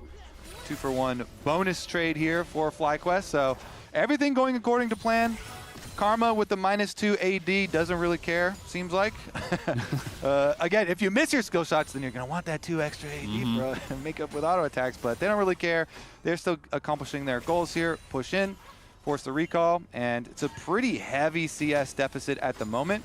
Rahel is heading back to lane right now and should be able to make up some of the deficit, but no barrier as well if they do get some jungle action down there. Hambach on the cruise, though, went back for the topside crab to be able to trade with Griffin. Takes him a bit of extra time. And still going to be able to get off on a pretty easy recall here. Masu getting pretty aggressive. Shifts in, forces the flash there from Rahel. And they're going to flash in for the tether. It's going to land onto Huhi. Don't think they'll have the damage to kill. But Rahel and Huhi going to be sent back to base again. And Masu still hasn't even based yet. The bot lane going amazing for FlyQuest in the 2v2. But I wanted to take a moment to talk about Impact, who is holding up well so far on that top side in the top lane. Has been having a pretty darn rough split. You know, this is his laning stats. 8 out of 8 as far as gold difference at 14. He got kind of blasted in a couple of his series, but he was going up against Castle and Thanatos, two of the best laners in the league. And he did well in game 1 in the Rumble, created a nice little gold advantage for himself. Team fought well. And here in the second game, of course, it is early minutes, but is holding on very well against the Jace of Gakos again. So Impact, you know, getting back to what we expect from him, which is that really super solid top lane play. Yeah, and to me too, it's like a lot of the plays that contributed to the gold difference were the reason to be worried for Impact. Not, top lane itself, if you're like just the stats, sometimes top lane is one of the most heavily influenced by lane matchups, and like, okay, you're always taking, you know, losing matchup, play for team, you know, style matchups, then yeah, okay, you're gonna have a lot of losing, you know, CS deficits and stuff. But some of the things were like lazy recalls or, you know, getting outplayed. And Hambak up here with the Sejuani. Yeah, Gakos just jumped in, and he is gonna regret that. Hambak was waiting for him. Easy bait there by Impact. Gets the first blood for Hambak. He's looking good. Old man out here knows how to call jungle at a good time. Help. Honestly, though, you're always expecting Sejuani, Renekton synergy whenever these two are on the you know, same team. But, I mean, that is a very, very, very efficient and effective lane gank there for Hambak. Like, wastes 0 time at all. Instantly gets the kill for the top lane. They don't have to use flashes, but, you know, Gakos doesn't decide to use, you know, waste his after the jump in, but it's perfect timing. You come up through the lane, Impact has his stun ready for Gakos, low health, like perfectly baited, man. Nice acting there for Impact, and good timing for Hambak. It was just 6. There's a cleanse on Ezreal, so he's looking right now. Maybe they want to get past Ezreal onto the Karma. Karma has no flash. Ezreal's standing in the way here with cleanse and flash. Yeah. You really want the Karma there? Because that's like a guaranteed kill with no flash and the no cleanse. And they didn't have eyes on Griffin for a long time, so maybe they were nervous about a potential 3v3. You know, if you go for Masu, and even if you just get the cleanse, it's not bad, right? Like, if you're actually, you know, looking for that, you can relieve some pressure on the bot side. But if Griffin's behind, then you might be destroyed in the 3v3. So was a little bit nerve-wracking for them. They had a ward on enemy Raptors, but they hadn't seen Griffin on that, so I think that was maybe making Hambak a bit hesitant. And so Masu and Cryra will continue to enjoy their freedom on that bot side and keep that pressure going up. 22 CS now in that 2v2. No kills to their name, but still looking very good. Yeah, they still have the flash advantage down there. Rahel's barrier has come back off cooldown from the early usage, but yeah, still a very nice, healthy advantage and lead for the Karma Ezreal. Undeterred by the small nerfs. Interesting show here from Griffin to cross for Raptors. He's got the mid lane push, so Mbessa can annihilate these things so quickly. All you need is the early cross, and he immediately annihilates it, regardless if you know, there's not even any time for like a Seraphine to roam up there and contest or anything. Yeah, it was interesting because he immediately started walking. He started walking from bot lane right away, and then, as you say, they just killed it too fast, but it was kind of reminding me of last game on that Bard roam. Was able to get up there, but this time Griffin kills it off no problem, had mid prio, and Cryra is behind quad. As Griffin just continues power farming away, Hambak, of course, still does have that gold advantage, but it's not much of one considering the fact that he did get that first blood gold. Seraphine helping out with the push here to get the early move for Darkwings in mid lane. Sentinels see what they can do with any sort of extra mid vision control here. He's doing his best to clear it out. The double defensive pink wards here for them to fully clear any sort of vision. Again, when your Ashe and Seraphine both hit level 6, this is such a tremendous amount of CC with that plus Sejuani. You have to be very, very careful about the engage from Sentinels and handling this moment in time for FlyQuest. How they handle this is going to be critical. So they are going to pull the dragon. There's the early dominance popped here from Impact. We'll get him a pretty nice trade onto Gakos, but of course, now you're going to have to be worried about a potential dive. Griffin's on the other side, though, doing the dragon. Yeah, and with the trade for these grubs, Looks like it's just going to be the 2 for Hambach. Wants to get back out to the other side immediately after, and teleport return for Gatkos. Just go back to base and invest the teleport timer here instead. This little shock blast was trying to keep the trading up. The tether won't quite land there from Crygen over onto Rahel. But they do get the flash out of Crygen as Hambach was seen on that ward, blast coning over. He knew he was going to be in the area, and now Quad going to go between worlds here, trying to get the damage down onto Darkwings. Definitely will not be able to finish him off, but the weirding does connect, and he gets a good trade. That ward is so good. That ward over the back of the Dragon Pit. I think it was Crygen himself that put it, that we saw him when he was clearing out enemy vision in Dragon Pit, and then he put that one too. Because this... Oh, flash forward, he gets him with the final auto, goes across the veil, and dodges out from the glacial prison. Quad, in his career first game on the Aurora, gets a solo on Darkwings. Clean right there. Gets the summoner spell as well too. The flash and the death. Here we go on top side. Griffin probably went too far here. He's trying to stay around. They do get the camp. Impact is running back to the tower. Seraphine is coming up here. Quad is on the roam. Gatkos is going to have to flash the wall. Will do so. And does get out at the end of the day. But Griffin overstaying perhaps as Huhi trying to walk back towards mid and thinks better of it. Oh man, explosive mid game here. FlyQuest making good defensive plays and offensive plays in quick succession to earn themselves this gold lead.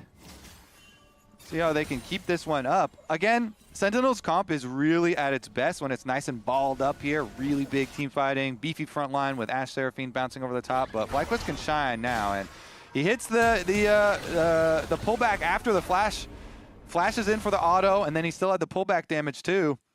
So he gets Darkwing's flash, 1 for 1, and gets the kill. Beautiful stuff. Yep. And Hambach ultimate there. You know, Sejuani ult at the end was used also to try and punish, but couldn't quite do it. Ashe Arrow is going to nail Gatkos. They saw that going through mid lane, through the top lane. Gatkos, I guess, just didn't see it. Griffin is up here, but I don't know if they're going to be able to get out. Knocks him back. Impact, slice, dice forward. Can't quite catch back up to Gatkos. That has got to be so frustrating for him, but in comes Hambach trying to help turn it around. Griffin finishes him off, though, and Hambach is not going to be able to win the 1v2. Will be able to push them back, but damn, that's frustrating for Impact. I thought he was going to have Gatkos in that 1v2. Yeah, I wanted to use the slice and dice there on trade too. I was thinking, might want to use that defensively to get out, but he really wanted to make good on the kill off of the Ashe Arrow. But after he uses his slice and dice, he's for sure toast, even with Hambach coming up there. So another kill for FlyQuest. They're building on this lead. I mean, this is good for fans that do want the third game here. FlyQuest looking much better with the early lead and going in on Darkwings again. He can pull back. Yep. Nice pullback, easy kill. It's another. We're not going to call it a solo because he got a shield, but basically it was, as he just gets out the reflect from Darkwings on an early trade, and he knows, you know what, I can just send it. Even if I don't kill you here, you're going to be so low that you have to base. Yep, nicely done from Quad again. First Aurora game of his career. Looking good. We'll give him 1.5 solo kills. Okay. I think we can compromise. You only get a half for that? I mean, the Karma Shield, it's technically not one, but I mean, you got to give him something, right? 1.8. 1.8. 1.9. I could be convinced. Yeah. Let's up the percentages here a little bit. Karma deserves what percentage of that kill? Yeah. Like 3% maybe, you know? Hey, I was there too. Honestly, you know, getting the extra assists money is just like more money for the team, you know, out of the air. So they'll take it. Beautiful, beautiful shield right there. Gorgeous shield. Really made the play. That's with the nerfs to the Karma shield. Holy God, crazy stuff there. He invested extra mana to do that. Yeah, even with the AD nerf for Karma, still able to take down the enemy mid laner. Beautiful, beautiful stuff. Incredible, incredible stuff. Handling those patch changes. Like a champ. All right, well, now it's a 2.4K gold lead here for FlyQuest. Hasn't been that many kills, but it's a bigger gold lead for Masu with no kills than it is for the 2 pretty much solo kills there for Quad, because they have been hammering the bot lane in the 2v2, farming plates and building a big CS advantage. You think Quad is thinking right now, I could solo kill this guy too, I bet. I'll do it again. Masu's like, you know what? Let me try my hand at it. I got a Trinity Force. See if I can land some poke on this guy. Yeah. How long on his flash? Let me see. I want to do it too. Yeah, maybe he needs a rocket belt of his own. You know, get in there. Maybe that's the key. Yeah, get in there. Maybe Darkwings needs one to get out of there. Yep. Everybody needs one these days. And Cryogen has a McHale's. Definitely an obvious rush this game when you're playing against Ashe Sejuani, as well as Seraphine, as well as the Renekton stun. It's pretty much guaranteed you're going to get some good value. Yeah. Honestly, my question right now, too, is are we convinced? Because we're like, oh, FlyQuest, they got to get some, good early leads. The Sentinels team fighting, the synergy between these champs is going to be really annoying when they group up, when they get their full 5-on-5 front to back. Currently, I am actually convinced. I think that FlyQuest have done enough so far to get a really good early lead onto Aurora burst damage is critical. You want to be able to burst down Ashe or Seraphine. If you can take those out early on in the fight, you take so much of the synergy down. And that with Ambessa also getting a kill, those are two really big weapons to kill them. So this makes it a very exciting game for me because it's not just going to be like, oh, dang, this Sentinels team, like with an early lead, gets to just group up at dragon after dragon team fight. No, FlyQuest have done a very good job getting their early lead on some of these carry champs. Yeah, I completely agree. I mean, they've set themselves up in a good position here. But we have to remember, it was Huhi we got to hear the listen in on when they were in a much worse spot. And this was him, moments before they actually lost. He said, in the end, it's going to come down to just one fight. They found that fight. They came back in that game. And we'll see if they can do that here once again as Griffin missed on the ulti. They're going to go in, though. Rahel in trouble already. Quad flashes forward. Ezreal is pumping out the damage. Gakkos is going to try to get involved. The two-man charm is going to mean Griffin falls into shutdown there for Darkwings. Gakkos flashing forward. Darkwings flashing out. Hombok is low, as is Darkwings. The poke landing here from FlyQuest, but they can't lock down any more members to get some more kills. Yeah, you can kind of see it already. So part one was good. FlyQuest, though. Quad could be in some trouble here. Is going to pop the weirding. Goes across the veil, kiting back. Gakkos arrives. Huhi here to try to shield up and protect the team. Sentinels, at the end of the day, kind of coming out on top as far as the health is concerned. And the Herald went to Sentinels as well. Yeah, getting the objective here. That's going to be some, guaranteed turret plate money for them later somewhere. But they do exactly, FlyQuest are going to assassinate Rahel. Eyeballs on Rahel here. This Ashe in the middle is trying to volley. Boom. Griffin goes in on him. Aurora goes in on him. They get the burst damage. So they do take out one of the squishies. It's the exit afterwards. You still see the power of the Seraphine here. Huhi able to follow up there. Got a good ultimate through on them. And then they heal and shield. Not bad. They use TP too. Exactly. They used TP and got the Herald and get the 1-for-1 still. And it's still pretty early on in the game. Gakkos could be in some trouble here. The Herald going to get dropped. Hombak and Huhi are behind him. Cryogen is moving down. We'll see if they can actually defend this in the 2v3, if he'll be here in time. It's going to be started off there by Hombak, but he's just going to run for the hills. Pops the Ghost Blade as the TP's coming in from Impact. So they are going to lose this tower. It should be first tower there for Sentinels, unless Quad is about to kill the top lane one, but that's going to be a nice little injection of gold. Interesting that they're going to give up 2 lanes to do this, though, mid lane and top lane. So it's going to, both of those are actually going to fully go down. Top lane, I'd say, I mean, Quad is quite dangerous, so Impact, even if he had stayed up there, wouldn't be able to save that tower or anything. But investing that, watched it. Yeah, investing. You could have watched it happen in person. Be the reporter, in-field reporter. Yeah, but dangerous job. Instead, though, now you're at a TP deficit for the matchup with Jace. Darkwings, on the other hand, has his TP back now, so they can have the Mel instead kind of catch waves on the side and offer that teleport assistance. Yep, so he's going to be able to try to answer there. FlyQuest, though, just want to continue stacking dragons. As long as they're in control of the dragons, they are going to be able to make Sentinels come to them. And that is where, the lack of engage is not really going to matter if they force their way in. But remember, the LCS Spring Finals are going to be taking place in Mullet Arena at ASU from June 13th to 14th. The tickets are available now. There's the QR code right on your screen. Scan it up. grab your tickets, and we will see you there. Spoilers, we're going to be there. Woo! Azale gonna be there in person, live reporting. Yep. Be front row cheering you on. I do, yeah. That's gonna be me. All right. Honestly, with Dragon only 18 seconds away, I thought the investment would be a little bit heavier here in trying to get the vision or the priority down, but looks like FlyQuest are gonna have full control of the setup.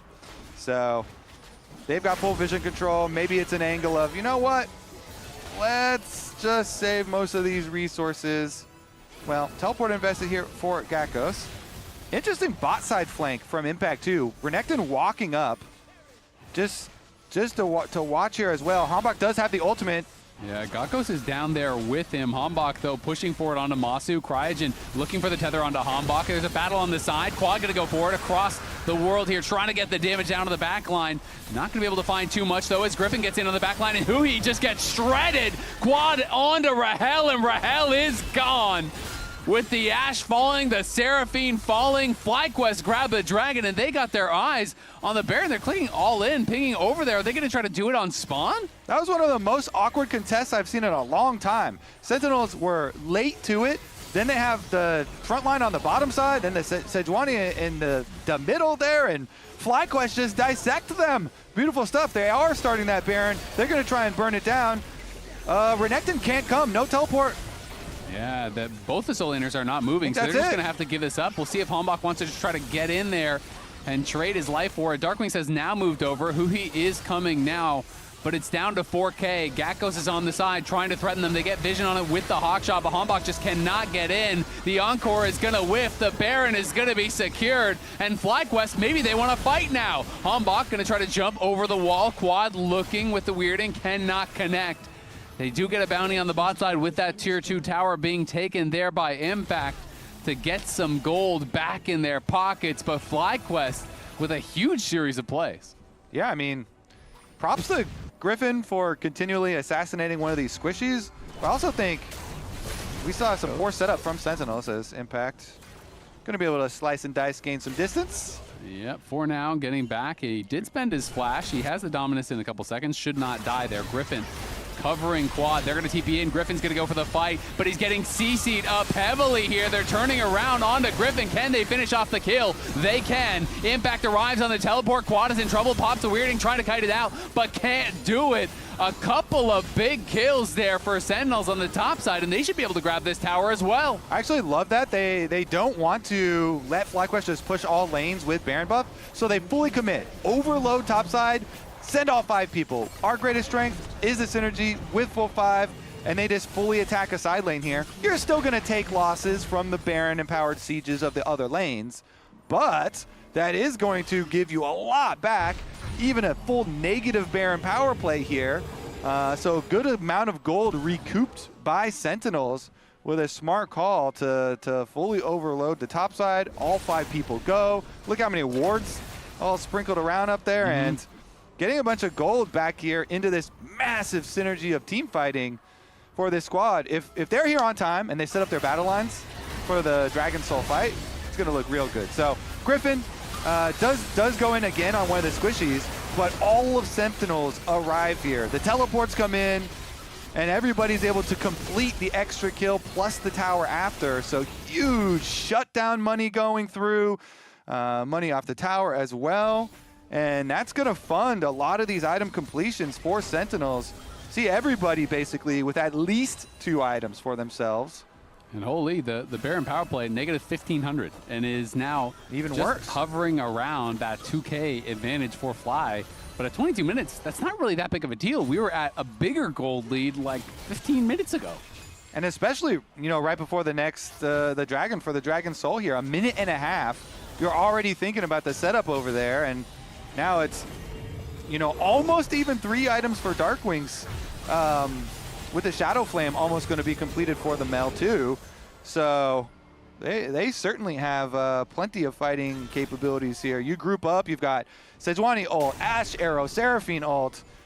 It's definitely going to take some good positioning from FlyQuest and some good skill shots hitting as well. They got to make some Jason Ezreal poke count for sure. It's just so hard because you try and go for your poke, the engage is just so easy. Ash Arrow, Sejuani ult, Seraphine ult, so you have to be very good at hitting your poke and dodging. Yeah, absolutely. You got to control that space, make it difficult. Try to soften up Hombach and Impact. They're going to be the ones walking in first, with the rest of the team behind them. And if you can get them low enough on the entrance that, hey, maybe you can dissuade them for looking for that engage. But it's like you said, they are quite strong. Darkwings for sure is going to have gold for his third item. You'd have to think before this dragon spawns, but maybe not at this point. Is not going to complete that Shadow Flame, I guess, because it's only 20 seconds until it spawns. They can't go back now. FlyQuest are in the area here. Both teams sending all 5, of course, for this fight that they know may decide. If Sentinels wins this fight, they're going to be in a pretty good spot. Quad has not yet spotted Hombach, and he is looking on the side here. A little bit of poke coming out there from Darkwings as Masu is trying to fight and get this damage down on the Hombach, who's just sidestepping everything. Yep. They've got a good setup this time around. Good front line here, pushing bot wave. Griffin gonna start some damage on this dragon though. Yeah, well, I don't think we've seen a single Mystic Shot connect, and now Masu taking quite a bit of damage there. And Impact is gonna be spotted by Quad. They're gonna try to get in. It's gonna be a flip potentially here. The Mikhails is used, and it's taken away by Hombach. Masu is put low. FlyQuest can't win the fight, and Hombach takes the steal. I like how they just back off afterwards too. They're like, that's all we needed. We just need to deny this soul. Now we can regroup, set up again for our fight. We already invested our Sejuani, Ashe, and Seraphine ults. No need to do anything further here, so Sentinels accomplished their goal. Man, all right, let's take a look at this. Is it just straight up pretty even? Yeah, I mean, not like you got a lot of burst on Sejuani or anything. That's just good smiting right there. Yep. Good, clean smiting. I mean, they both use Smite. I saw it at 2,500 or so, and then it was dead. Yeah. So that thing just got deleted. They both pressed Smite, and Hombach, I guess, pressed it second. He does end up getting it. Serpent's Fang completed now for Griffin. Also got to say, I mean, FlyQuest just couldn't hit any poke as they were walking in. Masu, it felt like, missed about 10 Mystic Shots in a row. Didn't feel like Gakkos was able to hit any shock blasts. Quad was kind of zoned out by Impact the whole time. So Sentinels handled it really, really nicely. Yeah, and then if you do, it's like, oh, Mel probably has Reflect. Seraphine's got shields for people. It's going to start to get rough for them. You got to get real creative in how you approach these fights, and maybe FlyQuest can hope for another fight like they saw at the third Dragon, where it was like a weird setup from Sentinels where they had their front line kind of split from two sides, and then Sentinels were probably also trying to think too much about the steal instead of position there for like Rahel and Huhi. But I don't necessarily think we're going to see more fights where either Ashe or Seraphine does get blown up. We've seen a few of those this game. Quad had good burst damage early, and Griffin had some good ults onto them. But it gets more and more difficult to pull that off later into the game with the battle lines pretty easily set up, and then the protection here for Sentinels. So Sentinels stabilizing in this game and really threatening the 2-0, I think. Even though they're still down in gold and they're still significantly down in dragons, which could lead to another Dragon Soul fight in almost 3 minutes. You see how nervous they got there from Griffin, because once Rahel was hugging the wall, he knew he wouldn't be able to dodge the public execution, so Huhi popped his heal to give him more move speed, even though he's at full health and the engage hadn't come. So they were definitely sweating that engage could be coming through, and now Hombach maybe going to look for one of his own. Man, these sidesteps from Hombach are ridiculous. He's just not letting Masu hit him with anything. Griffin also has the Serpent's Fang here to cut through shields, to reduce the effectiveness of the Seraphine shields. Maybe it's going to help. Some poke lands now. Jace is bot lane, so Sentinels have to decide, do we go for the hard engage or do we send someone to respond, as Quad taking a little bit of poke. Now, Gakkos is going to be the one calling off. He will be looking for the base, as Quad trying to get around on the side. The Reflect going to be used here by Darkwing, so he will be much more vulnerable now, and FlyQuest do get some control here around that topside Baron. All right. Retaining mid-wave control, retaining vision control over Baron. But at the very least there for Sentinels, Impact is able to spend his time bottom, and the rest of the team doesn't get caught. That was a little dangerous period there where they're like, okay, Impact, got to go take care of the wave on bottom side, and the rest of the team has to play a little defensively and deny the engage again. Did you like the call from Gakkos to base there? I kind of feel like he should have just pushed the tier 2. You already saw all 5 members from Sentinels. No one's responding to him. You're struggling to actually make anything happen in these like 5v5 standoffs. So I feel like if he was able to force someone to respond, then you can maybe group and try to make a play on the other side, but just wanted to base. Yeah, maybe they need to invest in a little bit more, like a warding pattern that would see the arrow come down. Maybe he's worried about like, oh, if I get hit by an arrow, then Impact can kill me. And then like the rest of the team still couldn't like rush Baron. Yeah. But that's pretty hard to do too, so. It is. Honestly, FlyQuest, it is difficult at this point because you have so many things to work around that Sentinels had, but keep on pushing. They did get the Serelda's Grudge just completed now for Gakkos. So maybe that will make the poke more substantial and the slow can help out. You can see Rahel now has his BT completed, which is going to make it that much more difficult to knock him down. Poke is going to matter a lot less. And obviously does have that Seraphine there to protect him. This time Masu landing a lot of poke there onto Hambach. Gets a good amount of damage out onto him. Nice sidestep there, but actually he's back into the root. Thankfully, he will be staying pretty healthy, and it's Aurora pushing topside, trying to force a response. And look at the wards. He has so many wards here that could come in for teleports for the Aurora. One behind Raptors, one behind their own jungle. He's going for the Gromp ward. Yep, he's going in very far behind them, and he hasn't been spotted just yet. Hambach getting low. Impact arrives with the TP shield, and here he comes, but he gets instantly Ash arrowed. He does get into the Zonias. The Encore across everyone, though. Look at the damage coming in on Quad. He is sent running. It's all up to Masu. Hambach is trying to protect Rahel, but Griffin flashes in on him, and down goes Rahel. And no matter how resilient they were, Sentinels cannot get it across the finish line in this one. They made FlyQuest work for it, but that flank from Quad is gonna seal the deal in game 2. Woo! They destroyed it right there. FlyQuest gonna grab a win, push us to another one. They're going to push on the base here. It's just up to these two members. Can they cut the wave? Hambach is not that tanky in the middle of 5. FlyQuest knocked down the first Nexus Tower, knocked down the second, and will push us to a game 3 here against Sentinels. We are in for a treat. Woo! Quad and Griffin were really ripping in that last one. I like the move. No hesitation from FlyQuest. Immediately jump on them. You know, even with the Ash Arrow right in the face. It just opens up space for the other carries there. All right, analyst test. How you feeling about that? We're going to a bonus game. Oh, we're feeling fantastic. We're feeling good over here. This was what we expected to be the closest series coming into the weekend, and it's delivering.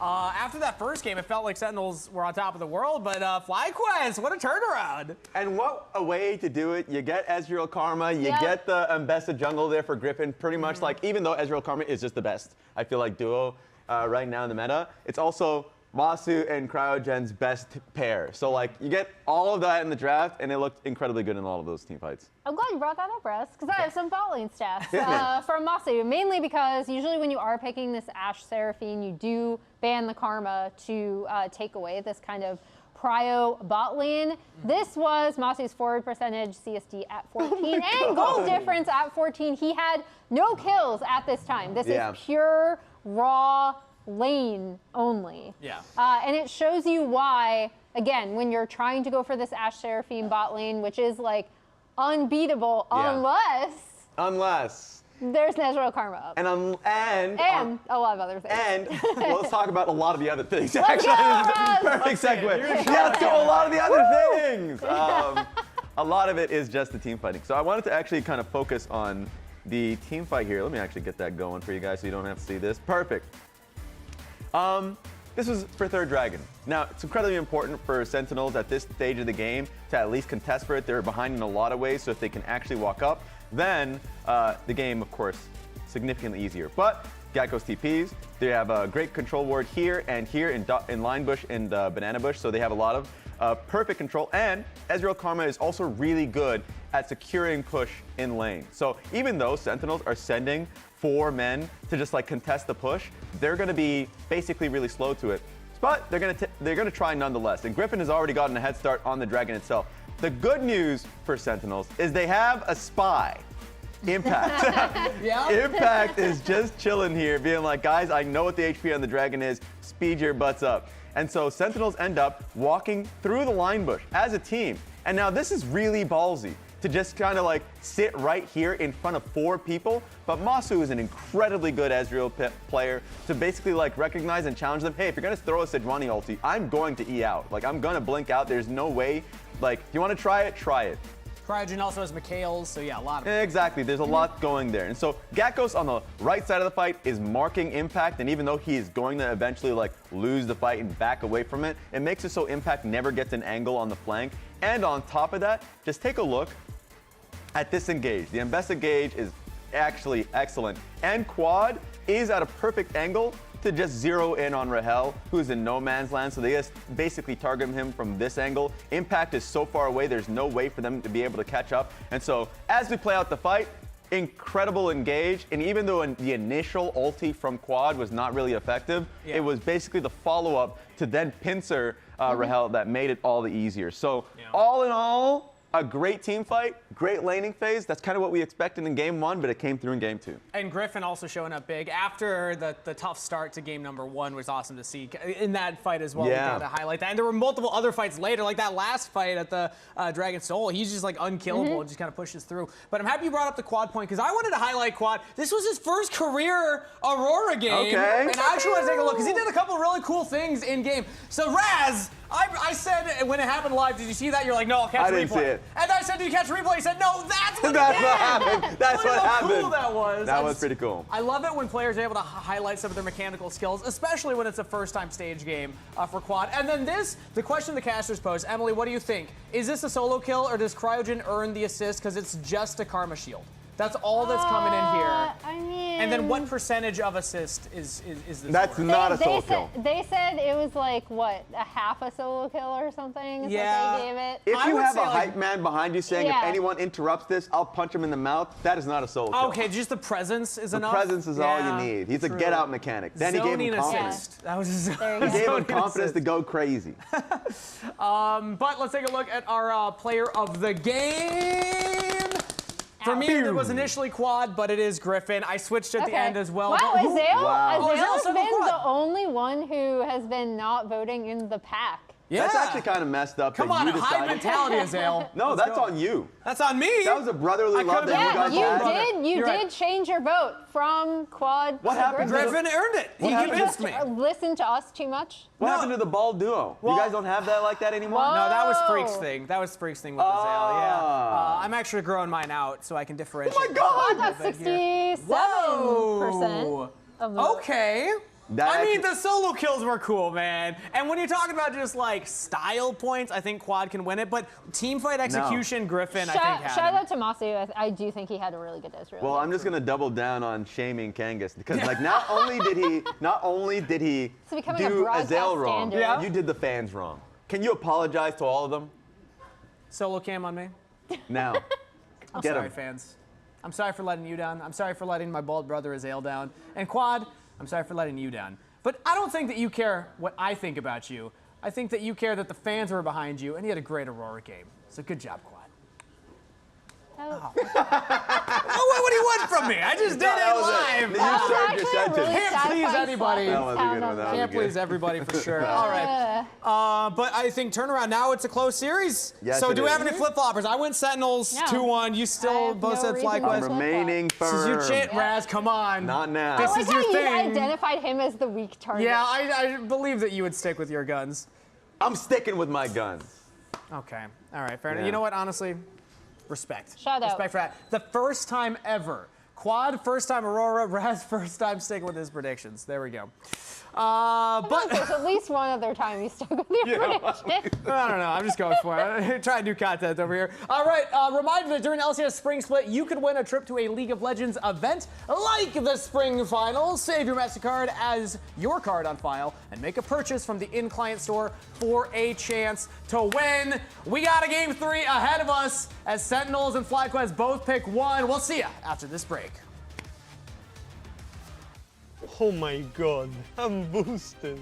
My plan already ruined. Oh, this is tough. If I'm gonna get disqualified, I might as well say it now. That's so grief, man. And now we just do the magic. I'm going in. That's pathetic.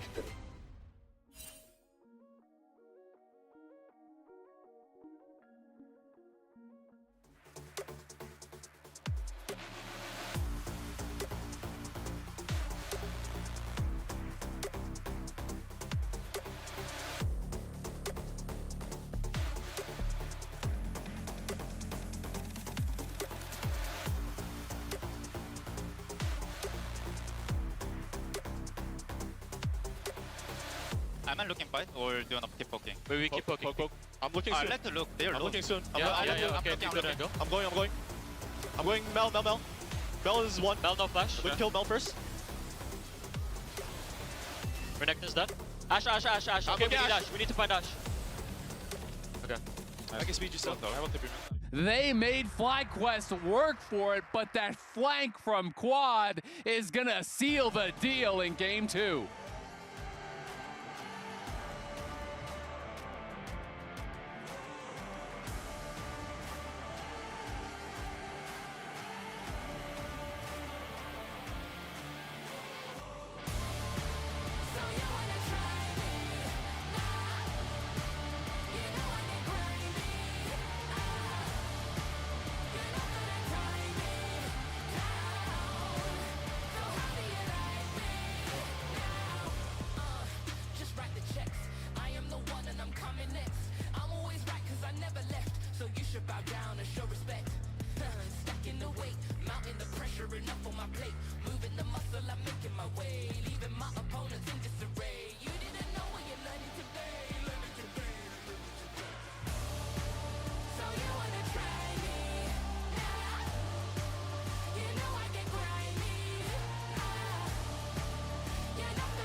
Welcome back to the LCS here. Remember, tickets for the spring finals at ASU's Mullet Arena on June 13th and 14th are now on sale. Woo. Head to Ticketmaster.com or scan the QR code to book your tickets today. We, though, for now, we're not there just yet, so hold your horses. We got to wrap this series up. One of these teams could be there. They could. All they both could be possibilities. there. Maybe this is the finals. Oh, yep, could be. Would be surprising, but it could be. Certainly would be. Honestly, really good series so far, though. You know, FlyQuest bouncing back. As we said, you can watch them get blasted. Doesn't matter. They can easily do the blasting in the next game. Okay? Nice. Unfazed. Yeah, unfazed. No hesitation either. Big damage on this comp. You know, both Quad and Griffin starting to do a lot of output really early on with some of those kills. And Masu and Cryra making really good use of the Ezreal Karma. Despite the nerfs, just exact same gameplay. Keep on pushing, keep on poking them down. And now that brings us to our final determining game between the youngsters and the Unks with FlyQuest and Sentinels. The youngsters and the youngsters. The youngsters and the youngsters. That's good. All right, well, it is going to be Orianna, Nocturne, and Annie all banned out. So targeting Quad a little bit more. You talked about Annie as kind of that prime engaged champ that he does have. That was his first ever Now career. He's got the Aurora in there, too. He's got Aurora card. I voted for him. He got the 2 solo kills now because I'm changing it to 2. It's not 1.9 anymore because it works for my argument. Yeah. He got the 2 solo kills. He had the big flanks. Yeah. I think he played a really, really great game. But we'll see how he's going to be able to perform here in this next game. I mean, FlyQuest, I didn't like their drafting game too, you know, but they had to get those early advantages, and they were able to get them. So, you know, it did work out. Sentinels, though, they are becoming a very resilient team. You know, even when they're in these tough spots, I like when we're getting to highlight Huhi, and he's talking about, you know, keeping their eyes on the prize, right? Like, you know, how they want to play it out in these different situations to give themselves the best possible chance to win or at least be competitive. And we're seeing that, I feel like, more and more. Yeah, certainly Vayne, are. interesting. Vayne has actually been so popular as a top lane, and then Sajet for bottom lane too. but I think that is more person-specific with his history on the champion. But do you think Gakkos is a Vayne guy? I feel like that has not been his role for this team at all. He's an Aurelia guy, so he could be a Vayne guy. I feel like Aurelia guys and Vayne guys are pretty they're the same guy. They live on the same street at the very least. They're neighbors. Yeah, for sure. You can go knock on his door. Yeah.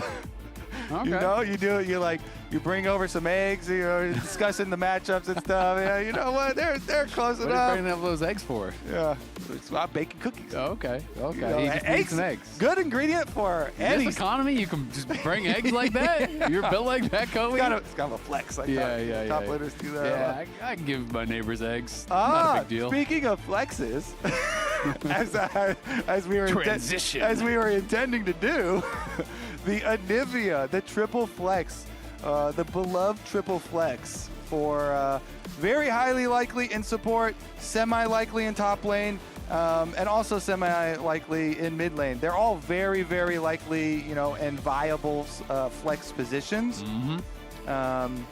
You technically could still do it in AD carry.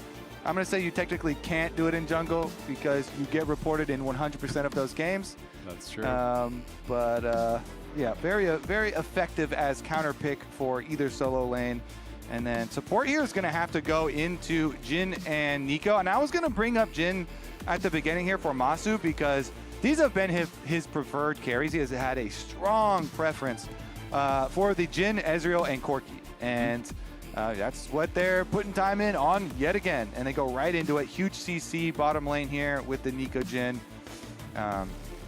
But speaking of CC, you get the Vi, so you always start to think about Talia or Ahri types of mid laners to pair with it. Ooh. Don't necessarily have to go that angle because that would reveal the flex of the Anivia. Yeah. This way you can keep full value triple flex with the Anivia. They don't have to reveal anything. All that they reveal is, hey, we have a bit of a dive comp with a Vi and a Kai'Sa. You know what would actually be really interesting? I don't think we would get it for anyone except, APA or something like that, but I feel like Deco mid is actually reasonable in some of these, and I feel like when you're playing into a hard dive, Renata goes so crazy. So, having the ability it would be worth it. Yeah, to me. But, I feel like APA would probably be the only guy who likes Nico mid enough that they would even consider it. So I don't think that's going to happen or anything. Kai'Sa, obviously, as you said, is going to be kind of tipping your hand. You already had the Vi. You are going to be playing dive. Kai'Sa not really a strong laner if you can't find those all-ins, though, so I do kind of worry a little bit about how the 2v2 will go. Though I'm finding myself reevaluating how I'm looking at Anivia, because obviously Anivia, is a stronger laner than I think I initially gave her credit for. The 2v2 can be quite powerful, but I haven't seen as many pairings where it's like Anivia plus weak laner. It's usually Anivia plus Caitlyn, Anivia plus, like Ezreal. I'm seeing those kind of things, more, lane dominant style. So it'll be interesting to see how this works. Yeah, I think it could have some pretty good success here. And again, I would put more weight on the Anivia support, but we'll see what the picks end up being for solo lanes here. As FlyQuest, of course, are going to have to reveal a bit more before the full commit is necessary, and they're banning top laners. So Aatrox and Gwen. So they are not believing in the impact of Anivia. And if you're looking at the individual players and thinking about how flexible are the individual players, the champion Anivia is really flexible. Yeah. But what's the likelihood of impact playing Anivia? It's probably decently low. I agree with you, but the funny thing is, he won most Fearless in Lock-In. He had the most different champions played, but I still would not see him as, I would not believe that he is playing Vayne. I would not believe that he is playing Anivia. Maybe I'd be wrong, but I wouldn't believe it until he actually does lock it in and, we get in game and find out it wasn't an Aatrox Guardian incident or something. We have thrown out a number of bans up towards top side. Obviously, Vayne was a ban over on the Sentinel side, but Gwen as well as Aatrox, both good protection bans for the Scion. So, I like this because now their top lane bans just say, okay, fine. Even if it is an impact Anivia, who cares? Now you can't flex it to not impact it, Anivia and bully us with an Aatrox or a Gwen, and it gives us a really easy and good Scion pick. It's a flex. We do get our Rel. So who he Rel? This has been something that even before these last buffs, which I think went really under the radar, Rel is super, super underrated. Really came back in a big way. with the previous patch buffs, not even this most recent one. But Huya was one who jumps back on it really early, and he's always been amazing with the big engage. So it is going to be Dark Wings with his Anivia, who was always, good history with him on the champion, and had confidence. He brought it out even when he was on DSG and had a lot of confidence with it. So I think this looks very comfortable for Sentinels. Impact's history on Shen, also worth noting here. Brought it out at internationals even, and so I do like all these flexes and the threats from Sentinels, and they end up with their players on the champions that they're super insanely comfortable on. So they could have moved things around, and maybe people would be a little bit more uncomfortable with a little bit of different champions, but they do find their places into, oh man, this is like perfect for Hui, perfect for Dark Wings, perfect for Impact. And I think that's actually a really smart draft that they've pulled off. I agree. I guess the question is, will you be able to dive through the Xin, the Sion, the Nico, right? That is kind of the difficulty here. They have a very cohesive dive comp. Anivia is the one piece that's a little bit kind of like out of left field, but obviously you can set up engages by just walling someone off, looking for it in that way. Shen is a great matchup into Sion, though. It is actually really annoying for Sion. You win out in these scraps. As long as you're pulling the Keyblade through the Sion constantly, you can actually break the Soul Furnace shield before you can pop it almost every time. You can taunt to cancel his Decimating Smash. It is a very nice matchup, and I'm a big fan of Shen in general. So I think that is really cool, and you can obviously be using to stand united on the Vi or the Kai'Sa or whoever as they're diving in. And not only that, but he's also going to have a hard time in team fights. I love Anivia always into Sion too, because now you got to watch where you're driving. Like it's really, really difficult when the enemy team has terrain creation and can just block you like that. So they've got a lot of good answers. It also makes Nico's job really difficult because it can be difficult to get a really good Nico ult in this game, especially if the lane does not go well. And in order to try and get a little bit of a sneak advantage, a lot of teams have been doing this where mid laner, just walk out bottom with your bottom lane, see if you can get any early trade or action or advantage that way, but is going to have to walk back to mid lane at second here, and Quad gets the push. Going to be interesting to see how the jungle matchup goes this game, because we had an incredible game 1 from Havok, really strong game 2 from Griffin. And last week, Griffin was doing all kinds of invades against Cryra. That really was a big story of this series. It certainly was. I mean, we talked about it in the first game where we had a similar situation as bottom lane gets very competitive there too. But as you see on the screen, just walked into Rappers and he was confident going 50-50 smites here. And he won like 3 in a row. And then his smite was upgraded first too because he was winning these smites on his invades early and completely snowballed and, punished the Skarner very heavily. So Griffin has had some games that have looked really, really good, super snowball, super stomps, and also, sometimes at the hands of either Blabber or Inspired especially, been on the receiving end of some very big jungle snowball games and invades. And this time around, he's on Xin into the Vi, which is super good for you early on, and you can force some skirmishes, you can force towards some nice objectives, especially if you've got pushing lanes like the bottom lane that we're seeing. And both junglers for the 3rd game in a row all pathing towards those bottom lanes. So we very well might actually see that. So Xin always has a super nice time in the early duels there. Man, Rahel is just really struggling to get any of this farm. I mean, the wave is pushed in, but they're actually harassing him as he's trying to pick up the CS quite a bit here. So still going to be able to maintain a full wave advantage down on that bot side with the minions now equalized. So that is pretty significant here early on. Rahel has also used his potion. They used the heal on Huhi as well. He does have his cleanse, but that's not going to be that helpful in those potential 2v2s. So we'll see if they can start to stabilize a little bit as they get some more levels. Impact did lose the push early on. Obviously, one of the big weaknesses of Shen, and a lot of times when I talk to pro players and I ask about, oh, Shen's really strong right now in solo queue, you guys consider, they always reference the wave clear is too weak. And we are going to see this connected on, and it's going to be the Vi going down pretty much for free. Walked in, claims the scuttle, but just kind of stood there and took it. That is a very dangerous crab to go for when your bottom lane is getting pushed in like that. And your mid lane. And your mid lane as well, and your losing jungle matchup. Vi versus the Xin. And he wants to stick around and make sure he gets this smite correct, which allows Cryogen to get a really good snare. And so props to Cryogen on the Nico, already getting the Nico value. So he snared him off the crab, and his tale as old as time. I mean, that was good CC. Jungler death for a crab.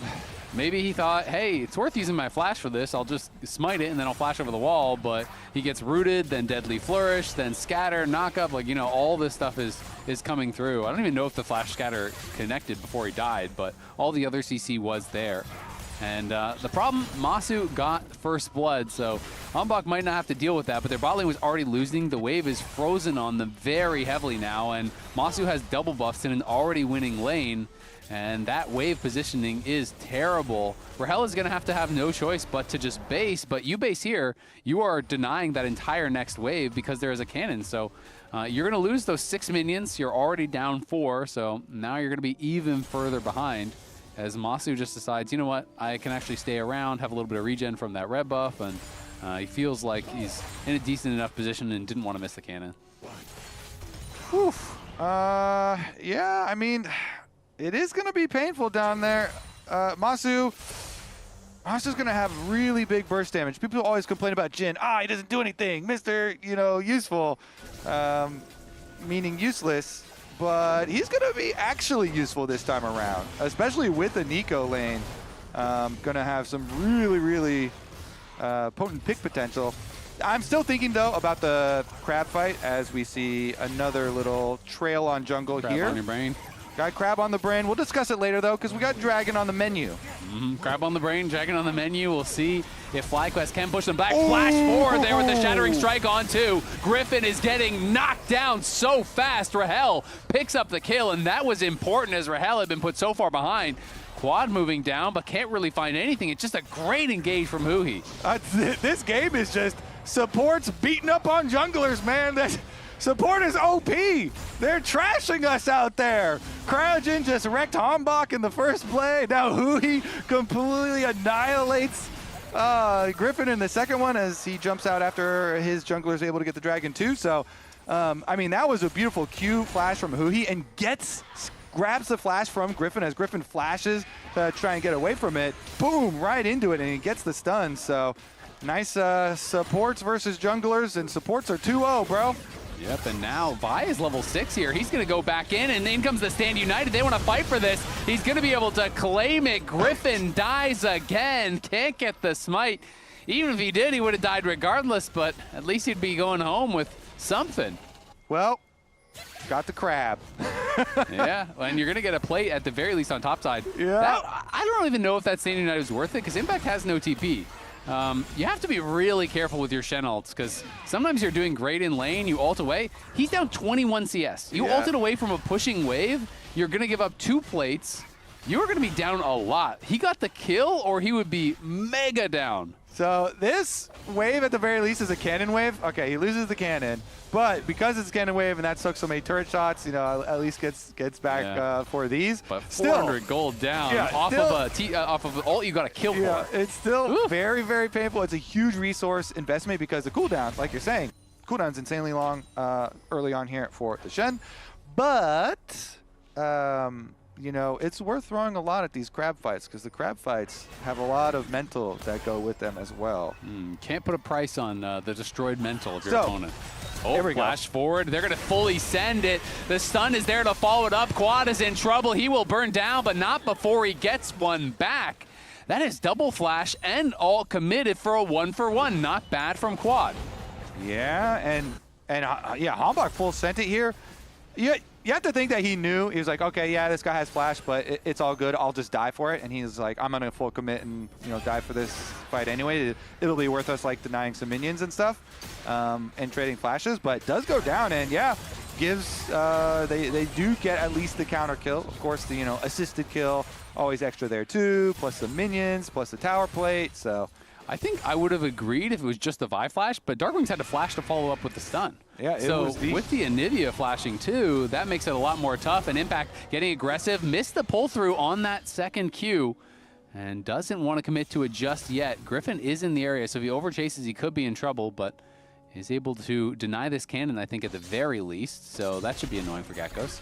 All right, now that we have some time, I'd like to bring you back to the first crab fight and the theory behind it. Get this crab off your brain. The reason that Hambach was not scared of the roam for bot lane up is that he literally did think that Nico was Jhin, and he was because he was wearing Masu skin. Yeah. He was wearing Masu skin. However, you should probably have seen that Nico left the lane first and is probably going to be the first one up there. But that's what I have to think, and that's why he was like, oh, I can finish the crab and then I get away, because Jhin would have to auto or grenade me first and then deadly first. So that's the only real threat there. But because it was actually the Nico wearing the Jhin skin, he was able to hit him with a quick root. I think that I could believe it. I think it's usually people don't, but don't usually get tricked, but it happens from time to time. Maybe. I mean, I could believe it's something like that, or I think it's that, or he just thought, I'll be able to steal this and then flash out over the wall, because he was hugging the wall, right? But then he just got CC chained full, so maybe just either way, obviously a miscalculation and a pretty big oopsie. The 2v2 going well again here for Masu and Cryogen, up 500 gold. If Rahel hadn't picked up that kill off of the engage, he would be way out of it. So Sentinels is up that 1 kill, but still down about 1,000 gold as the lane's going way better here for FlyQuest. Yep. Hex Optics completed. Masu feeling good. I like that so much more than the Ghostblade Rush, by the way. I know sometimes Jhin players feel like they need it for that move speed, but going to open up the curtain call here as they are full sending out of Dark Wings. That is that missing flash. They're going to pop the Pop Blossom to try to knock him down here. Will be able to finish him off as out goes Geckos. He is just ulting through to the enemy base where he could probably look for a recall here. I think he has time. Yeah, should be able to do it right through the minions. Vi, Q. He doesn't have flash and doesn't want to go, use ulti or anything. Couldn't get there in time, so nice escape from Geckos. But man, the timing on the bot lane reset. So what happened here is bot lane kind of pressure is leaking. They get their reset for Cryogen and Masu, and they run straight up through mid lane, right into the range for the Deadly Flourish, into the ultimate, pops him, and then you get Nico follow-up. Hate when I have a leaky bot lane. It's terrible. It's leaking all over the map, man. Gotta call your jungler, plug that thing up. Fix that bot lane. Jungler's on dragon, dealing with the dragons. Who can't get down there. It's going to keep leaking. Impact's up towards the top side, is going for that Titanic rush here, pretty much as expected. Sometimes people will just kind of go full tank. There is a lot of debate amongst the Shen one tricks on, should you go Titanic? Is it too expensive? Is it more effective to just go full tank and, build a little bit of wave clear here with Sunfire or Hollow Radiance, as a lot of people do prefer. And then there's the debate of, do you want more damage as we have a fight, though? Yep, here comes the Stand United. They're going to full send it onto Griffin. It is same place, Deja Vu in the middle of everyone, and who he finds a monster engage. The Magnet Storm hitting everyone there as FlyQuest have to run. The Stand United got interrupted, but honestly, that's probably better for Impact. Yeah, it definitely is. His presence was unnecessary, but the shield and the reset for the fight there is beautiful for Sentinels. Who Heat Realm, man, is really, really useful. Able to get the big clump on the re-engage. I mean, Sentinels here have 2 dragon stacking, and they keep getting these bottom side plays going in their favor. And look at all the CDR that he has already. Rush the Lucidity boots, grab the Kindle gem. So he's got the early CDR, and back to back, his flashes have been fantastic. But Griffin is just kind of on these solo missions, right? And sometimes, he's able to get these leads and really create massive advantages because he goes for these kind of aggressive plays. But this is a couple times now that he has been punished. And, I mean, it can be hard to fight around this bottom lane because, yes, Shen ultimate, the top side always has something extra they can give to it. Also, wait a second, now Impact under tower getting Impact could be in some trouble. Gakko's going to be able to flash out as they knock down Impact, and now they can set up for a redive here onto Huhi. You can see Hanbok is moving up, as is Darkwings, and Hanbok is going to be spotted. Griffin's just running straight in onto him, and he's going to have to flash back over the wall as he went for the Vault Breaker over the side. Now going to be rooted up there by the Jhin. Masu on point with the curtain call, trying to get the kill, but instead it will go to Cryogen. FlyQuest with a great play on the top side, knocked down a couple, and are trying to threaten for first tower. Man, they really good responses here from them too. I mean, we're getting maximum value out of a lot of these deadly flourishes. The range here from Masu really coming in clutch, following up on so many plays. The mid lane play where Quad hit the stun, bot side play where Cryogen hits the snare. Top side here, they're going to get the tower as well, and that is first tower bonus gold for FlyQuest, pushing the lead to 2.3K, despite the dragon stacking coming from Sentinels. Yeah, that is a big gold lead for them. And as you said, Sentinels, their advantage really is just the dragon stacking. So we'll see if they can try to maintain control over their push towards Soul, if they're going to have to start giving it up. Impact now has that Titanic completed, but will not be that tanky without any resistances just yet. And Sentinels, I think, are just going to have to try to keep making plays around Huhi and this Stand United. Oh yeah, what I was going to say is after Titanic, can I raise you even more damage? Dusk and Dawn, baby. Oh, man. You can raise me. I'm down for it. I'm so addicted. It is so fun. But Masu going to be in a lot of trouble. Cease and desist is thrown out, and he is knocked down through the barrier. No chance to survive there. Didn't have the flash, and Rahel has just been picking up a lot of these kills left, right, and center off of his teammates' great engages. Yeah, follow-up here, really good. Kaisa ultimate. Some of the bot side plays able to answer here. If you give too much money, wait a second, he does get hit with the stun. Can he get fully outplayed with the R button? Not quite yet. It's about a 90% of the outplay there, as Quad getting pretty strong. He's not on a Ludens, though. Did go for that Black Fire Torch. And yeah, he's only at 70 splinters now, so he doesn't have his 100 upgrade for the execute, or that would be full outplay.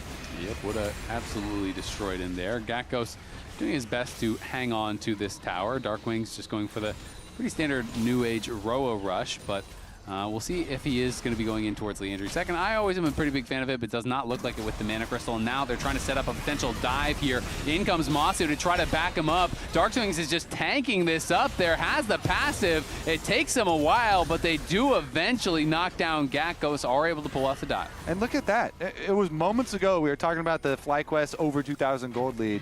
Immediately chopped down here. Some good plays from Sentinels. And they still have a Shen ult they could try and use to save for help.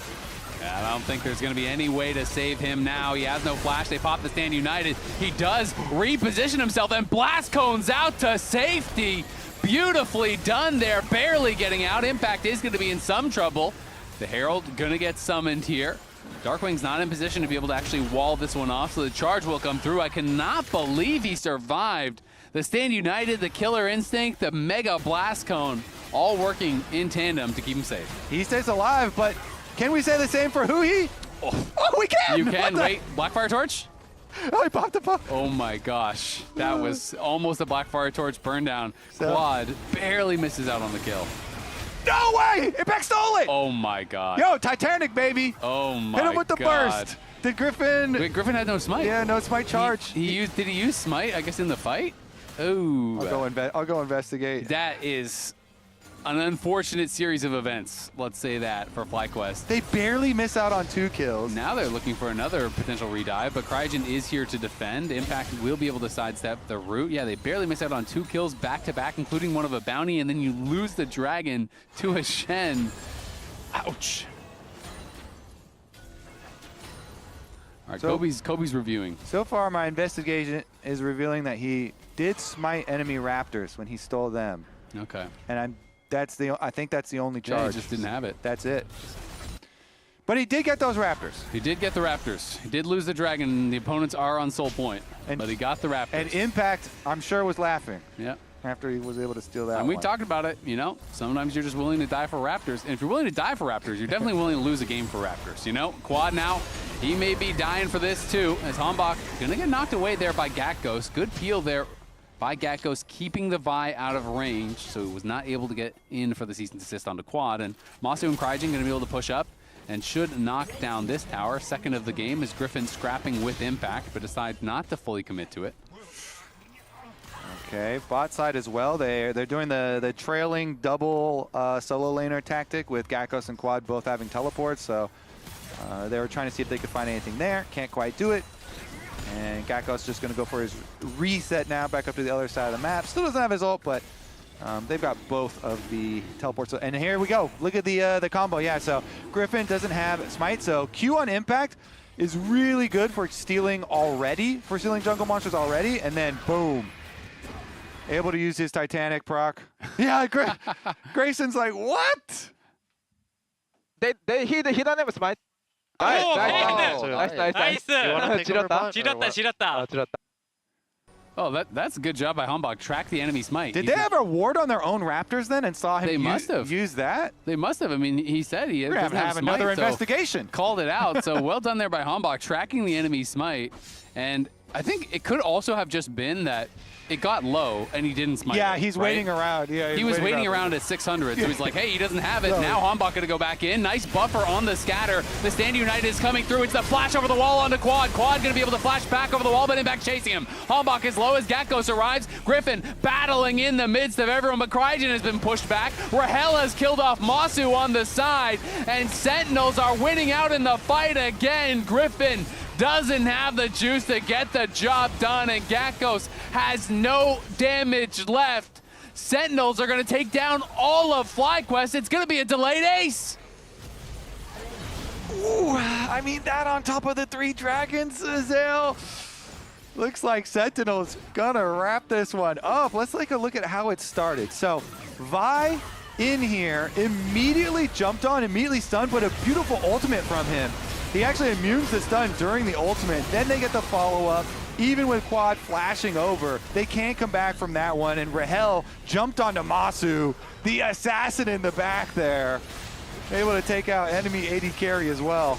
I mean, that made such a big difference. Masu just gets caught in transition by Rahel, and that is not a 1v1 you can win once Rahel gets up onto that Jhin. So able to get that. Rahel is getting so fed at this point. I mean, that was just also just a beautiful snipe with the W. You know, it wasn't like, oh, Jhin had opened up on the ultimate and was a stationary target. He was still walking and hits him with the W and immediately takes it in. Yeah, I mean, they got smacked in the 2v2 pretty hard, but Rahel is up 1.7k, and that is a pretty damn good position. You can see Impact all time on the Shen. Shen has really fallen out of favor in the last quite a few years, but the early days of Impact, he was playing a ton of it, you know, was known for it, even back in the T1 days before, you know, or excuse me, SKT1 days back in the day when they were still called that. So definitely has been a popular champion at times, and he goes Bandlepipe second. So he's saying, you know what, my carries are strong, we don't need more damage, I just need to apply slows, and the attack speed buff is going to get it done. It's very good for Vi. It's very good for Kaisa, of course, with the on-hit build, especially here for Rahel. So definitely a worthwhile investment. And he didn't even need a Dusk and Dawn to be able to steal the dragon. So nope, it's all good. Titanic was enough. And it for sure was, oh, you see a jungler walking around a low health dragon that's below 1400 already, you're like, that guy for sure doesn't have smite. Why is that guy not smiting? And as FlyQuest trying to get their way in here, this would be Soul, and they are just rushing it down. Hanbok and Rahel killing it quickly. Griffin going to be going in. In comes Gakkos into the backline. The dragon at 4k. Griffin looking to get in for it, but he's not going to be able to get it low yet, so they're just going to have to back off because Darkwings is crushing them on the side. Gakkos incredibly low. Griffin's going to go back in. Pops the Crescent Guard. The Pop Blossom across multiple members. He's in trouble. Rahel is dominating though as he knocks down Cryogen. Griffin's still alive, but not for long. The killer instinct from Rahel goes into the backline. They're focusing down Quad. Quad is going to get knocked down. Rahel barely survives time and time again. FlyQuest cannot finish off these low health bars. Sentinels walk away from the fight with blinking HP, but only one death in the curtain call can find nothing. Beautiful again from Sentinels, these team fights. You have Anivia on the side creating so much space. They burn down the front line first, force Gakkos to actually try and walk away. Anivia wall and ulti creating so much space, and then Rahel is able to burn down the isolated targets there. Here, take a look at it. So walls them off. Then force the other one's huge zone with the ultimate. Even with the engage over the top, he knows he's safe because he still has the egg. So they walk up as Gakkos goes for the engage, and they can create this zone where Gakkos is walking out slowly, taking so much damage. Meanwhile, Impact over there with the Shen able to use the dodge zone, and then even during the re-engage, they're just able to immediately pop Cryogen afterwards. Support Nico goes down. They turn back to the Dragon for a second while the only counter kill goes through due to the Syndra ult. And Rahel's like, all right, we got the Dragon, I'm in. Ulti into the backline. You always love to see these killer instincts into the backline to finish off these kills, and escapes with his life with the Dragon Soul acquired.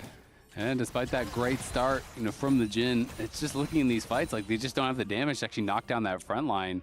The Syndra and the Jhin really struggling to deal at all with the Shen. And I mean, I hate to kind of beat it at its horse, but I just don't understand Protobelt in a lot of these games. I just feel like it's not really getting that much. Yeah, you have the move, but I just feel like that little dash is not worth the amount of sacrifice you have in damage. He has no spell pen, and it feels like they can't kill frontline.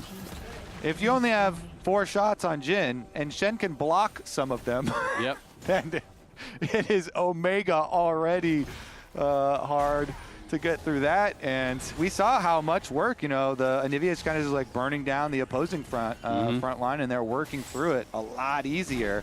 So yeah, that plus it's a lot about burst with Jhin and with Nico. And Nico now is like, wow, you can have some moments where you can get an ultimate, but you're so squishy, you're probably just going to die right after.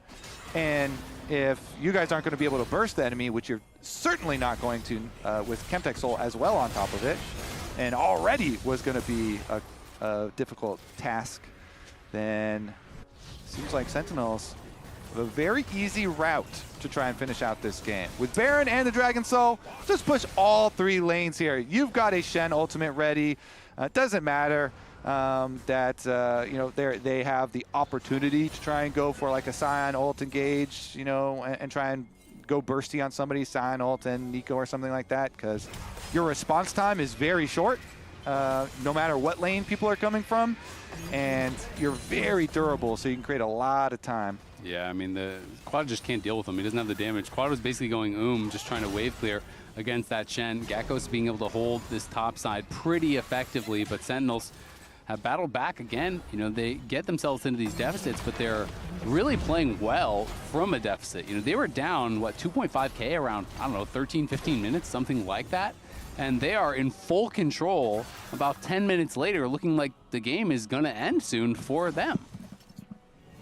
Nice, nice long team fights from Sentinels, and very important Dragon take too. The steal from Impact ends up being critical here. So props all around to the entire team, and we get to play our game of, who deserves the player of the game the most? Now, I know a lot of people are going to say Rahel, because of the Kai'Sa, getting a lot of kills. I think that would be valid. But there's a lot of other good options too. I mean, he had some very nice Rel engages. I think this time around I am, leaning towards the Rahel crowd. Even though the previous one I went for Huhi, but definitely liked it. All right, here we go with the attempt for the side lane play. And this is one of those attempts where you're just like, but we got to try something, guys. And so, yeah. I mean, you can say, ha, you didn't get it, but Yeah, I mean, even if Griffin caught up, are they really going to kill him? I mean, they're down, even your top laner is down 3 levels, and Hambach going to be pushing in here. But like you say, you got to try something, or it is just going to be a slow bleed. And this game definitely looking like it is going in that direction. May I offer up an Impact consideration as well? Impact did lose the early lane 1v1, but he stole the Dragon. He made nonstop, Standing United plays down towards the bot side. I think he's played pretty darn well, and he's frontlining effectively. It's always nice to see Impact back in form. Timing that parry really well in the 5v5s on the 4-shot from Masu, and he's playing it out well. It's a lot of good options, I feel like, this game for Sentinels. Definitely agree.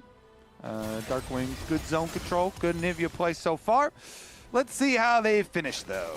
And honestly, only 30 seconds on the Elder Dragon. That might be the angle, because their defensive siege is okay. With Anivia, you can always wave clear. But their offensive siege and hitting the towers, is very slow for Sentinels, so it might be a Elder Dragon angle for them. Yeah, it definitely could be. I mean, it's all about the hard engage, right? When you are playing with a Kai'Sa, it's so dangerous to walk up and just try to hit that thing. Remember, after the broadcast, head on over to the Cloud9 YouTube and Twitch channels for the scene. Oh, we're going to find an engage. Pop Blossom coming through. Rahel is going to go in, but Rahel maybe went too far. He goes into the stasis. He could be in a lot of trouble here, flashing out to safety for now, though. Impact getting low. The curtains are going to get called. Rahel is going to get knocked down. He has been finally killed off. Gakkos flashes out. Crygen is incredibly low. It will just be the trade of kills, but FlyQuest finally getting one back. Rahel in an arm guard. He really wanted to use it and make a super cool play, but he invests so much getting so deep in there and has to flash out afterwards, doesn't get damage off, and that is the biggest advantage that they have. Regardless of that, though, regardless of it, they still have control of the Dragon setup. They're still going to go for that Elder Dragon. Now, it is no smite FlyQuest on the approach. Griffin, 10 seconds on his death timer. He would also have to walk all the way from base.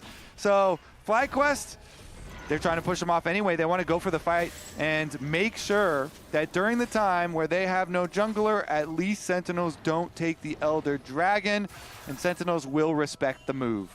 Big from Rahel, though. He had enough gold for the Zhonya's. So he uses the Seekers, but now he has it up and ready to go once again here. FlyQuest will knock down a tower on the bot side, claim that bounty, and Gakkos does pull the Elder.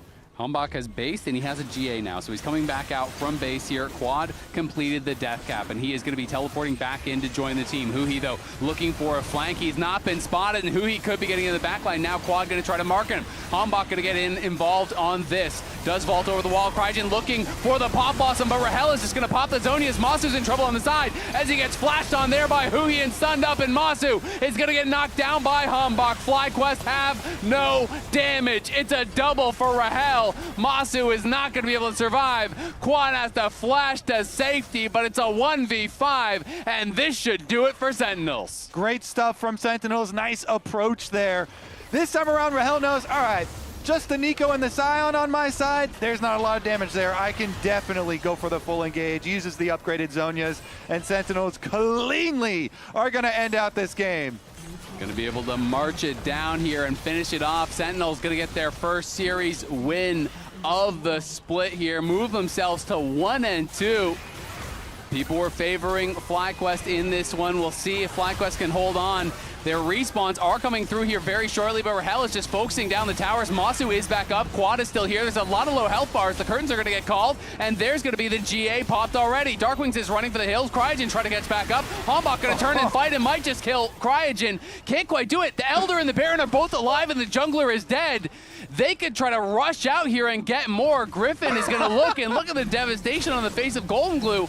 He knows this is a problem. How much can FlyQuest get, though? And remember, their Nexus is very exposed. I always like Elder because then Elder, you can, like, for sure go get the Baron afterwards.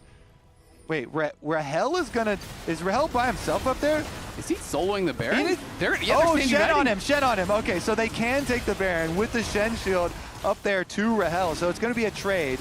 And you do... Again, you're still going to want the Elder for the combat power. But at least for Sentinel's sake, they're able to trade. Rahel goes up there, plenty of damage. And so Sentinels at least are going to be able to salvage it there. Yeah. I would still like to retract my previous statement of the clean part, though, for the end for Sentinels. That's fair. Redacted. Yeah, exactly. You know, we can scrub that out. But FlyQuest, hold on. I do think, you know, yes, the Elder is more powerful, but Sentinels can just delay with the Baron. You've got Anivia, you've got Baron, yeah. You don't need to fight. There's nothing else on the map for them to take, so it was really important that Sentinels did get the Baron from that spot. Of course, FlyQuest do survive and will be looking to try to hard force a fight. Let's see if they can find anything, because the fights are going to be heavily in their favor. And now with this additional power that they have, and they are going to be pushing it up, but yeah, this is all Sentinels really has to do. Just Baron empower these minions, clear out the waves, and just refuse to interact for the next minute and 30 seconds. Yeah, and now you're starting to get a lot of the extra AP for Rahel too, so the W's are going to be super annoying. Ouch. Those things keep landing too, so he just gets more and more. All right. FlyQuest, though, maybe going to try to force here. Gakkos moving forward is going to get walled off. They're knocking down the tower. Tombok is on the side. Sentinels intelligently just back it up, but Gakkos is going to try to just force it down. They know this might be their only chance to try to make something happen. Impact on the side is going to get jumped on, knocked up, scattered. Impact has to shadow dash back over the wall. Will stay safe. Next wave coming in now for FlyQuest. They are really trying to force here. Wave clear from Anivia is very difficult to deal with, and the walls, just the wall spam, wave clear. Look how much damage the tower has taken. Almost none. There, like, put a tiny scratch on that thing. Anivia wave clear is already, famous worldwide, has been for decades. But also with a Baron buff, yeah, pretty hard to make any inroads into the Sentinels' territory there. So they are able to stall off during the Elder Dragon buff. But again, it's another negative Baron power play because of it. The third item, Sunfire, is seeming super random from Gakkos. I'm not going to lie. We already have Titanic, but maybe that's all he can compete. Masu does have his Infinity Edge, so now Jhin starts to actually become real. People make fun of Jhin early game, mid game. Yeah, I do think the damage is quite low, but this champion does scale really, really effectively. He has a pot in his inventory. He has the Infinity Edge. You do get to a point where your burst is real, so we'll see if FlyQuest can make anything happen. The Baron buff is about to expire here. 20 seconds. Impact pushing heavily on the bot lane. And FlyQuest not sure if they want to go for it. Impact just taunts the safety and will stay safe. They can't really siege with Baron that crazy.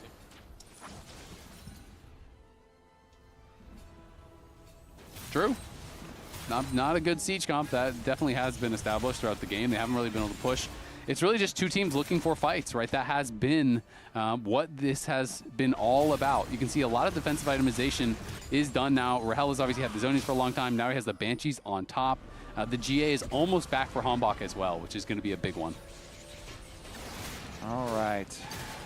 Man, this is a lot longer than we were looking at or expecting here previously. So now it's going to be about the setup. Can you actually make any sort of a pick here with your defensive vision already up? Sentinels so far doing a good job clearing it out methodically, waiting for the rest of the team here. Support plus jungle, move in, make sure they have plenty of vision to support the split push so you can get your 4-1 split push, apply your pressure. Mid-wave already has super minions with the inhibitor down, so you have this extra line. They can try and walk down, and Shen ultimate is ready here for impact. So setting it up once again.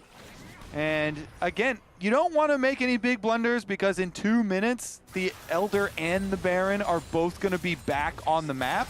So it is nice if you see something present itself, but you don't want to check into too much darkness. And defensive vision here with a small map is actually, easy for FlyQuest to just, all right, we're going to hunker down. We've got a couple minutes before the big objectives do get here. So Sentinels are like, you know what? All right, fine.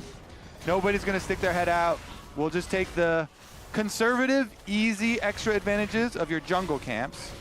Keep you pinned inside your base so that we know any of the wards that you previously had would have expired, and we have found all of the pink ones already. So the approach for you, FlyQuest, is going to be very dangerous and difficult out of the base into full darkness once it does happen. But because it is a Chem Soul Rift, you do get the extra plants, and those can actually help a lot in some of these contests later. The plentiful Scryer's blooms cover a large area. So maybe that will be the key for them to find the opening. Look at this from Masu. He picks up the Seekers, which I actually think is a pretty intelligent buy. With 1,600 gold, what are you going to get that's better at this point in the game? Yeah, like Immune of Vial or something. Exactly. Immune of Vial that's coming in, that is going to be really powerful. Maybe that buys time, for Hell Killer Instincts in and you pop that for your team to try to turn around on her, because a BT or whatever is not going to save you in that position. And he is going to be having the Vamp ready, probably from Runes. Obviously, he has Fleet Forward, but also has the potion still in inventory. So I do think it's a pretty intelligent buy here. Though it is not a common one, as they're going to be able to land the Deadly Flourish over onto Huhi. All the teams know this is likely a one-fight game, probably going to come down to this Elder, and it is going to be Sentinels in the area starting it up immediately. And we'll see how FlyQuest can try to approach. This is going to be difficult. Yeah, it certainly is. Walls off mid. Gakko's trying to run straight through those. Yeah, it's still the Shen just pushing through bot, trying to put the pressure on this. Dragon is getting incredibly low, and Griffin is not able to get there. They're claim it. In comes the Stand United. Hambach is into the backline. Griffin is bursting down. He pops the Crescent Guard, trying to stay alive. Hui trying to get in there to finish him off. Flash forward from Darkwings. The first kill is going to go their way. The Pop Blossom is there as Rahel is in the backline with the Stasis Pop. Everyone on FlyQuest is falling. They got there too late, and it was far too little. Gatghost will try to buy some time, but they got a wave bot. It doesn't even matter. Sentinels finally will seal the deal with a teleport down to bot lane. They're going to take the series, knock down FlyQuest, and finally claim their first victory of the split with a monster performance from Rahel on the Kai'Sa, looking good in this one.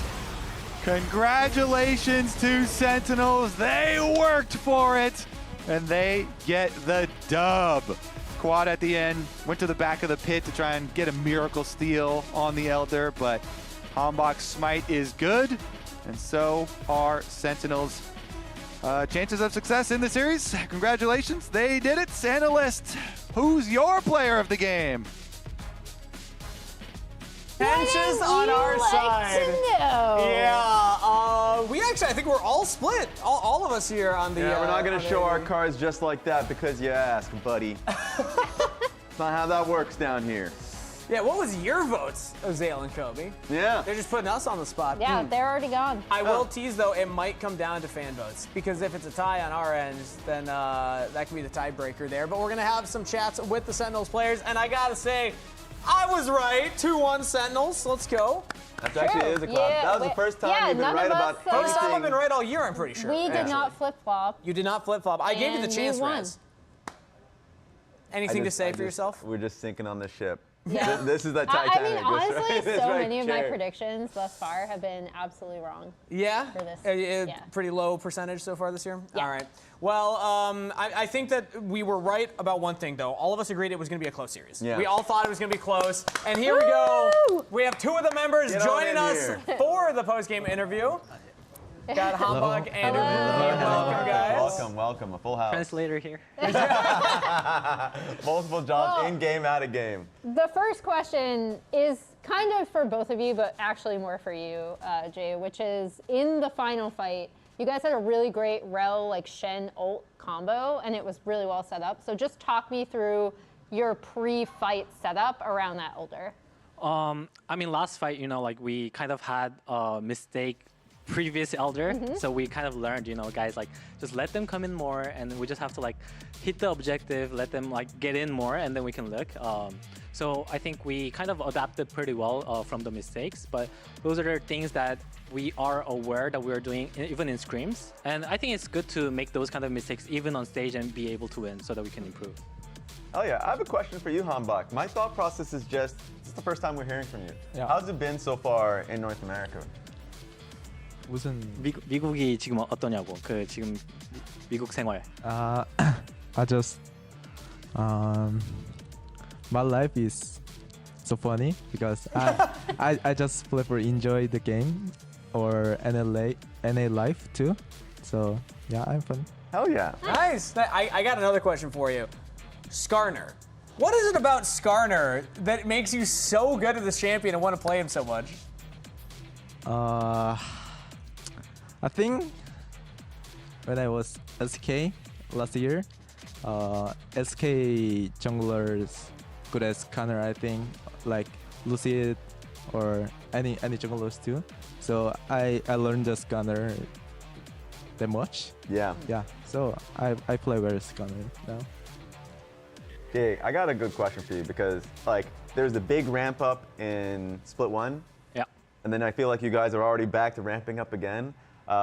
Just how has it been kind of coordinating with the team as a whole? Because you guys are a very aggressive team. It seems like you guys have kind of put yourself in a pigeonhole as a great team fighting team. So how has it been so far this split acclimating? I think honestly it's kind of going similar to the first split, like you mentioned. I feel like when we first came back after the break, we kind of forgot where we were. So we had to kind of relearn about each other. Hambach wants to play really aggressive, and I think me and Rahel are kind of on the safe side. So we always talk about each other like after the game. So Fighting. Yeah. So that's been pretty fun. But I think we have great personalities that even though like we have frustrations, we still talk it out. Yeah. Like in the end, like I think great coaching staff, great system overall in general with Deus and Golden Glue as well. So yeah, it's just I feel like we are aware of what problems we're having, and it's just totally up to us if you want to fix those things. So Hanbok, and Jay might have to translate this for you. At the beginning of the year, he said part of his job was to help you be aggressive. So how much is Jay helping you be able to be aggressive in team fights? 이거 만들어준다는 거 아니야? 아니 너가 좀 공격적이게 하고 싶은데 내가 그 연초에 너가 좀 공격적이게 할 수 있게 도와주려고 하는데 지금 뭐 그게 잘 되고 있는지.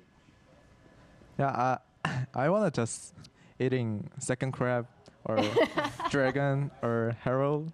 Only that's it. I just play for normal, and then I wanna play team fight. 50-50 fight. Yeah. Then I think we have advantage for them. Yeah. So yeah, I wanna just normal play, and then I carried it. No. There's some disagreement already. I mean, that's the conversation we're having. He sees it as 50-50, and for me, I want to make it like more favored towards us. And I can kind of see both points, and that's why it's important to hear it out, because there's so many ways to play League of Legends, and the most important thing at the end of the day is to play as a team and as a unit. So. True. Yeah. Well, speaking of playing as a unit and as a team, that's how you got that win. But it's close on player of the game. It's actually a tie right now from the broadcast. It's a tie between Rahel and Huhi. So I believe that means we're going to take a look at the fan vote while we're pulling that up. Hanbok, who do you think carried harder that last game, Huhi or Rahel? 그 플레이어 오브 더 게임 그 MVP가 나나 라헬 둘 중 하나거든. 누구인 것 같아? Last game? Last game, yep. Third game, right? Third game. Also, you can just say, hell no, it's me. Yeah. You can say that. Yeah, I think Impact. Impact! Okay. Oh, he's getting the fan vote too. He is getting votes, but the tie is between only Rahel and Huhi. Dang. So only your votes for Rahel or Huhi are going to count. So Huhi's already taking it. we need to let Twitch chat know that. But yeah, it looks like Huhi's pretty... Huhi's nailing this one down. But Hanbok, I was on your side. I think that Impact had a very, very solid performance. I mean, he loved the penalties, you know? I like penalty, but I think in draft, he said Shen or what? Shen or Mordekaiser. Yeah, Shen or Mordekaiser. Oh, okay. Yeah, he chose Shen. Yeah. Then we focus on second crab. Then he ulti and killed the Xinjiao. Yeah. Then my mind is still so win. happy. Congratulations, Huhi. Congratulations. Yeah, Huhi ends Well up picking it up. I wanted to ask you, Hanbok, this question, because in an interview a few weeks ago, you say how your playstyle is different from North American junglers' playstyle, that like they farm a lot, but you want to gank a lot and take 2v2s, 3v3s. How do you, if you want to tell the fans, how do you view your playstyle? Like, how do you want to play the game? I want to scare for enemy laner. Yeah. Laners. Yeah, I want to make him. They scared me. Yeah. Yeah, like. The Hanbok could be anywhere at any time. Yeah, like that. But junglers thinking Hanbok is not good jungler. I think they can thinking that, but I think laner's 라이너의 의견이 더 중요한 것. So he doesn't really care about the jungler's opinion. He thinks that laners will think that he's really annoying, that he's really good. Yeah. Finding those angles. That makes a lot of sense. When you were saying that, I was like, yeah. I think the moment anyone has to go up, actually, even hearing from junglers, they always think it's like you're unpredictable. Like you can you could be anywhere. You could be like, losing, like missing a camp just to like go for a gank mid or something. Yeah. Like that. Yeah, that's what I like to hear. And you're going to be up against Team Liquid next week, so I want to hear your thoughts about Jose Deodo, because he's been impressing a lot of us here on the broadcast. What do you think about Jose Deodo as your next jungle opponent? I think Jose Deodo is good at this meta, I think. I think a lot of things similar me. Yeah. Play style, I think. So yeah, I want to play him. You're the better him, right? You're better than him? I will better. Yeah, a little better. Let's look at today's pods, though. I'm interested to see what the player of the games are looking like today. I already know who two of them are. Huhi winning both of them from Sentinel side, Griffin taking one in the middle, and of course, Sven and Blabber for the Cloud9 series that they had, the 2-0. So that's fun. Interested to see if that continues on. I want to see the end-of-day standings, though. Yeah, end of day standings. Also, Huhi, no pressure, but winning 2 player of the games might be player of the week. You know, I don't want to set expectations too high, but I mean that's pretty impressive. But yeah, let's take a look at the standings overall for the LCS right now. Because Sentinels, you got your first win. Congratulations! You got a couple game wins. Now a 1 on the series score and 4 and 5 overall. Cloud9, meanwhile, have taken first place now, being 3-0 with a clean 2-0 win. We'll see if Team Liquid's able to overtake them tomorrow. Speaking of, let's take a look at tomorrow's schedule because we got games on Sunday. It's Lion versus Shopify Rebellion, Dig versus Team Liquid Alienware. Huhi, I feel like Lion Shopify might be the closer one. Like a lot of teams have been kind of beating up on Dig. So what do you think about tomorrow's matchups? Are either of these going to be upsets? I doubt it. Yeah. But I do think in LCS there's like we have strengths against each other, like team versus team. Sure. So I do think we're just stronger versus Shopify in general. So like that's why, in my opinion, when I'm playing versus those two, Lions feels much harder than Shopify. But you know, who knows? Like they might be winning in scrims when they were playing against. So yeah, I definitely think they have better chance than the second match. Yeah. That is just Scream. Just scrims. All right, well, thank you so much for joining us, you two. That was awesome. Congratulations on your first series win again. That's it for us. We'll be raiding Cloud9 for their C9 Kia Championship Arena show match with players These from guys will be Sentinels. there. These two will be casting it, so make sure to check that out. And we'll be back tomorrow at 4 p.m. ET, 1 p.m. Pacific time for Lion versus Shopify Rebellion. That's it for the Saturday broadcast. We'll see you later. Ladies and gentlemen, welcome back to the LCS. We're ready for another weekend of games here in this round robin stage. I'm going window. Yeah. You guys keep it. Too far. Yeah. Look window. Someone's being in the pit with no flag, guys. Yeah, just saying. I don't know if we care. I'm killing again. Okay. Nice hold. What to do? I'm really low. I'm CCing Jason. Guys, look here. As you're Eden. As you're knowing. Yeah, look Jane. Yeah. Is there no flash? Nice. C9, 2-0's disguise. Yeah. Yes. I'm fine. Let them come in. I'm blocking. I'm fine. Sion first. Yeah. Sion. I'm looking Shinja first. 천천히. Yeah. 용 치자. 용 치면서 봐. Sun down. Shinja. I'm fine. I got Nico. 야, 용. 나 용 먹고 갈게. 보자. Go. 해봐, 그니까. 더블 있어? 나이스. Sentinels finally will seal the deal with a teleport down to bot lane. They're going to take the series, knock down FlyQuest, and finally claim their first victory of the split.